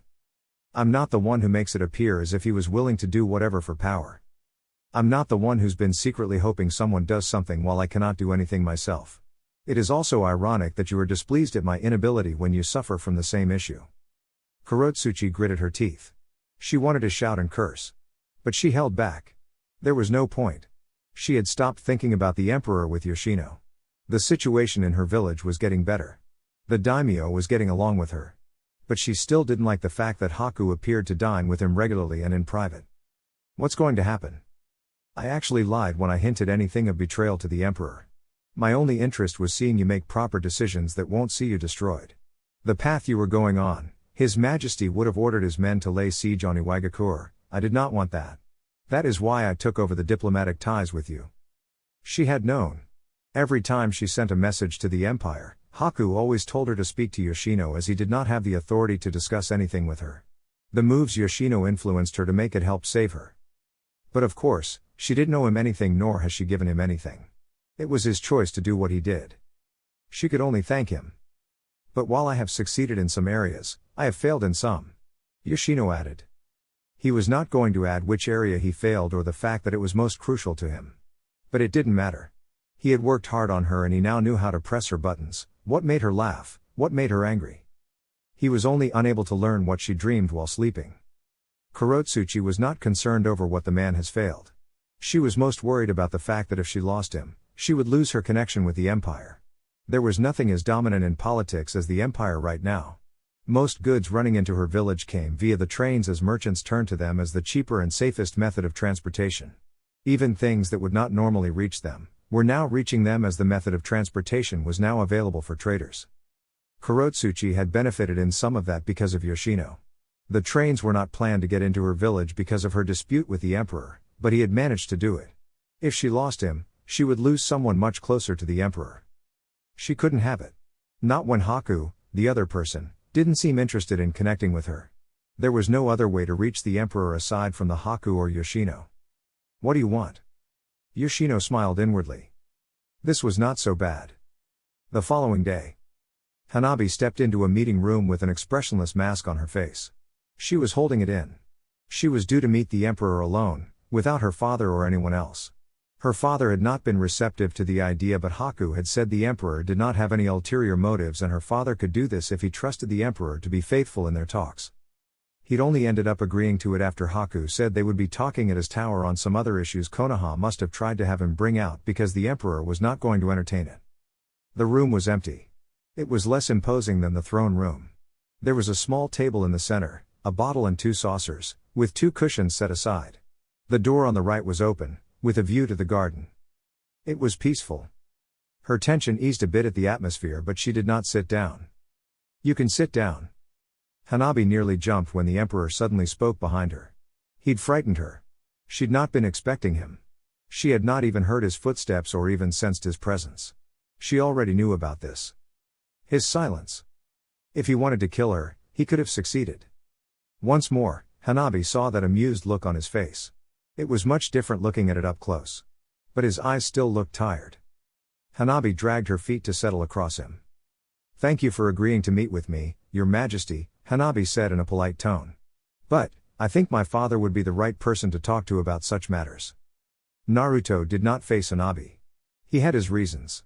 He didn't want to deal with Hiashi and he found it most interesting to deal with Hanabi. Still, recently, the people who came to see him were those who needed to be punished.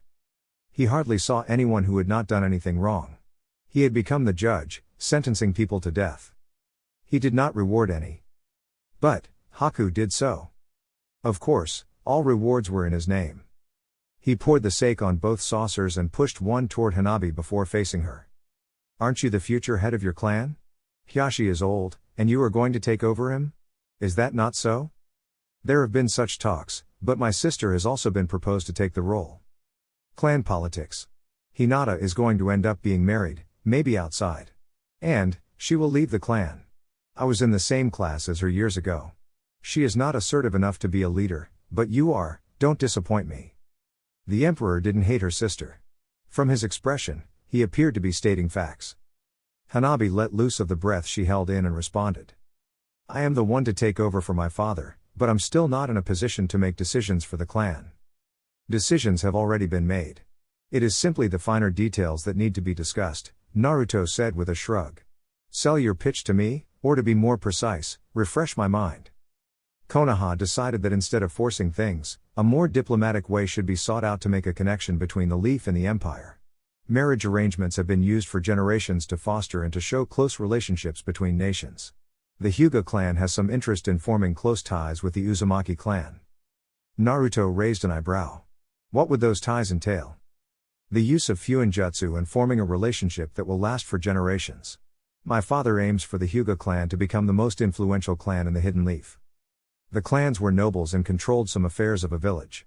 In terms of politics, they also dominated. And they offered some military strength to the village in which they belonged. Naruto smiled. He didn't have a problem with it. Interesting. But before we go on the Fuinjutsu part, I would like to talk to your cousin, Neji. That can be arranged, Hanabi said. Do you still agree that one of your children will marry a child from the Hyuga clan? It has to be your child, provided you marry into the Hyuga clan. As someone who is to be clan head, I cannot marry outside the clan. That shall be on the agreement nonetheless. I don't want surprises. The human heart is very strange. You could fall in love with someone and then decide to get pregnant with them. Hanabi was surprised that such words could come out of the emperor. She felt inclined to ask. Does His Majesty believe in love? Naruto smiled. I have felt the emotion of love. And I have seen it do wonders to some of my subordinates. I heard you were close to Konohamaru. Nothing there. Hanabi's expression changed slightly. There will be nothing. I like how you phrased that. Someone is going to be very disappointed. We will make the agreement. You still want my child to grow up in Konoha? Yes, he or she will have to reside in our clan to become used to his future. Naruto looked thoughtful for a moment before responding. He or she, would you be okay if I said, your child must grow up here without you? Hanabi tried to think of a diplomatic answer, but the emperor spoke once more before she could. My child will grow here, be educated here in both life and shinobi matters. However, I'm not against him going to the Leaf. The Hyuga child must also come here to know this country. You should also have a backup plan, in case something happens to either. We will do the same, Naruto said before his eyes narrowed. Tell me, did you people think of this to make my child a political hostage in case I ever decided to attack the Leaf? That was not the thought of the Hyuga clan. You gave your answer very quickly. But, I will accept it. The clan has this tradition. Some of our clansmen are sent to work for the village while some work for the clan. The clan is willing to enter into an agreement that should the empire require our expertise, the clan shinobi will be able to provide it. It seems your father truly wants to grow his influence, but confidentiality issues? Not everything the clan does is for Konoha. My father's first priority has always been the clan than the village. I should adhere to this principle. Excellent, Naruto said with a small smile.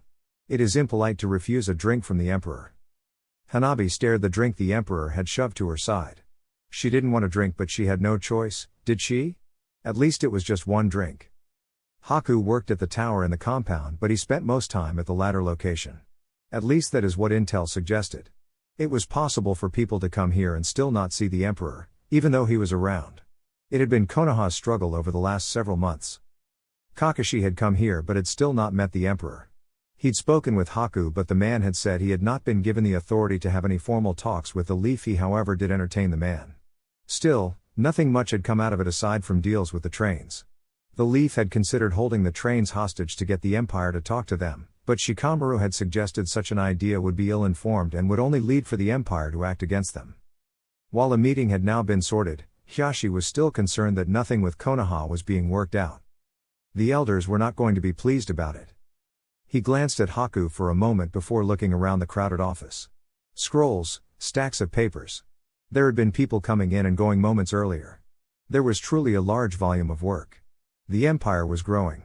Its political and economic muscles were growing. It was not flexing them, but it would soon enough. You seem to do much of the work around here. Hiashi started in a light tone. Not at all, His Majesty still does most of the heavy work. Besides, I work on authority of the Emperor, Haku said with a slight shrug. He isn't going to take much time with Hanabi-san, and after that, I will be called to speak to him. If you want to say something, you should say it now. Hiashi didn't need to think about it for long.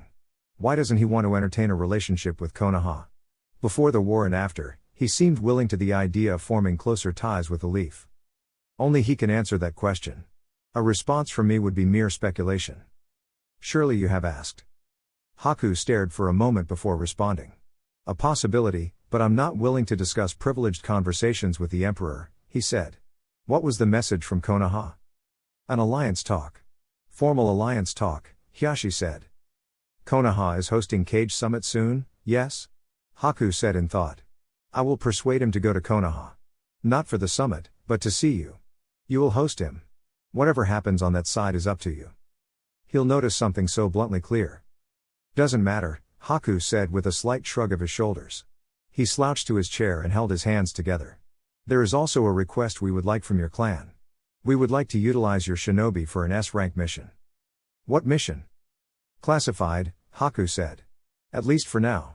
You'll get the details from Guren at a suitable time. Hiashi was not going to complain about this kind of arrangement, but no doubt, Konoha was going to cry. This did not benefit the Leaf, not even a little. This was going to do well for the Hyuga clan. If Konoha thought that tying the clan with the Empire would benefit Konoha greatly, they were massively mistaken. Still, if the Hyuga clan benefited, Konoha would also benefit. Regardless of what happens, the Hyuga clan would always be loyal to Konoha. If the Empire could not see that, then the relationship would end. He didn't think that these people didn't know that. No, they had to know that. They were not even asking him of anything that would leave the clan at odds with Konoha. It was all above board. It was late at night when Haku walked into Naruto's office. These days, Naori and Naoki worked shifts because Naruto could go around without sleeping for longer periods. Sometimes he could just sit on the throne in the throne room without any company. It was worrying and a little sad at times. He wondered what the man really wanted. Was there something that he was missing? Was he simply not satisfied that things have come this far? Did he want more, or was he just not happy with all things in general? Haku had tried asking before, but he had been shut down. It was not that Naruto wore a sad face. The Emperor was still unreadable, but there was certainly something different about him. When Haku stepped into the office, the blonde was working on a stack of papers. He was still the Emperor. There were many things that he needed to go through. Reports that ended up in his desk had to be read and then stored away in a secure facility bound by barriers. Haku sat in front of Naruto's desk. The office was just like the one in the whirlpools. Nothing had changed, just the amount of work. You're making a habit of working late nights, Haku said in calm tone, eyes fully on the Emperor. Naruto didn't immediately respond. His eyes remained focused on what he was reading before glancing up at Haku for a moment. There is nothing better to do at night. Haku almost laughed, but he held back. Nothing better to do at night. You have wives. He emphasized the last word. Naruto's lips twirled slightly into a smile.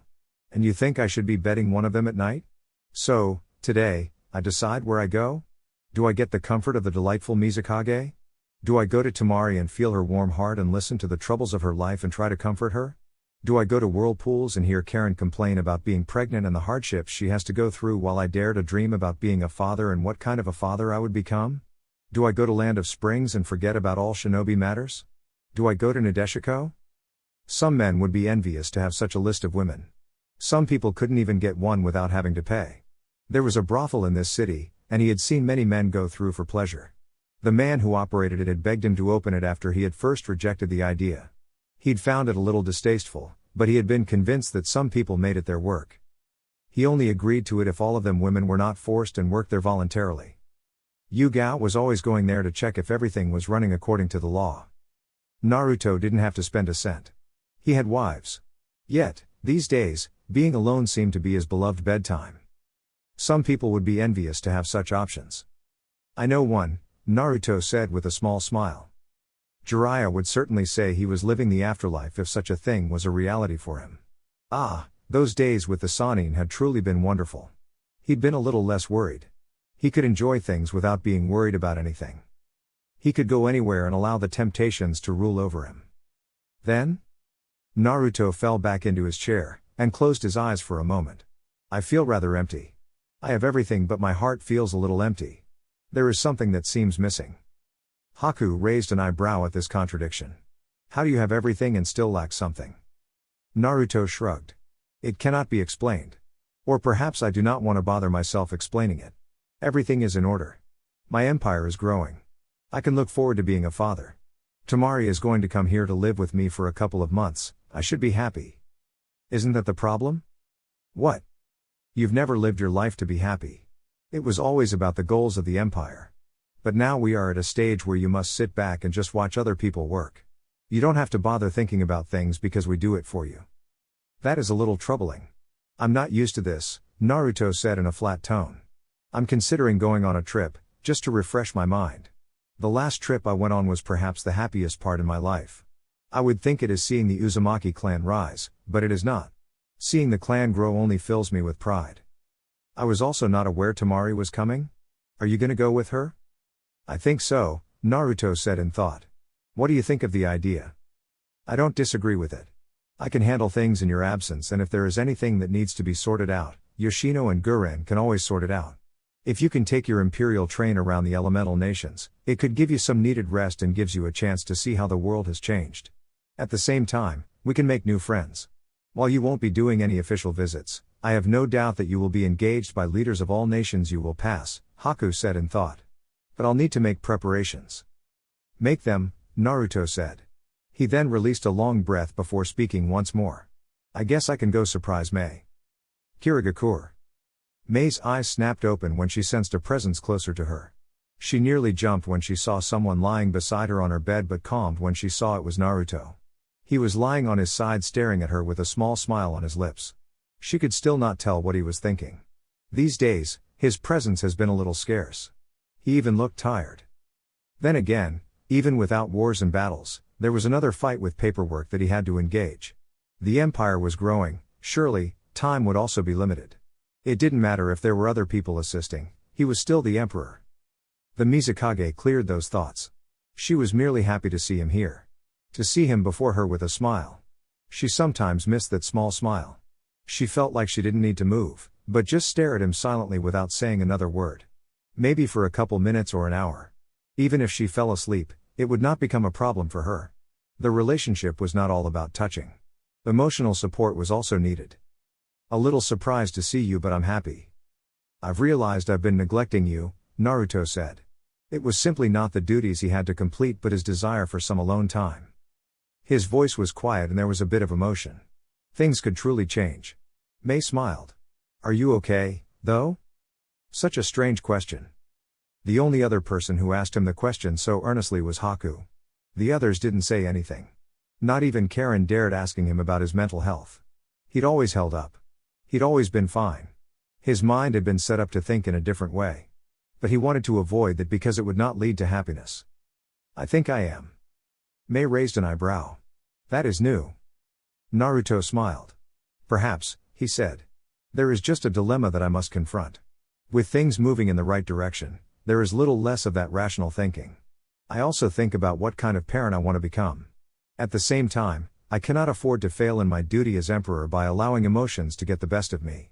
It is a question of whether I stick to my guns or make a little adjustment.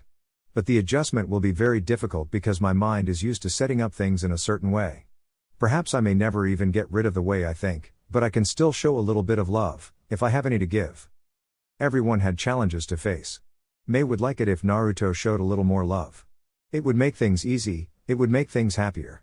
Happiness to the heart was not brought by rational thinking, emotions brought out happiness. Nothing would make me happier than seeing you smile more, Mei said with a warm smile. Of course, there are still things one cannot expect from you. But for a happy family, a child must not grow to despise you, you need to show love. Not unless you want to brainwash them. Naruto chuckled lightly. I would think of doing something like that. Everyone has the freedom to choose what they want. It is simply learning that your freedom does not mean you must crush others and infringe on other people's principles and ideals. In my empire, your freedom must not be what takes you to an opposing view that leads you to attempt to usurp me. I want the children to be happy and live their lives freely, but they must still know what is expected of them. I also know that if you neglect your children, they will resent you and the likelihood of them following your footsteps become none. So, the logical choice is to do what makes them admire you. Naturally, you cannot please all people. But that is just part of life. Mei smiled. I hope you make the decision that does not leave you miserable. You cannot sacrifice everything. I think you have already done enough. You should take a slight step back, but don't ever stop being vigilant. I cease being emperor the day I become ignorant. The air was fresh, but the noise was loud. It was not like Konoha or Uzushio Gakure. This was different from any other village. Then again, every nation was unique. But this city of Naruto was crowded by people from different nations. Temari had read some reports of people wanting to come to visit this place for the good life. The capital was not just the home of the most powerful man in the shinobi world, it was also the most technologically advanced nation. There were things to do that you could only find in this city. But from what she had heard, life was also very expensive here. Rich people tended to overprice things. But with orphanages run by the empire and business coming in every day, the city's residents didn't have to worry about the capital. This place was overflowing with opportunities, and most of all, the good and peaceful life was guaranteed by the emperor. Temari had not set foot in Uzushio Gakure ever since the fight with Madara ended. She'd gone to the wave a couple of times. People called the wave the second capital. The economy in the wave was still strong, and the fact that it is in the coast meant that all shipping into the empire went through it. The whirlpools had become closed once more. Getting into the wave was even difficult these days with border control. From what she had heard, it was only people from the wave who get a free pass into the whirlpools. The blonde shook her head. Her eyes wandered about the streets. She was with no one. The city was huge. But she didn't have to worry about getting lost. This was not her first time here. Children were playing in the streets. So careless and happy. Their smiles made her smile. Naruto built this. He made this into reality. The same blonde who walked into Susanoo for training was the one who built this. The same man she called husband. Her smile quickly disappeared when a certain Uzumaki flashed behind her. I was comfortable alone, Temari said with narrowed eyes. Naoki smiled, walking behind the blonde. I noticed. Then? You are not very nice to me, Temari-san. Naoki more or less complained. I don't think I've offended you in any way. Had he? Temari shook her head. What is it, Naoki? Naoki sighed. Well, since my presence isn't wanted, I'll depart without giving you the message, and you won't find His Majesty at home. Temari frowned. He knew she was coming in today. The exact time had not been arranged because she had not said which train she would take. Haku? Locked in a meeting with delegates from the earth and cloud. It was delegates from the feudal lords, no doubt. It was a thing that this empire did so often. When Haku had begun being open with his flirtation with the feudal lords, some villages had been worried. The Kage had been concerned about the empire's motives. It had been especially concerning. It was the time when the empire was avoiding the Kage. The alliances with the daimyo made the emperor even more powerful, politically. They listened to him. And they all seemed to have better relations with Haku than with Kage of their nations. Perhaps they were only laughing all the way to their beds due to the taxes the empire paid them. The train business was making money. Lots of it. And, the empire controlled the whole system in the shinobi world. Goods now traveled by train. Aid arrived faster. The empire affected the lives of all people in the shinobi world. And that was a dangerous power. And Naruto? His Majesty, Naoki stressed the rank, is out getting some fresh air. But I can take you to him. Temari narrowed her eyes. She knew she was not the empress. Karen was. She did not have the same status as the Uzumaki. But from what she knew, Karen had no role whatsoever and she had little power. It was apparently stripped from her. It had nothing to do with her pregnancy. Thinking of this, she rubbed her belly and then responded. No, it's fine. I'll wait for him. The view was quite verdant below. Standing above the hill, one could see the vast green land of farms. Some of it was still just not yet green. There were many people moving around. Preparing the land. Making it fertile. The conditions favored agriculture. The emperor was even using mukuten to make it worthwhile. Water was available. The land was there for the taking. This was not the hot, breathless conditions of the wind that suffocated even creatures meant for the desert. Yosino couldn't help but smile. Everything was moving according to plan. Harvest season would come and the empire would be shipping large chunks of food. Merchants would be trading. Taking advantage of the fair prices, negotiated an easier method of transportation that didn't come with the extra costs of hiring security. Smells fresh here, Karen said, standing beside Yosino. The emperor was in a meditative position, sitting just in front of them. It's the smell of nature, Yosino said. He had come here needing to take on business with the Emperor, but Karen had insisted on coming along. She said she wanted to go out despite the fact that she was not allowed to leave the palace. Naruto probably didn't want people to know about her pregnancy. The shinobi world was in the dark over it except for a few. He took 2 steps closer to the Emperor and then started speaking. Haika. Yoshino. Naruto didn't open his eyes. I have managed things with Kurotsuchi. Haku can begin with negotiations. She believes that she now needs me. Though I have not been successful in completely changing her, the exercise was not utterly pointless. Naruto was silent for a moment.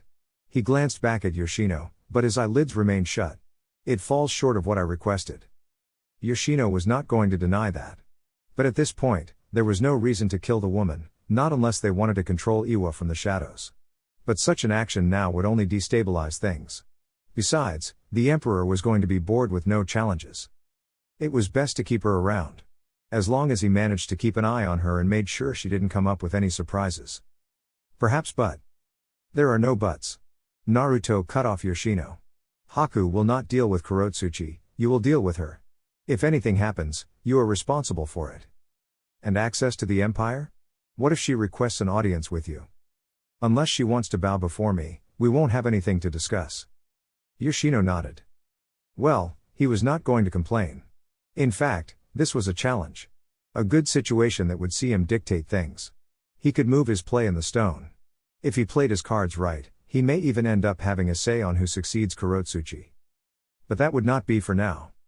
Naruto now had no interest in the cage. He was dealing with the feudal lords. In times of peace, they reigned supreme.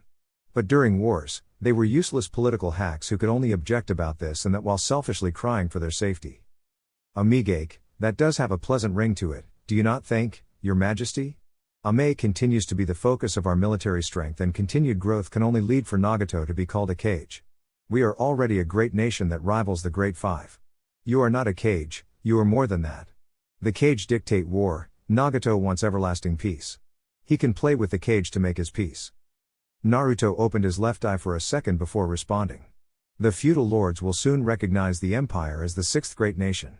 I will dine with the feudal lords. And it will only become an inevitability that we too get a cage. What kind of a great nation doesn't have a cage? Shinobi villages work on their own. You can leave Nagato to do as he pleases. If it leads to war? Then so be it. Humans can never truly get along with everything. There will always be conflicts. But it will be how we handle it. We are at the center of the great nations.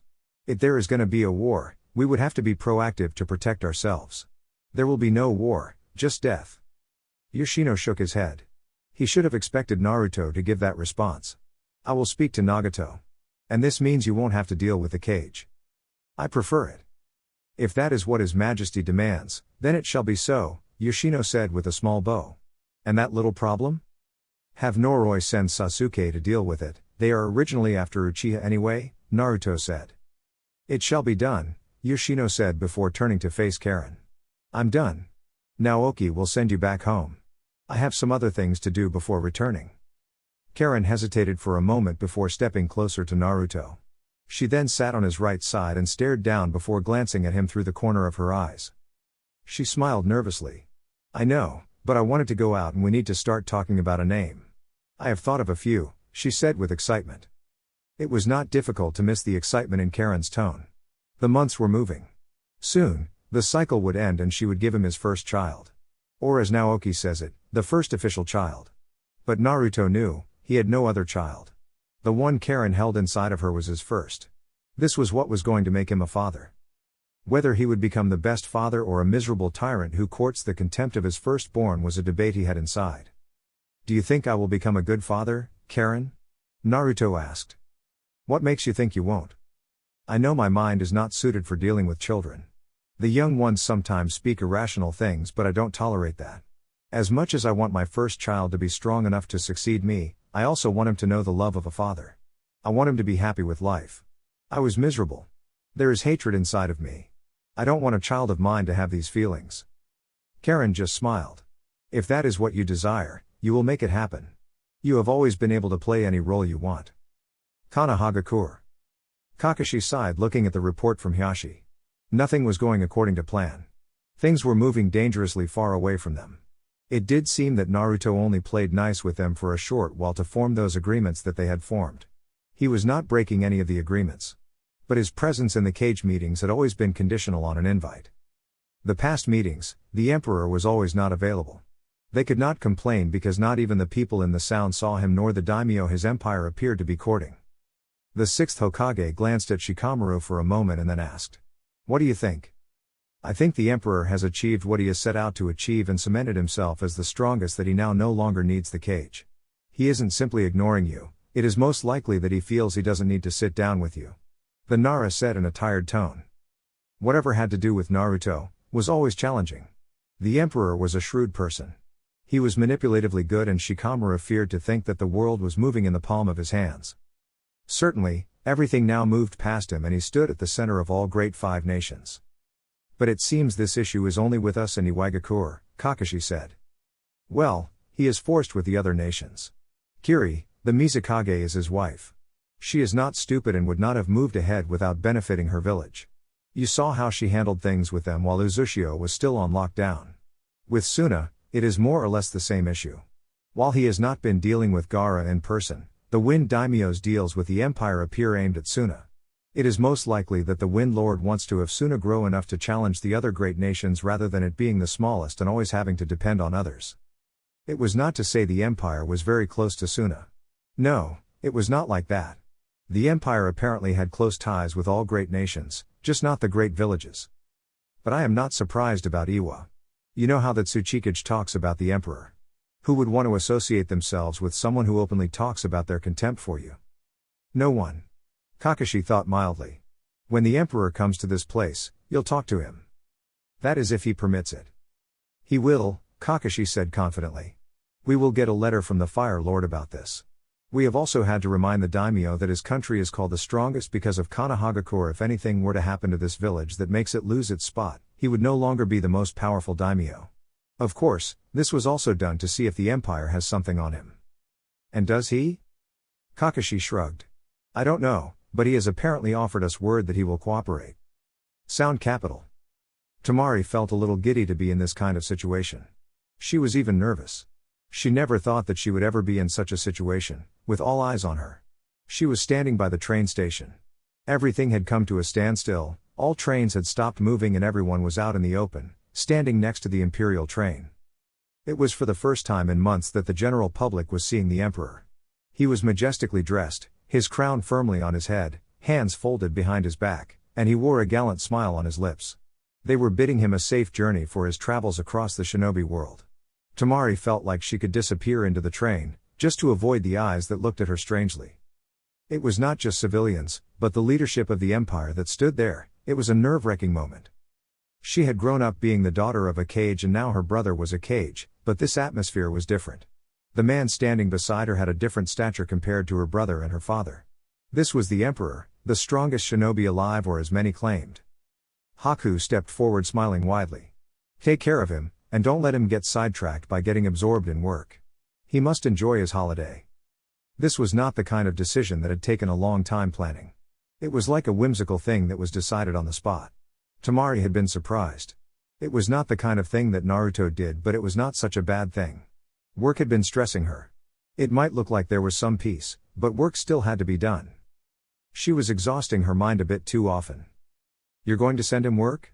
She asked. Well, of course. He is the Emperor, he must still approve certain things and sign off documents to make things official. I thought you could sign off such things, given your role. Haku just smiled and did not address the question. He turned to Naruto. Try to enjoy yourself, Your Majesty. The Empire will be still standing when you return. Don't encourage him like that. Naoki was quick to say as he stepped up.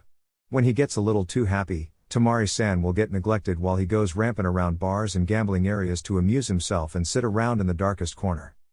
I wouldn't do that while she is wide awake. I'd wait for her to sleep and then go out. Naruto responded with nonchalance. Naoki laughed. I can see you do that. Temari glared. I'm still right here. She knew about that side of Naruto. He had done so while he was at Suna during the time he came to continue with his training. If you find him gone when you wake up, use your fan. Haku suggested with a smile. As long as you send the bill for the destruction to Suna. He shared a laugh with Naoki, while Naruto just put on an amused look. She shouldn't be taking her fan with her. We are not going to battle, and if there is any trouble, I trust Naoki and Naori will be around in a flash to handle matters, Naruto said, glancing at Temari from the corner of his eyes. You're not taking my fan from me. Temari responded in a hardened tone and then turned to the train. She stepped in without saying another word. Naruto just shook his head. Haku held out his hand. Take care, Naruto. And don't worry too much about things here. We will be fine. If anything goes wrong, you know Naoki will be the first to tell you since he likes reporting matters that don't concern him. Naruto took the hand and shook it. He waved at the crowd behind and then turned away. Before stepping into the train, he spoke. I should hope to celebrate your union when I return. It should be a great day for the Empire that will be made a holiday to honor you and your great service, while cementing your place in our history. It shall also be a day that welcomes the first stage of restoration of the Yuki clan. Other than that, take care of my empire. Alright guys, that's it for this one. If you enjoyed it, please feel free to leave a like and subscribe. Once again, huge thanks to all of my Patreons. Making these videos would be impossible without you guys' support, and I'm extremely grateful for all the love and engagement you guys keep showing. Anyways y'all, have a wonderful day, and until next time, peace.